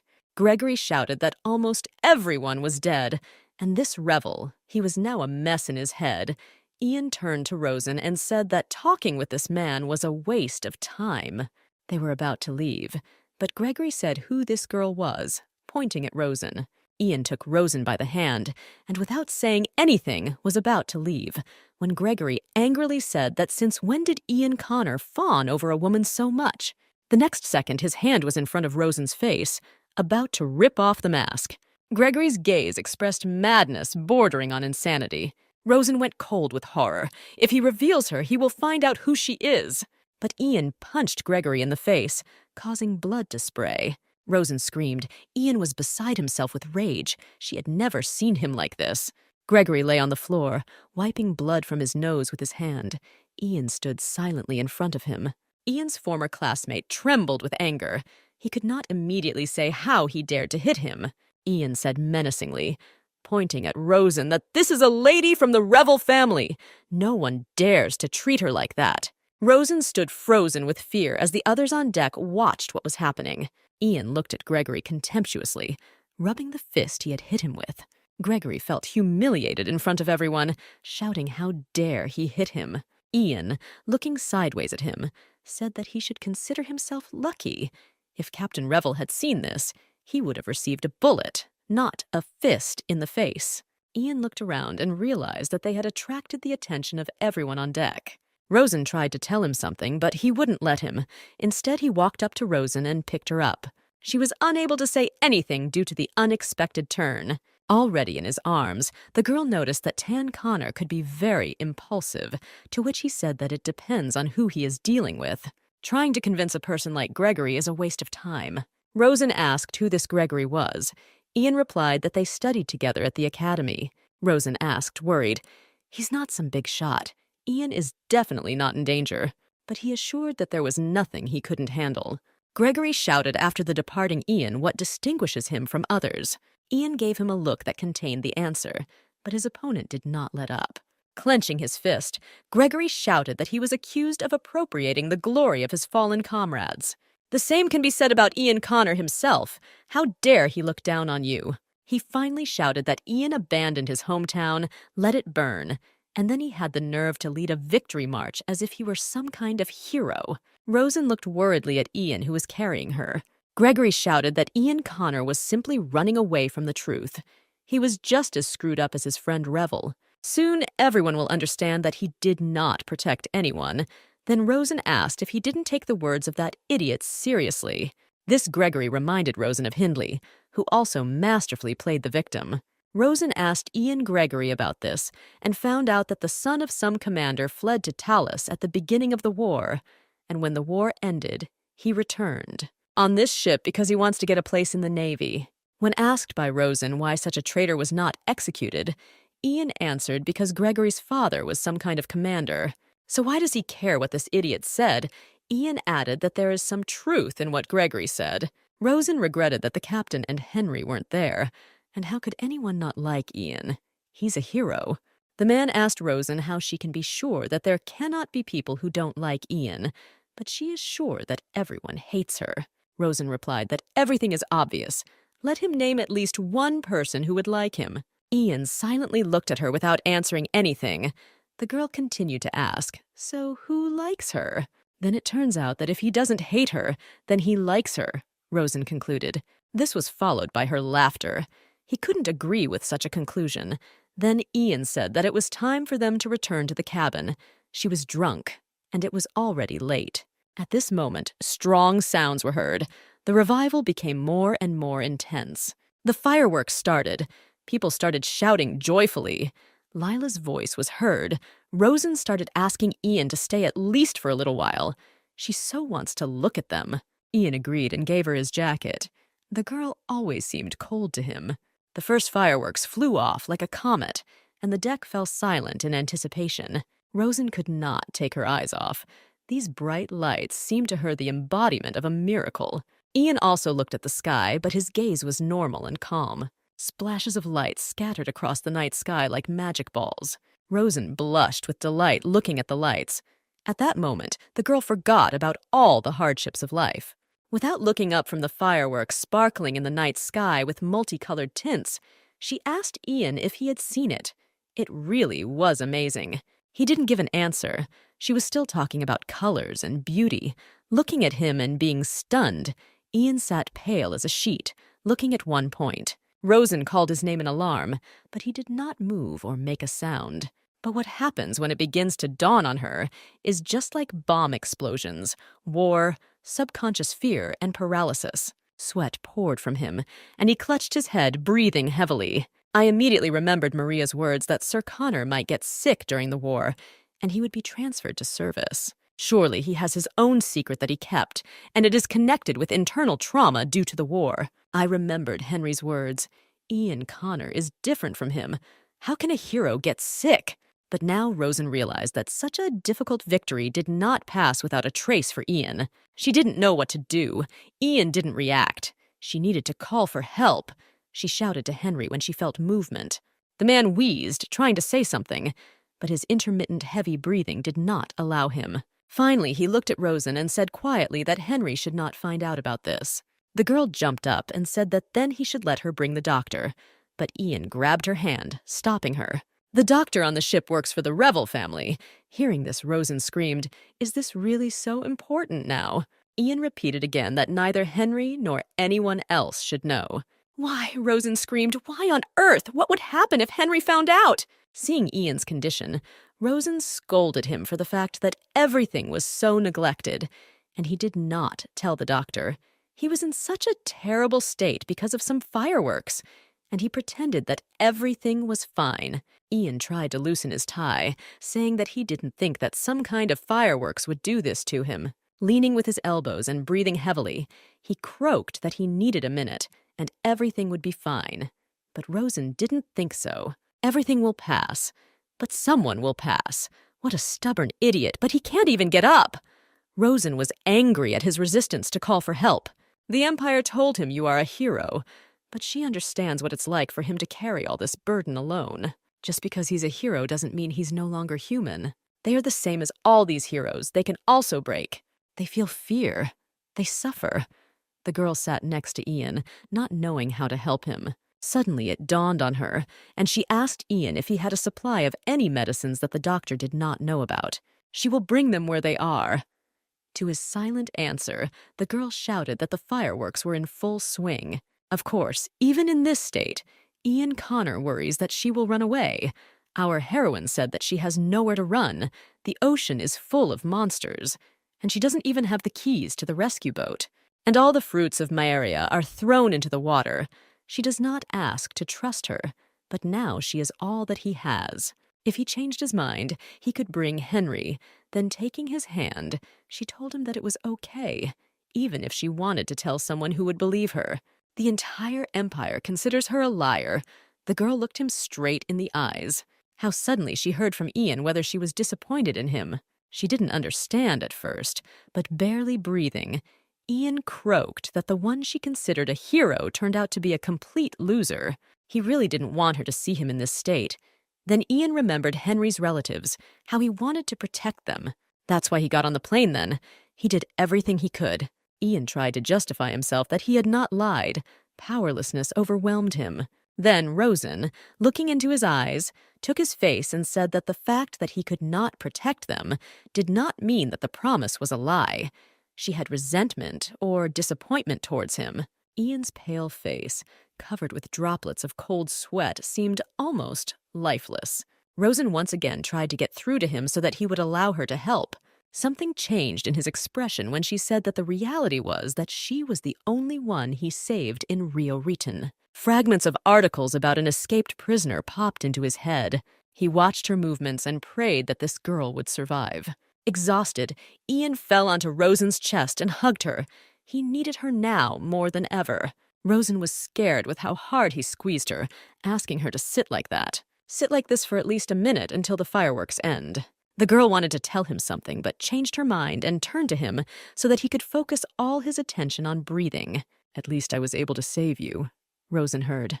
This is what he kept repeating, and at that moment Rosen realized that she was playing the same role for him as he was for her. There are those who must remain strong no matter what comes their way.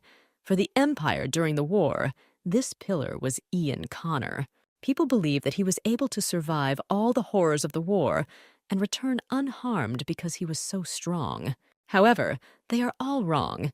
In fact, the burden of being a hero was so heavy, and the responsibility that came with it, he ended up focusing on the prisoner who had escaped from Rio Return. He's just a man who found solace in a criminal because he's pining for a house he couldn't protect. It's incredible how long Ian kept this to himself. He seems to have calmed down a little, but he's still breathing heavily. Suddenly he whispered that in his cabin, in a box on the second shelf, there was a small bag. Rosen ran to the cabin. Ian Connor seemed completely crazy. Opening the box in his cabin, she would never have thought that he would actually send her alone. At least everything will be fine with him at this time, but you can't be distracted. You need to focus. To Rosen's surprise, the box was actually open. She found a brown bag, which means one dose is stored here. This is done to avoid an overdose. But what can she do with one dose? She will need more. Rosen began to look around the cabin. There must have been more powder, but all the other drawers were closed. He is so scrupulous, but I didn't expect anything less from him. Before my eyes, there was still his gaze and her words to trust her at least once in my life. She told him so. What does she do now? You made a huge mistake, Ian Connor. Some drawer turned out to be unlocked. Something was stuck there. It could be a key. Something fell on her head and hit her. In the darkness, the girl did not immediately see the object. All Rosen's thoughts were about the strange discovery. Perhaps it would help her get out of this ship. When she picked up the find, it turned out to be a book. The girl turned it over in her hands. She doesn't know how to read. What use could it be? Thinking about what to do with this book, she came to the conclusion that it was worth returning it to its place without arousing unnecessary suspicion. But some inner instinct made her flip through the pages. It was not a book, but Rosen froze as she leafed through the pages. There were newspaper clippings about her. God, there are clippings and pictures of her everywhere. What the hell are they doing here? He has been collecting information about her all this time, and something is circled in red. It looks like she was circling the same word. It dawned on her to look at her palm. There it is. This is her name. And the notes, dozens of them here and all about her. The girl didn't know what to think. Taking another look at her name on her palm and checking it against the inscriptions in the red circles, she realized that every time he circled the mention of her name in the newspaper news. The girl sat down on the floor. His words flashed that at least he saved her. "I've never hated you even once, but I definitely know you better than you think." So he wasn't lying, Rosen thought. That's what he meant. He turned all his guilt into pity for her. The girl burst into a hysterical fit of laughter. For the first time in her life, she was glad that she couldn't read. And if I could, I would study this dossier page by page and use it for my own purposes. Ian Connor should never have believed her even for a second. As he said, she is mean and cowardly and always runs away from everything. Putting the diary back in place, she felt for another bag of powder. Great here, about 250 grams. One dose of sleeping pills is about 50 grams, which is enough to knock out an insomniac for 6 hours or so. Add another 25 grams and you will pass out for 8 hours. Few people know that sleeping pills in powder form are something that is extremely difficult for ordinary citizens to obtain. They act just like a sedative. Ian Connor doesn't even imagine that she has such knowledge. But she was Emily's student. He couldn't imagine that she would steal his sleeping pills, and not just the keys to the lifeboat. Otherwise, he would never have let her go, even in his current state. The girl left the cabin thinking about how she uses sleeping pills, which have no taste or smell. She mixes it all with water and wine. The party is in full swing. Everyone is eating and drinking. Everything will be fine. His wound from betrayal will not be too deep. In the end, he is surrounded by so many wonderful people, and in time he will be freed from the chains that the title of hero brought with it. And he will live a happy life and will no longer depend on some witch. And the fact that she said that she really wants to help and loves, then this will be her help. But this does not mean that she will choose him over her freedom, even despite the fact that she will most likely die at sea. Regardless of whether it works out or not, she will not give up. And tomorrow she will escape from this ship alive, even if her opponent is her own heart. But she will not allow him to restrain her. Ian thought about how much time had passed since he let Rosen go. 10 minutes. 15. What was he even thinking about when he sent the captive alone, without handcuffs, with extensive experience in escapes, to look for something in her cabin? He imagined Henry's reaction when he found out everything and whether she had a chance to escape and survive. He did not want to agree to this task, but there was an order to deliver Rosen Walker to him personally. The chief said that the people of Ryo-Ryton trusted Ian Connor, and now their hometown is in ruins. It does not matter that he was forced to make this choice. He must take responsibility, Ian asked, blaming an innocent man. Is Rosen Walker innocent? Ian answered directly that yes, she is innocent. The commander is just giving the crowd what they want. An unquestioning answer came from the boss that Ian must remain with an unblemished reputation, and the witch must pay for her sins. And now, replaying those events in his head, Ian understood that throughout the war, he had been a perfectly working mechanism carrying out orders. He thought that he had completely adapted to the way the government conducted business. So why are there now doubts as to why he wanted to refuse in the Rosen Walker case? Now the whole empire considers her a lying witch, but in fact she is frank, sometimes even too frank. He remembered her words before leaving for the cabin that he could not protect everyone and did not lie when he promised to protect. He was amazed how she could openly say what she was thinking about, or how she believed that her feelings and thoughts were not worth protecting. She believes that her words will not affect him in any way. It would be good if this were true. Committing suicide on board this ship was probably her last plan. So why should he help him? The more she does, the harder it is for him to let her die. Even if somehow Rosen gets a lifeboat, what are its chances of surviving in the ocean? What are its chances of making it to land unharmed? He remembered the day when he visited the ruins of Ryo-Ryton. Then he saw her on a notice stuck on the wall.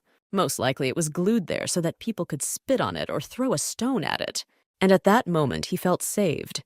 At least she survived, alone. It's funny, but he always kept that photo of her with him, to desperately cling to something, and now Rosen's words are spinning in his head that she would prefer something poisonous. After all, he keeps something with him since the war in case of capture. Her escape was impossible. A wave of despair washed over Ian. He reached out his hand to the revolver. She will die a terrible death on the island of Monte. She knows that it is already too late. That's why she asks for a less painful way. Despair. Everything is useless. Ian pulled out his weapon. If that's the case, wouldn't this be the best choice? He reloaded the pistol and leaned over the side. Something flashed through his head. Everything is useless. There is no way out. Another second, and he heard his name behind him. Rosen ran up. She was frightened by the fact that he was leaning towards the water. It seemed to him that this was a vision, a hallucination. Words that here, she brought medicine. Come to think of it, the little voice in his head was always asking the same question. At that moment, Rosen poured powder into his hand. Did it even matter to him whether Rosen was really a murderer or not? If he could go back in time and refuse this task, he would have done so, whether someone else other than himself had been assigned to accompany him. Ian grinned. He simply avoided answering. Everything is obvious. If he only feels pity for her, he would have long ago given her a painless death and played it off as an accident. After all, he sent her alone, being sure that she would search his cabin. By this he gave her a ray of hope so that she would stop thinking about how to kill herself. And instead she looked for ways to survive, no matter how slim her chances were. Rosen was saying something, looking scared. What was going on? Why was he smiling when Ian grabbed her face? Looking into her eyes widened in surprise. He realized that in fact no one forced him to take this task. It was all his choice from beginning to end. He kissed Rosen, realizing that he had chosen her. He had chosen her, and this path from the very beginning. And perhaps he made this choice a long time ago. This girl was the meaning of his life. When he pulled back a little, there was that same magic between them, connecting on an invisible level. Rosen stood in bewilderment. She did not yet realize what had just happened. Then, having come to her senses, the girl playfully hugged him and said that he shouldn't tease her like that. She wanted to kiss him, but he stopped her. Rosen said, "Well, she liked everything where it was going. Why interrupt?" But Ian became the old Ian again.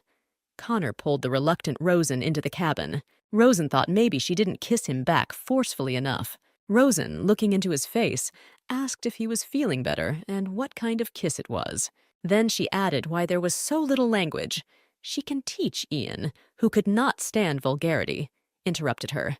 He became angry at her behavior, but then changed his tone. Turning to her, he told the stunned Rosen to forget about it. He had crossed the line, and she had the right to hit him more than once. Ian nobly leaned towards the standing girl, who did not immediately understand why he was apologizing. She froze at the words that she could slap him twice. But the very next second, she stood on tiptoe and pulled him by the tie and kissed him. Rosen went further, demonstrating a tongue kiss when Ian stopped her. The girl looked at him directly without any embarrassment. He took her into the cabin and said as he passed that if she felt uncomfortable changing clothes, he would come out. But before he had time to come to his senses, Rosen, dressed only in her undershirt, wrapped her arms around him from behind. He was amazed at how she undressed so quickly, to which Rosen replied that all these beautiful dresses are the same. Pull the ribbon and it will slide off. Ian took her hands and pulled her aside and said that they were already settled. Rosen frowned after he said enough of the nonsense, and it was time to go to bed. But she didn't think of giving up. He's not as icy as he seems. The girl seductively pulled his hand. She was worried that he was the only person who had not drunk wine and would be the only one awake in the middle of a sleepy kingdom. We need to take advantage of this chance, and took Ian by the hand and stopped him. They stood like that for several seconds. Ian's look said that she really thought that she could easily drag him into bed. He said stop being ridiculous, but the girl pressed her lips to his, not allowing him to finish. He asked her to stop, but in vain Rosen skillfully continued, and in the end, with Ayana's strong arms, she was wrapped in a blanket like a cocoon. Blinking her eyes, Rosen asked to unwind her. She would suffocate. Ian tiredly closed his eyes, reminding her that she promised not to create trouble. Rosen said offendedly, "Why did he kiss her then? It's obvious that he wanted it. He pushes her away because she's disgusting." Ian refuted her speculation. He didn't say that, but the girl didn't give up. "What then? She only asks to sleep with him once, and that's it." After saying that he could use her body as he wanted, his face became distorted, became icy, and his eyes were cold. Rosen was frightened by his expression and apologized and took back her words. Seeing her frightened face, Ian softened. He sat down and asked her to come over. Rosen came up and sat on his lap. The man said as gently as possible that he was not angry with her and apologized for scaring her. Then, after a short silence, collecting his thoughts, he asked her a question. Does she really want to sleep with him? Such a question from a man put her into a stupor, since she had never received such questions from men. Then she answered that of course she wanted it. Then Ian patiently asked, like a little girl, why she wanted it. Rosen thought he had to be so narrow-minded, but she answered out loud because he had a perfect figure, and he was the most handsome man she had ever met. And she added that this was her only chance to sleep with someone like him. In the end, she got angry and said, "Let's just get rid of our clothes and lie under the blanket. Our bodies will do everything themselves." "Well, anyway, they won't know until they try." Then Ian asked if all this was true for her. She liked it so much. Rosen, thoughtfully, frankly admitted that she didn't really like it, but men seemed to really like it.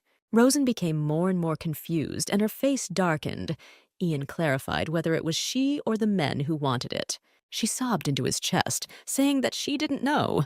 Then she quietly said that she should forget. She just wanted to do this with him. Ian was silent for a while, looking at the girl.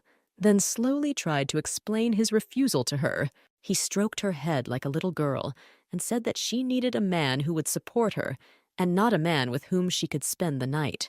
Gently rocking her in his arms, he spoke words unheard of for Rosen. Then she asked, "Then why doesn't he become this man, and what's wrong with the fact that she wants to sleep with a man?" What was wrong with this? The girl was angry because she felt rejected. He said that he felt sorry for her, so why shouldn't he pamper her? Unless, of course, he really was pushing her away. She started sobbing again. Ian began to reassure her. Of course he is not pushing her away. If they had met under different circumstances, they could have spent Walpurgis night together. Then what's wrong? She looked him in the eyes, and Ian replied that, first of all, she was exhausted, covered in scars, and seemed used to people treating her terribly. It might be selfish of him, but he doesn't want to be just another man.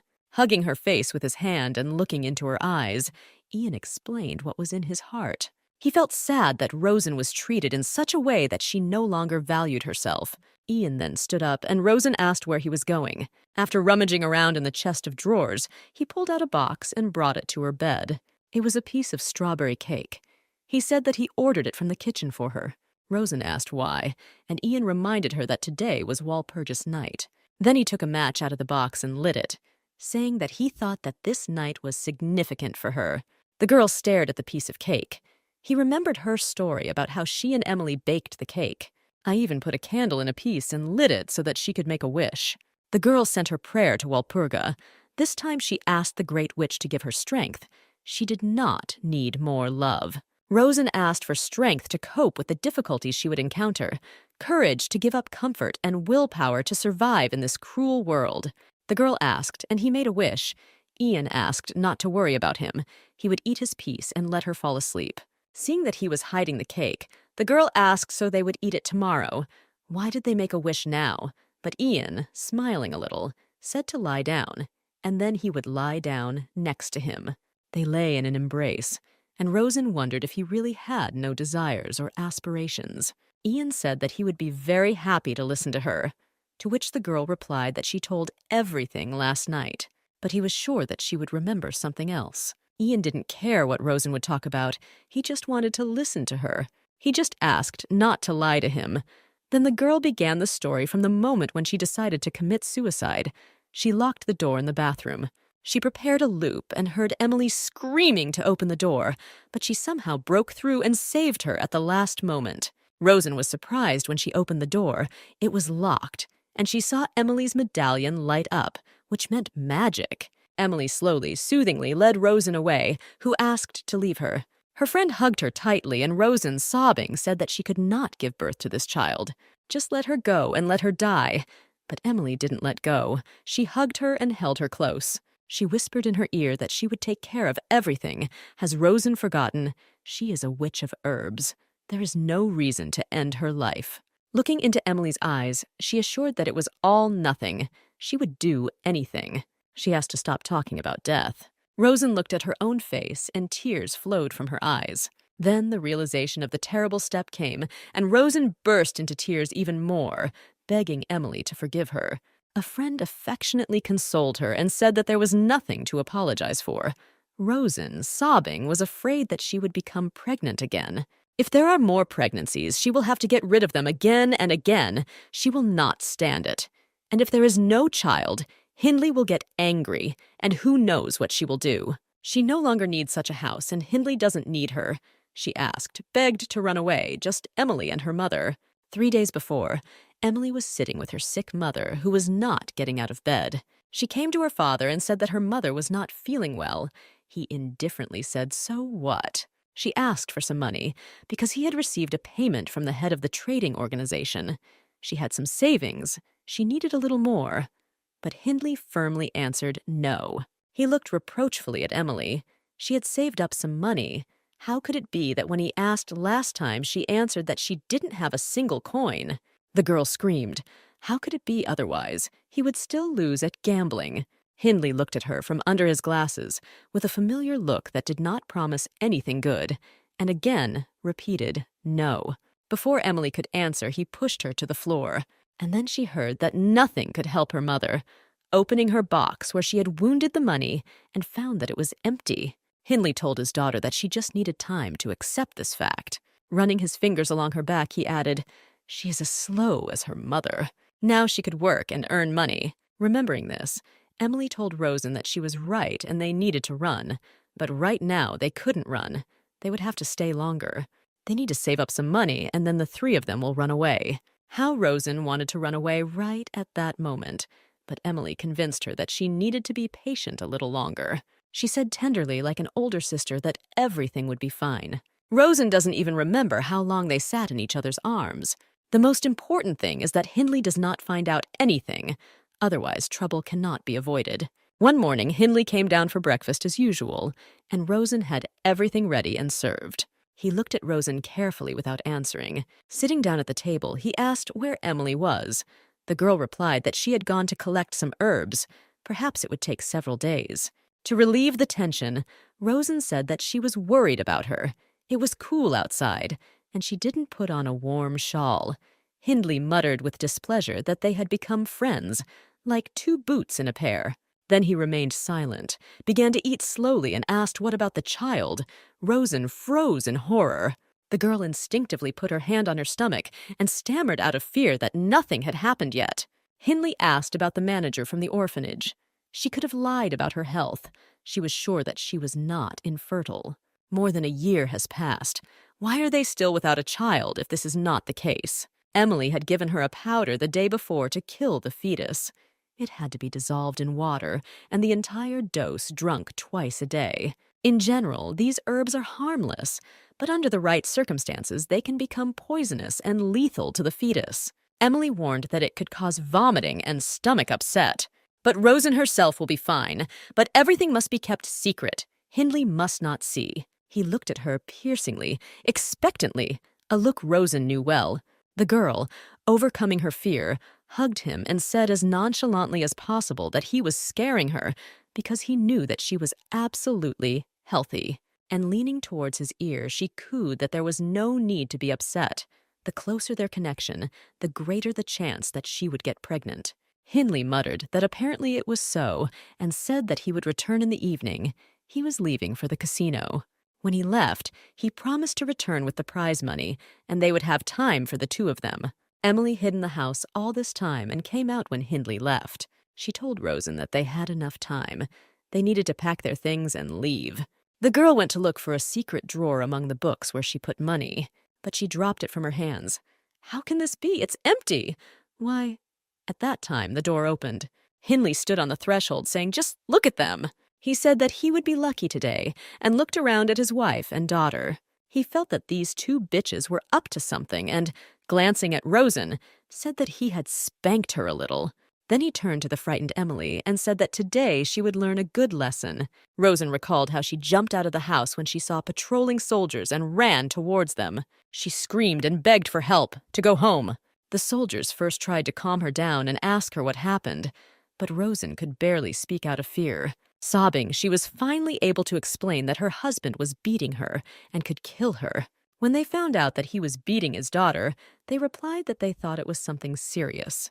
But they don't interfere in family squabbles. Or maybe this daughter stole something. Who knows? Turning to his comrade, he added that a man must raise his family from time to time. When Rosen screamed, "How can they say such things, and also call themselves soldiers?" One of them grabbed her by the throat. He pressed her against the wall and squeezed her throat, saying how noisy she was. I bet her husband was tired of it. Then he looked at her with his hand on her hip and said that she was cute, however. They could only have fun together. Then the world of hope collapsed for her. She ran for help and ended up in a new hell. Rosen hit the soldier and was able to escape. He, crouching in pain, yelled curses after her. It's good that he didn't chase after her. His comrades stopped him. Otherwise, it's unknown what would have happened. Rosen collapsed around the corner to the ground and, sobbing, now understood why Emily had not yet escaped, even if they managed to escape about Hindley. There's no person in the world who would protect them. The girl looked at Ian and asked now he understands why she said that she despises soldiers. Ian gently stroked her face and whispered an apology. He knows that it is too late to ask for forgiveness, but still wants to apologize for the behavior of that soldier. Rosen answered why he should apologize for that soldier, but Ian noted that as a comrade in arms. He is very sorry that he was not there at that moment. The girl asked, sobbing, if there was, it would change something. Ian said that if they had been under his command, they would have been shot on the spot. He's joking now. Our heroine looked straight up at Ian, trying to grasp the seriousness of the words. The man replied that he never jokes. Rosen screamed, he hates killing people, but he would do it for her sake. Ian noticed that he already had enough blood on his hands. Nothing would change if there was more. Rosen leaned her hands on his chest and genuinely asked if he would have been next to her that day. He would kill Hindley for her sake. This played an important role for her, since she then craved his protection as a hero. She looked at him with such anticipation as if his words could change her life. Rosen asked him to lie for her, because he understands that this is what she wants to hear. Their gazes crossed, without looking away. Ian said that of course he would have killed. The girl fell on his chest with some kind of helplessness. Emily had once told her that all problems solve themselves in the end. She simply confirmed the sincerity of his feelings. The balance between them is now broken. Now the scales have tipped in her direction. She will not hesitate, he believes her. But she would never believe him. The girl was clutching a bag of sleeping powder. It was still dark. Rosen was sleeping, the light of the pre-dawn morning falling on her face. Ian smoked without taking his eyes off the girl, their journey coming to an end. When the ship lands on the island, his task will end, but he will never let her go to sea. This will mean a painful death, and also will not be able to give a less painless way to die. She is the only life he was able to save. He also cannot send her to Monty Island to certain death. She can't die for a crime she didn't commit. He didn't notice Henry come in saying, "Just look at him." He wanted to speak further, but he faltered looking at Rosen, who was sleeping in a serene sleep. Then he turned his gaze to Ian, who was smoking, and asked him if he had feelings for her, didn't he? There was no answer. Henry shouted irritably for Sir Connor to at least answer something. And he had a terrible premonition, and he saw them kissing on board. He knew that something was wrong, the way Ian did not leave her like a mother hen, hiding behind the service. Finally, Ian ordered it to stop and fell silent again. Henry looked reproachfully at his friend, not remembering how he looked at this walker. It was already disgusting. Ian silently agreed with everything. Then Henry grabbed his head doomedly. He didn't even deny it. Ian still looked ahead without looking at Henry. And how long has he had feelings for Walker? Without waiting for an answer, he himself said that it's been a long time, hasn't it? Henry literally screamed. Why is Ian like this when it comes to his personal life, going through the whole war, 10 years? And when the opportunity to enjoy life arose, he manages to fall in love with the convict. And not just a convicted person, but one who will be sent to the worst prison in the world. After a couple of seconds, in a changed voice, Henry asked if Ian would be able to kill her. He walked up to Rosen and put the gun to her head. What if he shot her right now? Ian Connor Barrett. How could it be otherwise? Wouldn't it be better for her than the fate that awaits her on the island? Then Ian jumped up in a rage and grabbed Henry, pinning him to the wall. He said doomedly to Ian's eyes, he couldn't kill her. Then he asked his older comrade what he was going to do now. Ian simply asked to say why he had come, and Henry reported that the ship had anchored because they were surrounded by sea monsters. Ian recalled that recently he claimed that everything was fine, to which Henry muttered that he also thought so. That's why he hates the sea. My father had not seen anything like this in 40 years. The passengers and crew are going crazy. They are looking for Rosen. She needs to be returned to her cell. The distraught crew believes that this is her doing. The witch sent a monster. Henry ended up doomedly with the fact that Rosen could literally be pulled out by the hair. Ian gave the order to throw a warm blanket over Rosen and take her to the cell. Now she will be safer there. Henry, carrying the sleeping girl away, asked what about Sir Connor. Ian, putting on his uniform, said that he would go deal with the crew and the crowd. If they need a witch as a scapegoat, then it's time for a hero to show up. We'll have to return to the role of everyone's adored hero. About to leave, his gaze fell on the coin in the bottle. Rosen didn't lie. It's really a lucky coin. Ian mentally asked her why she gave it to Lila. Approaching the captain's office, he heard voices arguing. It was noisy there. Upon entering, he saw that on the monitor screen, the captain was shown sea monsters marked with red dots. The crew members discussed the situation. The ship is surrounded. They are unable to move it. One of them jumped up and called everyone cretins and said that they were talking about nonsense. Everyone knew who was behind it. He then accused the imprisoned witch Walker of being a witch and that she should be thrown overboard. Then Captain Revel attacked him. Passengers are about to start a riot. Stop adding fuel to the fire. But some of the crew members agreed with their comrade, and the captain was reminded that the girl saved the life of his granddaughter, which is why he protects her so much. To be honest, he had seen nothing like this in his life. At the mention of the fact that the monsters demand a sacrifice, the captain yelled, "Stop talking nonsense. How can you throw a person overboard?" But the crew member replied that she was not a person, and besides, she would die on Monty Island anyway. But the captain, full of rage, shouted that sea monsters would never sink his ship. The instigator wanted to object, but the barrel of a pistol was placed at the back of his head. Ian coldly said that anyone who disobeys the captain's order on the ship will be immediately executed. The indignant froze. Everyone knew that Ian Connor would not joke. In impotent anger, he glanced at Ian, standing calmly with a revolver at his temple. The captain's first mate, calling the warden a son of a bitch who dared to threaten him, became a little quieter. Ian added that he was following orders from his superiors to deliver prisoner Walker to Monty Island. And also his task is even higher than the desires of the captain. And if he considers it appropriate to complete his task, he has the right to execute the rebel. After Ian said that Rosen Walker was not a witch, the first mate said that she had bewitched not only Captain Revel. The captain flashed his eyes furiously, but managed to say nothing, as a broken child's voice was heard screaming, "Grandpa!" Layla ran in tears and said that Grandpa should see this with his own eyes. The captain ran up to his granddaughter asking what happened, and the crying girl said that they had captured Rosen. Hearing the name Rosen, Ian felt a chill of horror. A few moments earlier, Rosen, trembling from the cold, opened her eyes, at first not realizing where she was. Henry muttered that she had finally woken up and was in the cell. When the girl asked why she was in the cell, Ian promised not to put her behind bars until the island.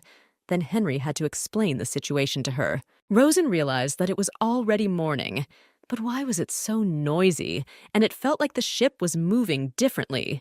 Henry said that they were surrounded by sea monsters. When Rosen asked why, he snorted. He would like to know why himself. He led Rosen and said that the passengers wanted to throw her overboard. The girl realized that they believed that she had summoned the monsters. He took her into one of the cells and gave her a dress so she could change. He turned away and said that he should come out when he changed his clothes. Since she was in shackles, he removed them so that she could put on a dress. While getting dressed, Rosen sighed with relief. Thank heavens Henry didn't see the sleeping pills. Then she heard the familiar voice of Maria, who whistled as Rosen had been thoroughly cleaned. An old friend looked at Henry and said that her friend had seduced this young talent, to which the guy replied that Miss Walker had seduced someone much more important than him. When the women were nearby, Rosen explained why she was back in the cell and what the crowd wanted to do to her. Maria recalled that there are 3 keys in total, one for the captain, the second for Ian Connor, and the third for Henry. At the mention of the latter, she screamed whether the young man could complete the task and protect Rosen. Maria conducted a dialogue with Henry, saying that Rosen could come here and take him away. Henry stated that they would not receive the keys from him. He was about to add something when a bright light blinded his eyes. Gregory and other men entered, saying that they did not expect to find here like Henry Revilla. He stated that they were all armed. Rosen remembered him on the deck, and what if he recognized her? The appearance of those entering did not bode well. There were several of them. They were armed, and Henry was alone. Gregory pointed the weapon at Henry, saying that if he interfered, he would get a hole in his head. Henry said he wouldn't give up the keys unless they killed him. Rosen watched what was happening. Henry will do everything to carry out the orders of his boss. Gregory grinned at such theatrical speech and stated that they did not need his keys. They will simply break the lock, which they soon did, telling Rosen to leave without unnecessary movements. The others held the struggling Henry, while Gregory himself dragged Rosen. The girl was brought onto the deck. She screamed to be let go. She was not a witch. She was checked dozens of times. Gregory was amused by all this. He would definitely check her again. The most ancient and traditional test is when a bound witch is thrown into the water. If she is not a witch, she will drown, and if she remains afloat, then she is a witch. They brought her to the edge of the deck. The girl screamed that if she were a witch, would she be standing here now? Gregory said wearily that this is all nonsense. They won't know until they check. Besides, she's dead anyway, so they don't have much to lose. Looking at the crowd, Rosen's instinct told her that they agreed with the madness that was happening. Maybe if she can evoke pity. At that moment, Gregory spoke to the entire deck. Everyone knows Captain Revel very well. He is the hero who led their flotilla to victory. Even after retirement, he was unable to leave the sea and has a duty to ensure a safe journey for all passengers. Yet today, something brought Alex Revel's ship to a halt. What are their chances that the most famous witch of their time is standing in front of them? One of the girls spoke out. How can they deviate from the captain's orders and indulge such cruelty? But Gregory said that he also finds this very unusual, but he puts the safety of his citizens above all else. Henry shouted, calling him a coward. One of those standing with Gregory also doubted whether it was possible to simply throw a man overboard. The instigator clearly didn't like this, and he yelled that the logical conclusion was obvious. This was all an act of witchcraft, that he was proposing to sit and wait until the monster attacked the ship. And why should they risk their lives for some witch, to which Rosen shouted that she was not a witch? Looking at the faceless crowd, she thought no one would help her. They were all bound by fear. Maybe this time it really is the end. How many times in her life there were situations when she thought it was the end? She always did not give up and looked for a way out of any situation. Had luck really turned away from her? She was just a fool. Lila, the captain, Henry, Ian. She allowed the sprouts of their fleeting kindness to sprout within her. She really thought that they would protect her. What a shame. The girl stood on the very edge with her hands tied behind her back. Closing her eyes, she said goodbye to life, and it was all over. Suddenly she heard a familiar voice shouting her name. It couldn't be Sir Connor. The girl turned around. It couldn't be him. It must be his imagination. Ian Connor can't be running in front of everyone screaming her name. But it was him. His gaze was full of horror that he could lose her. Gregory pushed Rosen, and his last thought was that he couldn't save her. It was too late. The girl fell, and in her head was his name, Ian Connor, who should not go over to the side of the witch. She managed to see him run up to the edge, and he was pulled away from the side. Now this is really the end. She has spent all her strength. It's such a shame that they won't see Emily again. And yet she lasted longer than she expected, didn't she? Perhaps this can be counted as a point in her favor.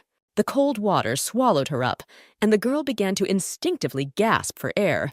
The water is icy, there will be no quick death. But even now, she ordered herself to pull herself together. She cannot die, not like this. And if she dies, she will be a laughing stock for the entire empire. We need to stay on the water. Rosen again had a strong desire to live. But the water is so icy, she can't hold on. The girl began to fall down. Something held her back. Her consciousness turned on again. What was happening? She was drowning. A strong stream of water filled her lungs and came to her throat. She could not breathe. She saw Ian Connor before her eyes. He held her and said that she should calm down, but the girl was choking. Ian shouted for her to stop panicking, but Rosen was twitching for lack of air. He shouted for her to look at him. His voice appeared and disappeared. Then she felt his kiss on her lips and lost consciousness. When she opened her eyes, she didn't understand where she was. What had happened? Whether it was a dream or reality? The girl could barely stand up. Her body hurt terribly, and she had no strength. Isn't this Sir Connor's cabin? Seeing that he got up in bed, Henry ran up and shouted to Walker, "Don't get up!" Jumping up to her, he grabbed Rosen and, shaking her, shouted that he couldn't believe that she was alive and breathing. What to bring? Should she give her water? The girl asked whether she thought he was crying or not. Henry, sobbing, said to shut up. Henry actually teared up and admitted that he thought she would die. Rosen was very weak, but asked what time it was. Henry replied that none of this mattered. She looked like a dead person. She almost died falling into the icy water. Rosen tiredly said that stop wailing. Let him bring her something that will help her warm up and put her thoughts in order. how she wanted something hot, but she poured sleeping powder into the water. What happened anyway? Doesn't the crowd have anything against her? Henry shouted that of course not. Everything went wrong after Ian Connor saved her and took care of everything. He pulled her out of the water, pumped the salt water from her lungs, and ordered Henry to take her to his cabin. And then he told Gregory to shut up if he didn't want him to shoot him on the spot. That's when that coward calmed down. He had been afraid of Ian since the days of the academy. As Ian reminded him, his father then intervened and reassured the passengers. Henry added that he thought they were all scared when Rosen fell into the sea. So far, everything is fine, but if the ship does not follow the course, they may come after her soul again. So it wasn't a dream, but what about those sea monsters? At that moment, Ian entered the cabin. The girl looked at him. Their gazes met. Henry asked his boss how things were on the ship, to which Ian replied that it was bad and getting worse. They want to return Rosen to the cell, so they ordered Henry to go and buy as much time as he could. Sending Rosen to a cell now would be tantamount to a death sentence. While they were talking, Rosen told herself to think and collect her thoughts. She couldn't just sit there and tremble. It wasn't all over. Then, without raising her eyes, smiling, she said that Ian Connor was really crazy. Jumping into the ocean in front of everyone, he could have died. The man replied that he didn't care. She was shivering all over and had no strength to argue when Ian asked whether she wanted to live or not. She didn't understand what this question was about and nervously asked what he was saying, but Ian demanded a yes or no answer. And which answer will be the best, which will help her survive? Emotions came to her and she screamed that she never wanted to die. Then he began to undress. Rosen screamed what he was doing. He replied that if she wants to live, she needs to undress. Ian stood in front of her with a naked torso. She did not understand what was happening. Looking at her, he told her to hurry up. What does all this mean, damn it? Rosen was not looking at Ian in horror. He pulled her by the sleeve of her shirt, saying that if she didn't want to die, then she needed to undress quickly. She remembered that the sleeping powder was hidden in her dress, but apparently it fell out. She had no strength to think. Her head was pounding. A minute later, they lay cuddled up to each other. Ian hugged her. Trembling her teeth, Rosen said that maybe the fever was talking in her, but the sensations. They lie together in the same bed, naked. Is this a dream, or is it really happening? Ian simply replied that if she wants to live, then let her just lie there and not move. Hugging her, he said that she was very cold and could die from hypothermia. So this is all in order to save her life. It seems she is really starting to warm up, and I couldn't think that such warmth could come from another person. But why is her heart beating so much? And he is so calm, hugging her like some kind of animal, but so warmly. But she needs to get ready. Soon, everyone on the ship will fall asleep. This is her only chance. She needs to be conscious. A memory arose in my memory when Hindley discovered them with Emily, and at Rosen he found bags of herbs for abortion. Hindley yelled that they had conspired and lied to him all this time. Did they think he was some kind of idiot and wouldn't notice the whispers behind his back? Now he'll teach a lesson. He hit her in the face. Droplets of blood remained on the floor, which is why she still did not get pregnant. Hindley demanded that Rosen admit that this was not her idea. It was Emily who suggested it to her. He hit her again, but the girl asked what he did to Emily. Hindley grinned, still worried about her. He gave her a good beating and locked her in the cellar. She may no longer be alive and died, but she got what she deserved. Hindley mockingly asked Rosen what they intended to do with Emily, to run away together. Who will protect a girl like her? He is all that Rosen has or prefers to return to the orphanage from where he bought her. She handled everything so well and was submissive. And his words, whether she wants to end up like Emily at that moment, turned her mind upside down. Then Hindley said that he forgives her for the last time for the escape plan and for the herbs. And then she began to think about what she should do to survive. At that moment, Rosen realized one thing. Only she could protect herself. Looking at Ian Connor's campaign poster, the girl said he would never protect her. In despair, she tore his portrait from the wall and shouted that neither he nor anyone would protect her. The rose-colored glasses fell off. Rosen realized that if she wanted to survive, Hindley Howarth must die. A man like Hindley Howarth deserved only to die. Henry came in reporting that a telegram had been received from the army via a nearby warship. It states that if the sea monsters do not retreat by night, then they must immediately execute Rose and Walker. Henry said that he understood that the task of transporting Walker was a task of the highest importance. But they said that we must remember that the safety and tranquility of citizens is a paramount task. They were given time until sunset, and that's all. Ian was silent. Henry stood with his fists clenched. Then he added quietly, while the captain was still holding out. But in the end, he would have no choice but to follow the order. Ian recalled the words of his leadership to deliver the captive safe and sound. This was his last hope to protect Rosen, but now the passengers have no obstacles left to send her to her death. Henry said that when he first became a pilot, he followed his naive ideals, imitating other lieutenants and, of course, Sir Connor, but all he wanted was to protect people. And now, looking back at what he did, it all looked like good people died in the war, and bad people remained. He could not even imagine that Rosen was hated to such an extent, and he himself was one of such people, thinking it was okay to hate her because he was just one person, and ended up going down the wrong path and being rude to her. Henry stood in front of Ian with his head bowed and sobbing, saying that he was the same terrible person as Gregory. Ian looked at his friend and understood how much public pressure he felt. But what Rosen had to face is radically different from what they had to go through. The degree of anger and cruelty became beyond the line of good and evil. Ian finally answered the sobbing Henry, "If he is sorry, then stop crying. This will not help the matter." The guy sobbed and said that he understood everything. He just felt lousy. He nodded at Rosen and asked how she was. Ian replied that she was not in danger of frostbite, but now she had a fever. Henry touched her forehead and agreed. She was really on fire. But the situation outside is such that they will have to return her to the cell again. Henry was worried about his friend. The crowd might come for him. Everyone was up in arms against Ian. They believed that Rosenwalker bewitched him, but then added with a bit of irony, "I can't help but agree with them to some extent." But Ian cut the jokes short. She was still in a terrible state. He asked Henry to hold on a little longer, at least until the fever subsided. Henry promised that he would do everything in his power and let Ian take care of Rosen. Ian sat looking at the floor and thinking about his next steps.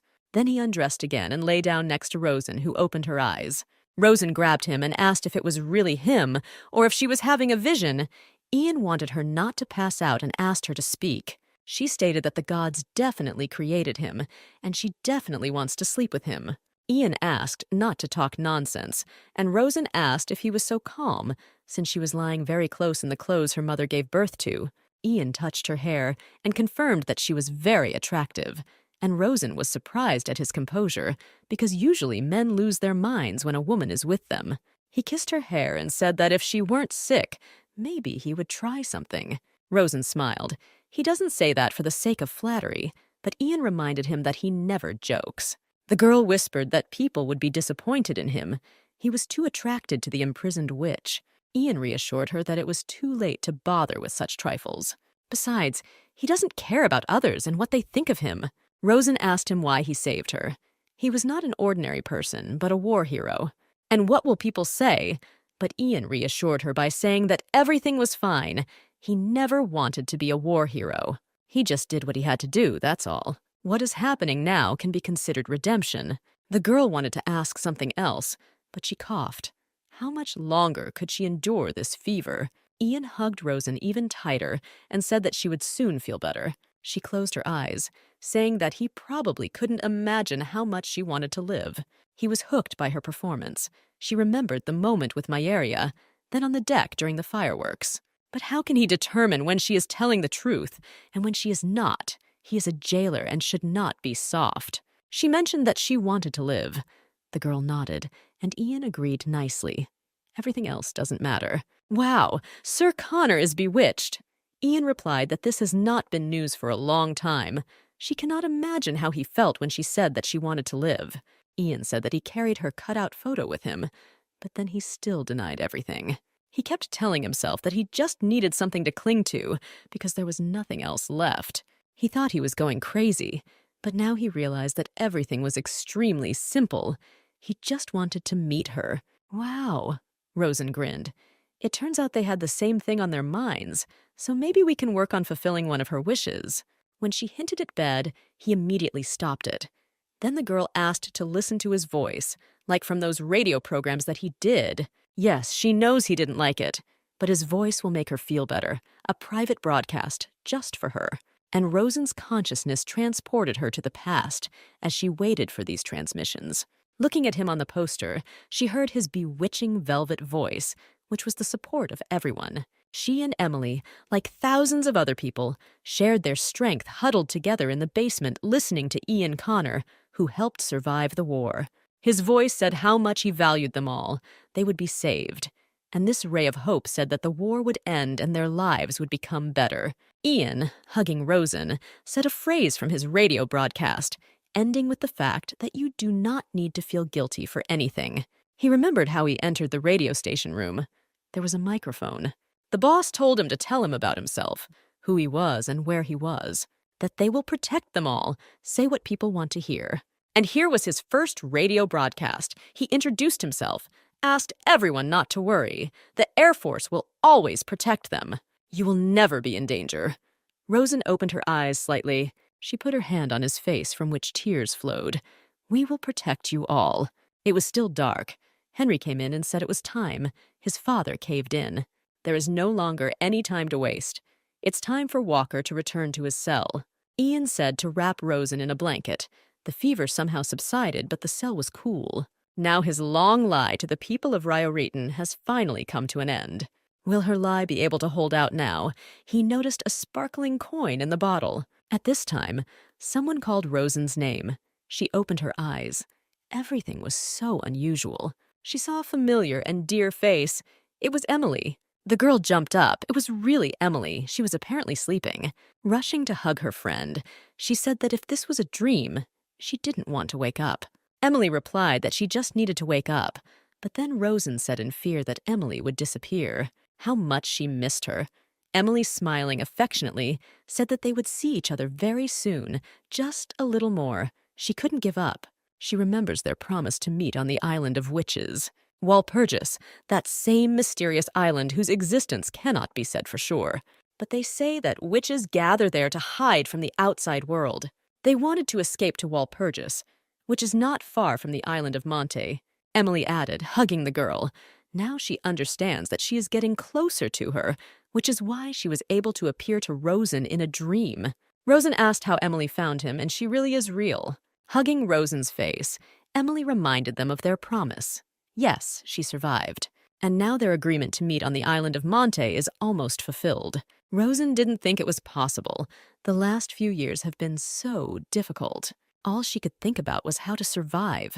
To see Emily alive again, it became some kind of pipe dream. Rosen sobbingly asked why Emily didn't come for her earlier. She knew how much suffering she had to endure, what Rosen's life was like, so difficult and lonely. Emily looked at her friend knowingly, but explained that these are the rules for all witches. Everyone must make their way to the island themselves. But now she can join them. She has been through a lot, and Rosen is almost there. Just a little bit left. They held hands. Rosen felt warmth and care. Then Emily began to leave, and Rosen asked to tell her how to find Walpurgis Island. The girl opened her eyes and heard her name. Emily was nowhere to be found. Where she was. She stood up and looked around. It was her camera. Someone threw an object, hitting her in the head. It was Maria calling on her to get ready and not sleep. She couldn't be allowed to relax now. The cellmate replied that they drank wine. Rosen blinked her eyes in surprise. Maria irritably reminded him of what Rosen had pulled off and urged her to return to reality. Rosen's head was pounding. She remembered that she was in the cabin, and now in the cell, shortly before she fell into the icy water. Ian Connor then saved her. And then she met Emily in her dreams. And then she didn't remember what happened next. The girl looked around. A blanket that wasn't there before means it was all true. Maria asked if Rosen had added sleeping powder to the water, and the girl absent-mindedly confirmed. But the neighbor reminded me that the water changes every morning, so it was a waste of time. But it worked on the guards, since they drank water yesterday, and on those who drank wine. But how did she find out? Because Rosen didn't tell her anything. But Maria waved her hand and, taking a drag from her cigarette, replied that it wasn't necessary. She already understood everything. Since Rosen was in Mr. Hero's cabin, no one doubted that she would do something there. But our heroine was still worried, as if everyone was drinking wine and everyone was sleeping. Maria pointed upward. Not a single sound could be heard. Everyone was passed out.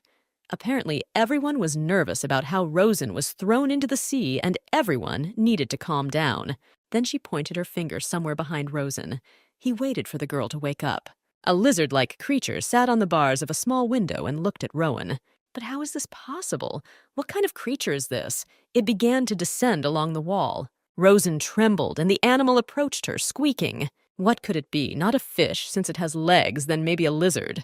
But lizards don't live in the sea, so Rosen had a hunch. It must be a sea monster. As if confirming her guess, the animal squeaked. Maria noticed that the animal wanted Rosen to pet him. He behaved like a tame puppy. Apparently she now has a pet, but what is he doing here? But if this is a sea monster, then it must be wild and attack. Although if you think about it, when she was drowning, then it was this creature that brought her to the surface. Rosen began to think that the ship was surrounded by sea monsters, something no one had ever seen. Could this be a simple coincidence or a consequence of witchcraft? I remembered Emily's words to hold on a little longer. She is following her. Oh, so this animal really appeared here because of her. And the realization came that all these sea monsters had never posed a danger to her. Rosen remembered the conditions for becoming a witch, the blood of one person, and this was Hindley. One wish is a candle and cake for Walpurgis night and a spell. She used magic without realizing it, or had already become a witch, or was on her way to it. The creature began to pull at Rosen's blanket. He must be the one fawning over her, she thought. The girl looked at her handcuffs and thought she could escape. Maybe going to Walpurgis with Emily again. The girl gathered all her strength and will and asked to free herself from the handcuffs. She could not give up now. The beast and Maria watched her with interest. And the magic happened. The shackles opened. She was free. She did it. She really did it. The girl raised her hands. You saw it. The shackles were opened. She is now a real witch. All those times when she was called a witch. Who would have thought that they would be right? She can indeed perform witchcraft.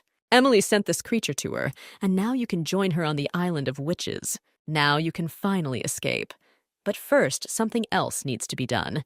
And Rosen approached the bars behind which Maria was sitting. If she did it once, she will do it again. Maria needs to be freed. But Maria asked not to waste their energy on her. But how could that be? She would die then. But the woman reminded that she had spent her whole life behind bars. She is the queen of prisons. What should she do in freedom? As a parting word, she said that she liked Rosen because she was such a liar, like herself, and a bitch on top of everything else. Maybe some cuties go to heaven, but he and Rosen are bad guys. Entry is closed to them. But they can go anywhere, so her advice to the girl was to go and not look back. Running away and leaving everything behind is what Rosen does best. No, she wished the girl to get to her goal, but she didn't finish. Someone opened the cell door. Henry stood there, who came for Rosen, telling her to come in. Rosen wrapped herself in a blanket and followed Henry, not understanding what was happening. Where did he come from here? And most importantly, if only he didn't notice her little friend following them along the ceiling. Finally, Henry spoke, saying that all the guards were unconscious. He was ready to engage in battle with them. Putting on an innocent face, Rosen said that apparently they were just drunk in any case. Henry said that it was good for them. The girl decided to ask where they were going. Henry replied that to Sir Connor. Actually, he was also locked up because they thought he was bewitched, but he managed to escape. Is it possible for him to do this? This question drove the exhausted guy crazy, but of course not. The answer is already obvious. Rosen was amazed. They were doing this for her sake. Tears flowed down Henry's face. He pointed to the door and said to follow the passage. She would get into the engine room. The guy replied that she was known for her art of escaping. The girl nodded. Then Henry said if he let her go, she would be able to escape.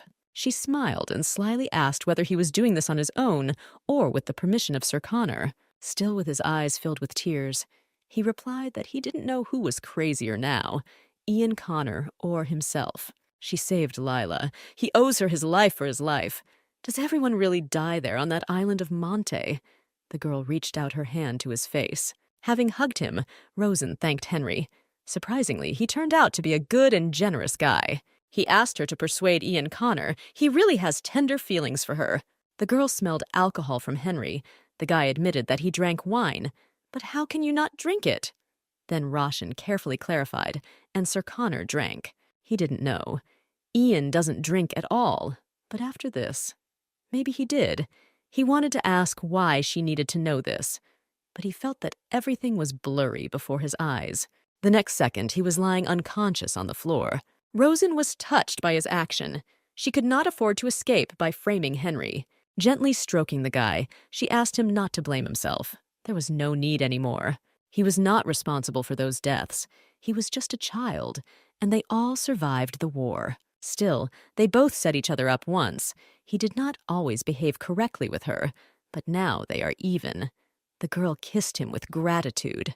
At that moment, the animal pulled out a holster with Henry's pistol and showed it to Rosen. She put it on her belt, knocking down her new friend for a good job. The animal climbed onto her shoulder. The girl, in anticipation of freedom, said that it was time to get off this ship. Quietly opening the door leading to the deck, she carefully looked around. There was no one. All the passengers were passed out. Maybe Ian Connor also took a sip of this wine. But even if he is not sleeping, Henry said that he was locked up. Oh, the whole empire will rise to its feet if it manages to escape. She has already presented the newspaper headlines Rosen Walker is a real witch. Ian will certainly get into trouble, but since he did not suspect that she was a witch, he was not involved in it. Her thoughts stopped on this man, and her heart began to beat faster. The animal squealed and looked sternly at Rosen. Then the girl assured him that she would not chicken out because of a man. She went through so much to get here, and what if he gets in her way? Rosen touched the holster with the revolver and said that then she might even shoot him. But still, she really hoped that it wouldn't come to this. She looked out and looked for a boat. Seeing them, she screamed with joy, but here they are. Now all she can do is pull the lever, lower the boat into the water, and hit the road. Although she was unable to get the keys to the boat, she now has magical powers. Suddenly, the girl heard footsteps, grabbed the weapon, screamed who it was, and ordered her to stand. Ian Connor appeared in front of her from the semi-darkness. His appearance could have given her a seizure. With trembling hands, the girl pointed the weapon at Ian, who was standing imperturbably, asking how he got out of the engine room. She thought he was locked. There was despair in her voice. Why was he the only one who didn't pass out? Why did everything have to happen this way? Ian came closer, but Rosen screamed that she had a weapon and demanded that he raise his hands up. The man, absolutely without fear, asked what kind of lizard was next to her, and the weapon, it was Henry's pistol. Rosen nervously shouted, "What difference does it make?" Then in the same measured voice, he answered that Henry's gun is never loaded. There are blanks. Pain, fear, and despair came over Rosen. She had been going to this for so long. Cursing in powerlessness, the girl sank to the floor. But she thought that she couldn't give up like that. She needed to use magic and knock him out. To her surprise, Ian sat down with her and handed her a revolver. With the words that it is his weapon and it is loaded, all she needs to do is simply pull the trigger. Considering that she just tried to shoot him, I'm sure she will succeed. Screaming hysterically what he was doing, she noticed that his hand brought her hand with the weapon to her head. Ian said that if she was afraid that he would try to stop her, then she should just shoot. He just wants to talk to her, and this way she can listen to him. But Rosen replied that she had nothing to tell him, to which Ian added that he had something to eat. The man handed her a coin that sparkled gold in the pre-dawn twilight. That coin she gave to Lila is a real magic coin. Rosen took her and asked how he got out of the engine room. Ian refuted her speculations. He was not locked up, since he agreed to throw her overboard. The smiling girl asked why he didn't throw it away. He lied to them right. Now she understood why everything went so smoothly, why there were no obstacles. Rosen asked directly, "He himself gave everyone that wine. Because you believe in innocence.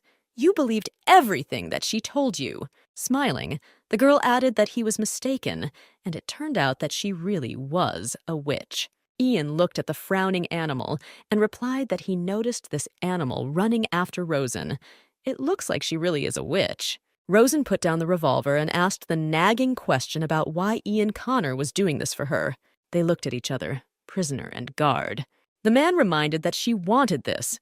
Our heroine said that if he wants the truth, he will get the truth. Ian remained silent for a while, saying that it didn't matter to him. Let him just tell the truth, whatever it may be. It was hard for Rosen. She had been lying for so long that she herself no longer understood where the truth ended and the lie began. She stated that she is a liar and a witch, but there is one truth that still shines brightly in her soul. Just one. She killed Hindley Howarth. Straightening up, the girl looked into the eyes of the man standing in front of her. This was the second day of Emily's imprisonment in the basement. In all other respects, it was the same evening as hundreds of others. Dinner was prepared. Hindley arrived. When asked where he was, she found out that he was in the cottage. Disgusted and tired, he said that he visited his first wife, who should have already played the game, and everything turned out that way. Rosen looked at him and couldn't believe that he could talk about this so calmly, how he could talk like that. Hindley sarcastically remarked that she had held out for so long, and how long she had lasted. Then she asked him, during the entire time that he was running the clinic, did he think? He displeasedly asked what exactly. Rosen said that human life is so short-lived. Hindley, in his style, ordered her not to talk nonsense, especially when he was eating. A grin appeared on Rosen's face. Yes, of course. He can kill a person by stabbing him with a knife or beating him to death, but this always requires physical strength. But someone can die from illness, or from poison, for example. Hindley, not understanding why she was saying all this, began to cough and asked what she was talking about. And besides, he once said that she was a good girl, not like Emily or her mother, and that she was not dangerous and not a witch. But does he understand what's going on? If this was the only reason why he took her from the shelter, then he made a fatal mistake. After she got here, she forgot for a long time, but Hindley, not allowing her to finish, shouted what she was talking about and coughed even more. The truth is that she has never been a good girl, because what she is really trying to say is that he chose the wrong one. She is vindictive and always remembers an insult. Hindley managed to shout that she was crazy. Rosen then took the knife and told her husband that his death would not be quick, because it would be unfair. He was lying on the floor, unable to say a word, holding his throat, and heard her voice that she didn't need magic to kill him. With a sinister smile, Rosen stood over him with a knife. She just had to decide to do it. Pressing his head down with her foot, she continued to say that she was surprised why it took so long. Hindley tried to beg for mercy. Sticking a knife next to him, Rosen reminded him how he mocked her and Emily.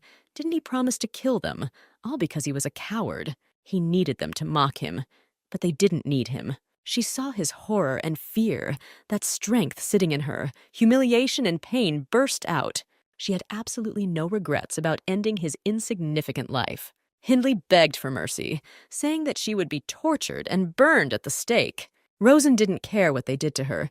He still wouldn't live to see it all. Her last words were that he would die much earlier than herself. So she killed him, immobilized him with a special herbal decoction, and inflicted fatal wounds with a knife. After that, she went to Emily, hoping that her friend was still alive. Opening the basement, she looked at her. Emily had one eye swollen shut. There were continuous bruises on her face and body. Opening the door, she said that Emily could go out, to which she was horrified looking at Rosen standing covered in blood. Her first thought was that Hindley had stabbed her, but Rosen reassured her it was not her blood. It was over. Hindley was no more. The girl said that he was no longer there, but there wasn't much time. Unfortunately, Emily's mother died, most likely the work of Hindley. The girl blamed herself for being locked here, barely alive, while her mother died. She had been preparing herself for something like this for a long time, but they needed to escape, get rid of Hindley's body and escape. But Rosen replied that from now on they should not be seen together. For the investigation, Emily had a fight with Hindley a few days ago and ran away. Emily, realizing that Rosen wanted to take all the blame on herself, said that she would not leave her to sort it all out alone. But Rosen literally screamed that there was no other way. Soon Hindley's creditors would be here. If they were seen together and found out that Emily was a witch, they would both execute them. Having gathered Emily, Rosen said that she should run to Walpurgis. She is a witch, so it will work out. And Rosen herself will settle a couple of matters and follow her. She swore an oath to her friend that she would not die and they would meet. Emily really didn't want to leave her friend, but there was no other choice. Hugging her, Emily said that Rosen would always be her sister, and she promised that she would come back for her. And then they can go somewhere together and live a long and happy life. But Rosen knew that Emily lied. She did not follow her. Creditors came and found Hindley's body, and she was chained in the town square, where people threw stones at her. But this was all nothing. The main thing is that Emily had enough time to run away as far as possible. Literally, everyone demanded that she confess to her crimes and be executed for her sins. But she didn't give them the same pleasure that would happen if she confessed. She will rot in prison like a wife who killed her husband and will live the rest of her life atoning for her sins. Why should she suddenly plead guilty? Hindley was the cause of all her troubles. He deserved to die, so she didn't lie. If this is the truth they so crave, then he and they will never get it. This is how this lie became the truth. But she will never bow her head in shame. They stood opposite each other, and Roshan, looking into his eyes, said that she was a murderer who killed Hindley Howarth by stabbing him 36 times. She lied and defrauded the entire empire, escaped from 2 prisons. Nothing she said would change, so she decided to say what she wanted. Even if it's the most ordinary lie that no one wants to hear, that's the end of her story. She has nothing to add. So, everything she told him was a lie. Well, what would it be like to be deceived by her? Oh, but you don't have to pretend. In response to his words that everything was fine, grinning Rosen recalled that for her sake he betrayed his people, for the sake of an illusion that was collapsing like a house of cards. For the sake of one cowardly liar.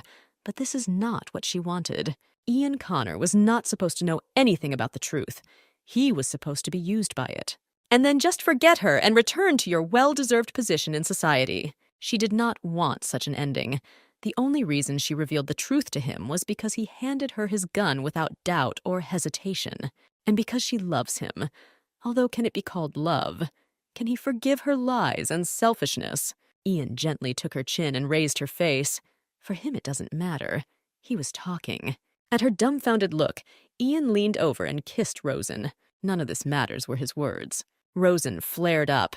He was a fool and didn't listen to her at all. She killed her husband as it was written in the papers. All the evidence pointed to her as to why he was running away from the truth. Looking into his eyes, Rosen asked, "He knew this from the very beginning, didn't he? Then why did he let her nonsense fool him?" But Ian glanced sideways at the animal, saying that he was glad that this creature was on her side. "And all the sea monsters, too, praise the Almighty for this," he said. The girl did not let up. She explained that she had killed her husband. How else could she prove it? But Ian said that there was no need to prove anything to him or anyone else. She is not obliged. Our heroine did not understand his reaction to his confession. The laws of the Empire state that murder is punishable by imprisonment from 8 to 50 years.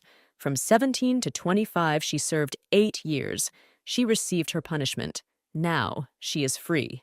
A stunned Rosen listened to this from the lips of Ian Connor, who declared that she did not deserve to be imprisoned for a second longer. So from now on, she must follow her own path and be free. Rosen thought maybe this was a continuation of the dream again. He packed her suitcases, even a bag of food. It turns out he foresaw her escape and prepared everything in advance. Ian calmly loaded the suitcases collected for her into the boat. But Rosen listened to him that he was a soldier, a hero. Doesn't he understand that they will talk about him when they find out that he let her go? But what about the reputation earned in the war? But doesn't honor mean anything to him? Well, it can't be like that. She wanted to cry in pain for him. She never wanted to run away like that. Everything is not going according to plan. Why is he doing this? She couldn't deceive him. He knew from the very beginning that everything she told was a lie. Ian answered calmly. But as she herself thinks, she has not yet guessed why he freed her from her shackles. Next, he picked up Rosen and carefully put her in the boat, calming her down so that she wouldn't worry. He'd been crazy for a long time, much longer than she thinks. Holding her hand, Ian opened his heart. It was not her stories that clouded his mind, and it wasn't pity that motivated him at all. Hadn't she already guessed? By kissing her hand, Ian answered her question why he allowed himself to be deceived. He always answered that it didn't matter because he didn't think that she would believe him if he admitted that he liked it, hoping that her lie will last forever and that she will deceive not only him but everyone around her. How he wanted her to lie for as long as possible, and then this lie would become true, and then she will always be right. Ian carefully wrapped the girl in a warm blanket. Their eyes looked at each other. While lowering the boat, Ian Connor congratulated her on her victory. In general, Rosen won from the very beginning. Tears flowed from Rosen's eyes. This was farewell, but not like that. And smiling only at her, Ian said that he loved her. Whether she believes him or not, it's the truth. You smile at me because of me. You confessed your love to me. Rosen shouted to him that if they were destined to meet again, she promised that she would never lie to him. Her heart was pounding wildly in her chest, and she managed to shout that she wanted to tell him something else. Let him not get caught this time and smile. She smiled, and tears of love, joy, and sadness flowed from her eyes. The boat floated on the water. They would meet again. At that moment, the girl made this promise to herself. All the creatures began to move. Apparently, they will bring her to Walpurgis. A small shadow remained from Ian. She remembered her words.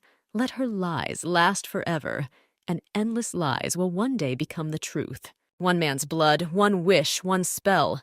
Now she begged Walpurga to give her the power that had always been hers, that had been taken from her, the power that had always been within her. What she felt now, sadness, no. Her heart was beating too fast for sadness. This is freedom. You must always move forward as she did. And then she will be able to defeat what will try to break her. Rosen promised that she would live until her lies became the truth for her eternal victory. A few months later, Ian arrived at the Imperial Palace in Malin. A beautiful woman sat in a chair and greeted Ian for how long they had not met. It seems since their time at the academy. Ian turned to his childhood friend, Your Majesty. As befits her title, the girl asked what her old friend wanted to say. Ian calmly and measuredly replied that he was leaving. The girl, feeling sad, asked where she was leaving and received the answer that she was coming from everywhere. There was a questioning silence. Then Ian asked that he also be stripped of his knighthood, which he did not deserve, given what had happened. The young empress repeated his words with her finger. Well, yes, the generals talked a lot about him. If he were an ordinary officer, he would have been executed long ago without a shadow of a doubt. But throughout the war, they made him a national hero. And now they will expose themselves to ridicule if he were executed. He continues to claim that it is his fault. He claims that he is ready to bear any punishment. But none of these generals could find a worthy punishment. The girl, without taking her eyes off Ian, added that there was even a fight there, but it never came to a military tribunal. Then she took the newspaper with his and Rosen's photo on the front page and said that she wanted to know the truth. She read the title, Ian Connor Fell in Love with a Witch. Then another Ian Connor went mad during the war. A broken man. The decline of our war hero, smiling and scanning her old friend with her eyes. The girl asked what he himself thought about these headlines. Ian tensed, and she really enjoyed it. But the answer simply killed her. In a monotonous voice, the man said that there was no opinion on this matter. Well, maybe he was broken. He had already made an appointment with the doctor. Finally, female curiosity burst out, and the girl asked directly whether it was true that there was something between him and that prisoner. Well, this is just a novel of the century. All the newspapers are full of it. But Ian was silent, and his appearance said that there would be no revelation of the secrets of the heart. The girl sighed sadly. Well, he could have told her, not strangers. Although she is an empress without real power, she can still help, especially to her childhood friend. But Ian briefly replied that there was nothing to tell.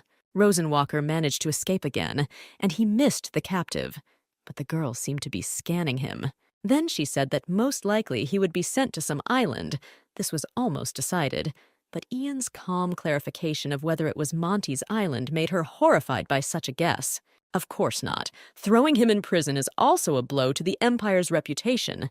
Let's pretend that he is suffering from a minor illness. And Ian needs peace, and they will send him to some island not far from the mainland. After 10 years of battles, rest would not hurt. But then she sighed and lowered her head. No, stop pretending. This is exile and imprisonment. She thought that this could put an end to his career as a hero, but it was still disrespectful to him. Ian replied that he didn't care. Then the girl noticed that most likely this wouldn't happen. Everything would calm down in a couple of years. Years of service cannot be crossed out by such a trifle. Ian stood calm and calm. She asked what he was thinking about. When asked if he could be frank, the girl told him not to deny himself anything. Then Ian asked for a decade in prison. A couple of years is not enough. He wants to quit. As Her Majesty said, in a couple of years, everyone will forget about him. And he would never fly again. Ian was going to fly only as a hobby.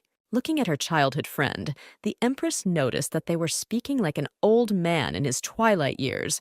But Ian confirmed that he had spent a lot of resources long ago and was tired.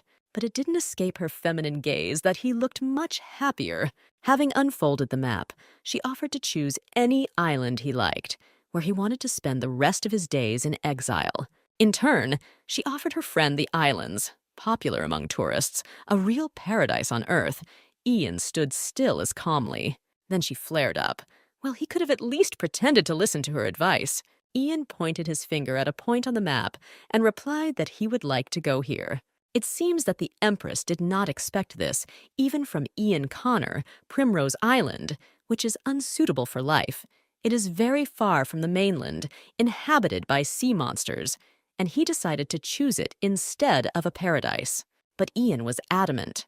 Then she asked if this had anything to do with the fact that this island was located next to the mythical island of Walpurgis. Just an incredible coincidence, she summed up. But he was still silent. Then the girl made him promise that he would not fly over Talus. Her Majesty has nothing to worry about, Ian assured her. And looking at the newspaper headline, "The Decline of a War Hero," she said that it was hard to believe. This is not a sunset, but rather a landing, and wishing him good luck, she let Ian go. Ian Connor walked down the corridor of the Imperial Palace towards his new life. Rosen threw a magic coin into the fountain in the yard and made a wish for the first time in his life. A year later, a ship docked at Primrose Island and visited there once a month. The blonde guy cursed for such a long way, but they were finally there. He scratched the back of his head. This damn island, you can't get used to such wilderness. Henry Revel came to visit a friend who had been living on this island for a year. And why Ian was brought into this wilderness, and even bought a house in the most remote corner of the island, is some kind of nightmare. He knocked, but no one opened it. As it turned out, it was not locked. Henry entered and saw Ian reading a book with a cup of coffee. Henry began to scold his friend for his carelessness, because he told him to close the door and not care if the island was almost deserted. Ian calmed the heated Henry. He had come to reprimand him. Ian Connor stood still with the same imperturbable expression. Henry joked that no one else would come to Ian except him. Who else would visit him in this wilderness? He quipped that Ian could admit how much he missed his old friend. He could die from boredom. But Ian replied that he could go home. It didn't matter to him, but Henry reminded him that he couldn't leave earlier than in a month. There were no ships at all, only one coming once a month. Then the conversation turned to Ian's property in the capital. The man confirmed that he had sold everything. And why did he need property there in his current situation? Henry was very curious what the locals thought of Ian, a handsome, lonely soldier with a dark past living alone. Ian remembered as soon as he arrived and was offered this house with a sea view. He immediately liked it. The elderly couple wondered if this house wasn't too run down for a man like Ian, but he replied that everything suited him. He didn't need the estate. The couple raised the topic of Ian's marital status, saying that it would be quite suitable for a single man. After all, he was lonely, amazed at how it was possible to be alone with such appearance. Looking at the ocean, Ian said that he had someone. The woman was surprised. "Where's the young lady? Why didn't she come? The island is deserted, but it's just the thing for a young couple." While Ian looked thoughtfully into the distance, the elderly couple argued that he was 100% alone. They broke up, and he was healing a broken heart. But Henry Ian didn't tell me this. He just replied that he should mind his own business. He was indignant. He was worried about his friend. Ian asked how Henry's rehabilitation was going. He replied that if he failed the pilot test again, he would spend the rest of his days on ships as a father, and this was not an option at all. But if you don't succeed as a pilot, then becoming a drill sergeant and making fun of the new guys is also a good idea. Henry asked if Ian was flying. He said that he couldn't see that there was a plane in the yard. He quipped that what was standing in the yard could hardly be called an airplane. Could this wreck actually fly? Ian admitted that he had not flown yet. Then Henry joked with his friend that if he was holding this junk, it meant he was waiting for someone to fly. In turn, Henry showed a photo of Leah. The girl is already attending preparatory courses at the academy. She doesn't understand the word no. She raved about the military academy. She said since Uncle Henry got in, why shouldn't she? And whoever has such a stubborn character, we can only hope that she doesn't join the Air Force. But Henry wanted to show his former boss something else important.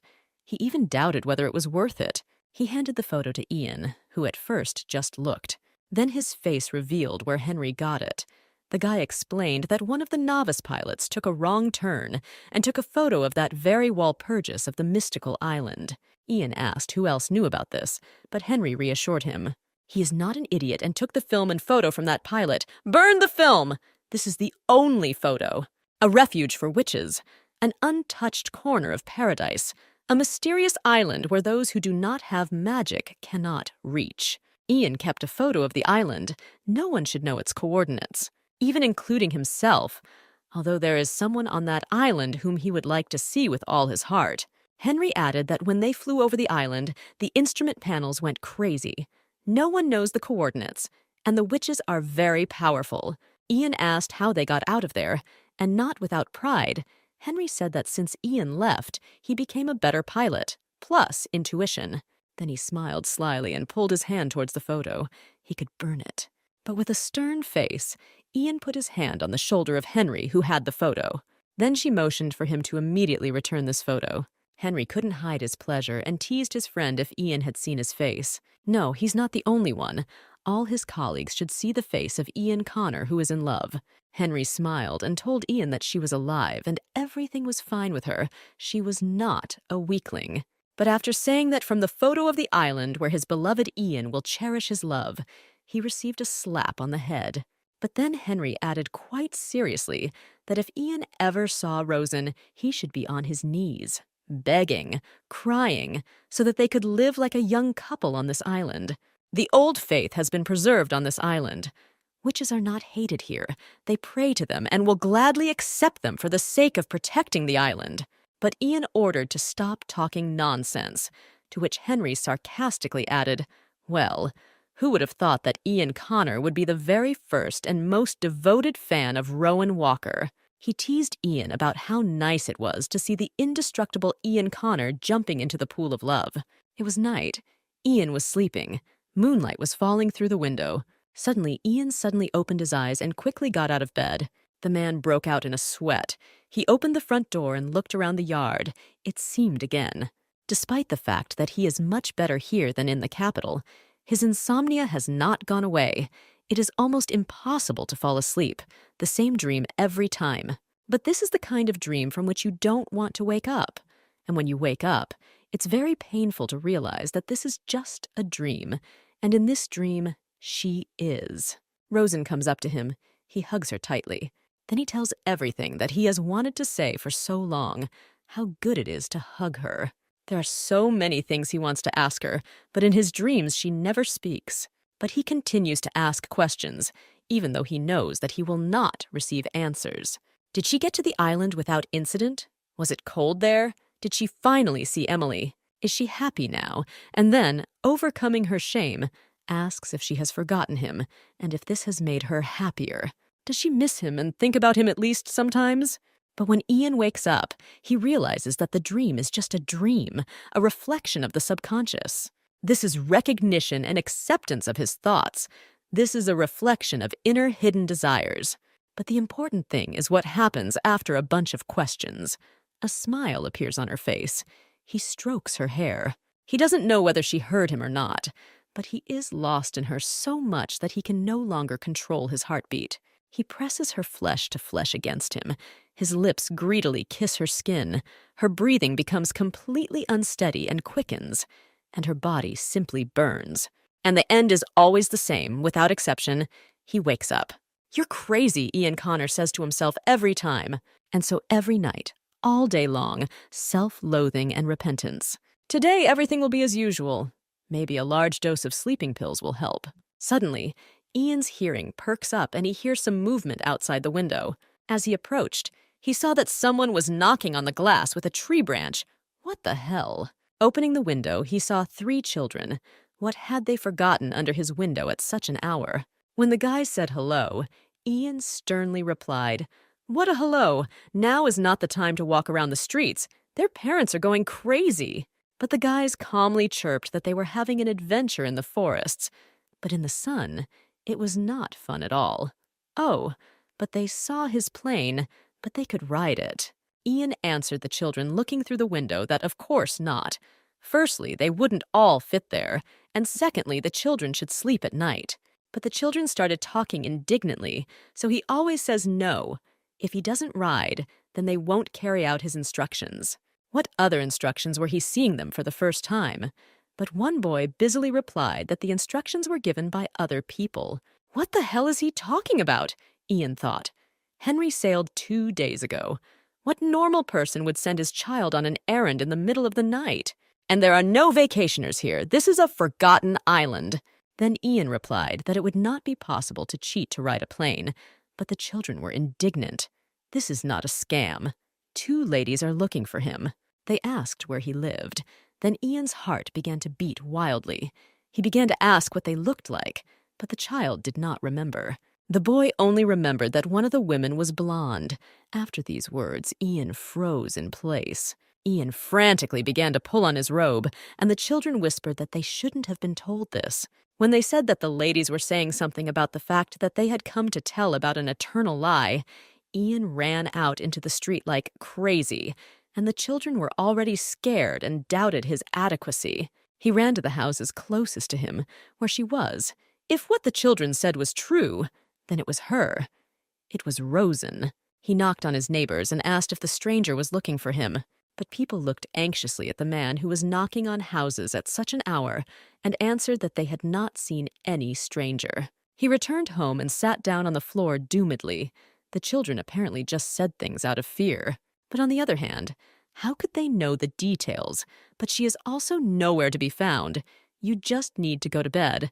Although the chances of falling asleep are 0. She came up from behind and hugged him tenderly, smiling. Ian winced when he heard "Hello, Ian Connor." He apparently fell asleep again, but it's strange when he did, and she says, "This has never happened before." With some kind of numbness and horror, he looked at the vision without saying anything. Rosen asked in disappointment what was wrong with his face. Where was the joyful smile? She thought he would not find a place for himself out of happiness. But Ian said gloomily that if this was a dream, he would like to wake up. It hurts him so much when he wakes up, so let him go. Now she stood in complete bewilderment. "It's incredible," the girl exclaimed. Now that she is personally present here, he doesn't believe that it's her, but at least he knows what she had to go through to get here and kissed Ian as a sign of confirmation. Remember, they promised each other that they would meet, and now she can tell him that she loves him. And these words were spoken with a clear conscience. She also missed her very much. Not believing in this happiness, Ian kissed her, and Rosen remembered that Emily was waiting outside and it was cold there. All Ian Connor could say was gratitude for the fact that she returned to him. This could truly be called a landing. Rosen was really looking forward to this honeymoon, but the rules of Walpurgis made their own adjustments. A witch's apprentice is not allowed to stay on the island 2 nights in a row. And Rosen was no exception. They spent the whole day together, and the next day Emily took her away, leaving Ian with a dog who needed help and an owner. Walpurgis isn't that harsh, actually. Rosen could have stayed if Emily had allowed it. It was hard for them to part, but as training progressed, the weekends would increase. The girl was getting dressed, and Ian handed her the bag he had packed for her. Rosen asked if he was really okay with this. One night is enough for him, but Ian, kissing her, said that he didn't say that it was enough for him. He was just able to wait, that's all. Emily yelled at Rosen to hurry up. They had to go. Rosen shouted to Ian that she would be back soon, and Emily glared at him with a derogatory look. Oh, it looks like Emily is still wary and doesn't trust him. Ian smiled as he watched them go. It looks like she really is like Rosen's sister. But he did not expect that Emily soon appeared at his house. Rosen wasn't there, and Emily was looking at him with a piercing gaze. Ian could not have imagined that Emily would come to talk to him so soon. Entering the house, she said that Rosen would not appear for some time. She sent her for a walk with the dog that lives in his garden. And Rosen really stands up for him and keeps telling him to be gentle with him. Still looking at him suspiciously, she offered to talk face to face. Ian had just prepared dinner and put it on the table. They sat in silence. No one knew where to start the conversation. The tension increased. Finally, Emily introduced herself. Although she was sure that he knew who she was, the man bowed politely and said his name. She said that she had heard a lot about him. He was something of a celebrity. And then Ian thought that probably for the first time in his life he missed Henry so much. If he were here, there would definitely be no awkward silence. This disapproving look of hers, as if she dreams of finding a flaw in him. But Ian understood everything, knowing how Rosen had suffered at the hands of men. Then Emily, in the tone of an inspector, asked if it was his plane in the yard, and he bought it with his own money. Ian confirmed that he was receiving a pension after his dismissal, and also inherited a small inheritance. He was sitting on pins and needles. He had never felt this way before, even standing in front of the highest ranks of the army. Of course, he didn't need to impress any of them. Sternly, Emily asked if he drinks. Ian replied that he didn't like booze, but he could have a glass with it. "It's a treat for the ears," Emily replied, taking a bottle out of her bag. At the same time, the girl said that alcohol was the cause of many troubles, both for herself and for Rosen. Ian, still nervous, replied that he had heard a lot. Pouring wine into glasses and smiling clearly unkindly, she said, so he had heard a lot. They drank a sip. Emily continued her interrogation by turning to his hobby. Ian replied that this was probably aircraft maintenance, and he was also working on a textbook for pilots. An order came in, so he writes a little. Emily still looked at him suspiciously. Then Ian, like a schoolboy during an exam, added that he also liked to read newspapers. Emily decided to dig deeper. But doesn't he like to gamble, horse races and all that? But Ian replied that he is not very good at games and prefers to avoid them. Emily went through the food. It was very tasty, the housekeeper cooks, but Ian replied that he cooks himself. Afterwards, the interrogation turned to the topic of whether he smokes. The man reported that he used to smoke, but has now quit and does not see the need to smoke. Emily was clearly losing her temper. She slammed the glass down on the table and barked that he knew about Rosen. Ian was wondering how best to answer. He never knew Rowan as well as Emily, so he said that he just loved her very much. And he loved for much longer than she probably thought. But he understands that he will have to wait a lot. But he can handle it. "And he can wait forever, if necessary," he added with a charming smile.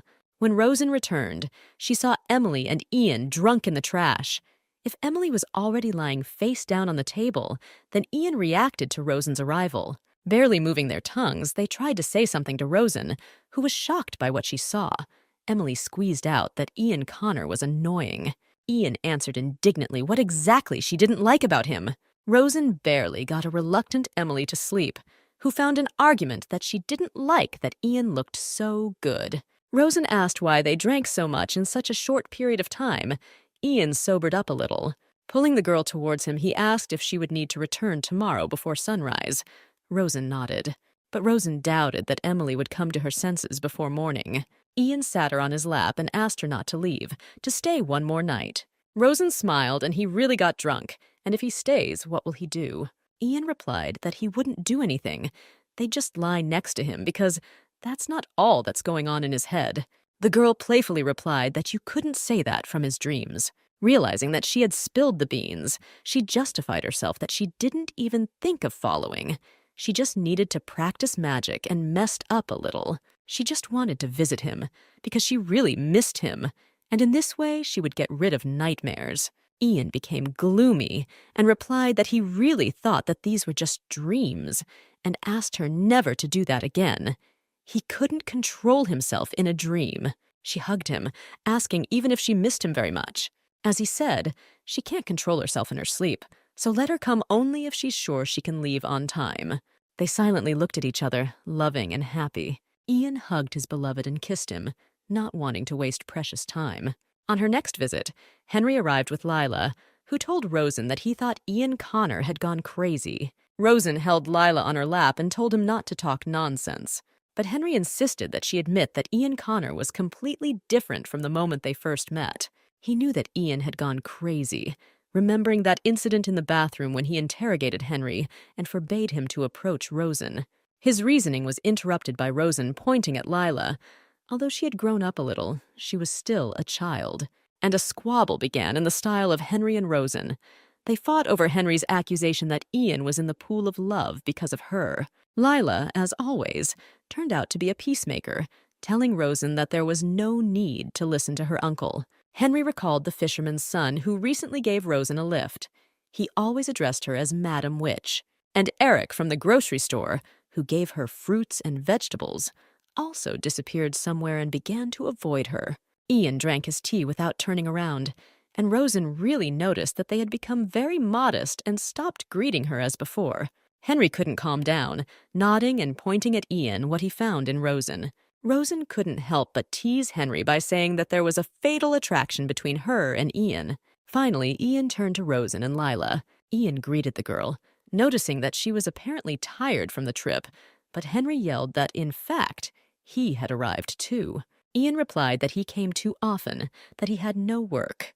Then Henry was indignant, but as soon as the tongue turns to say such things, he brought Lila, to which the girl interjected that she could ride alone. Rosen and Lila started talking about the plane.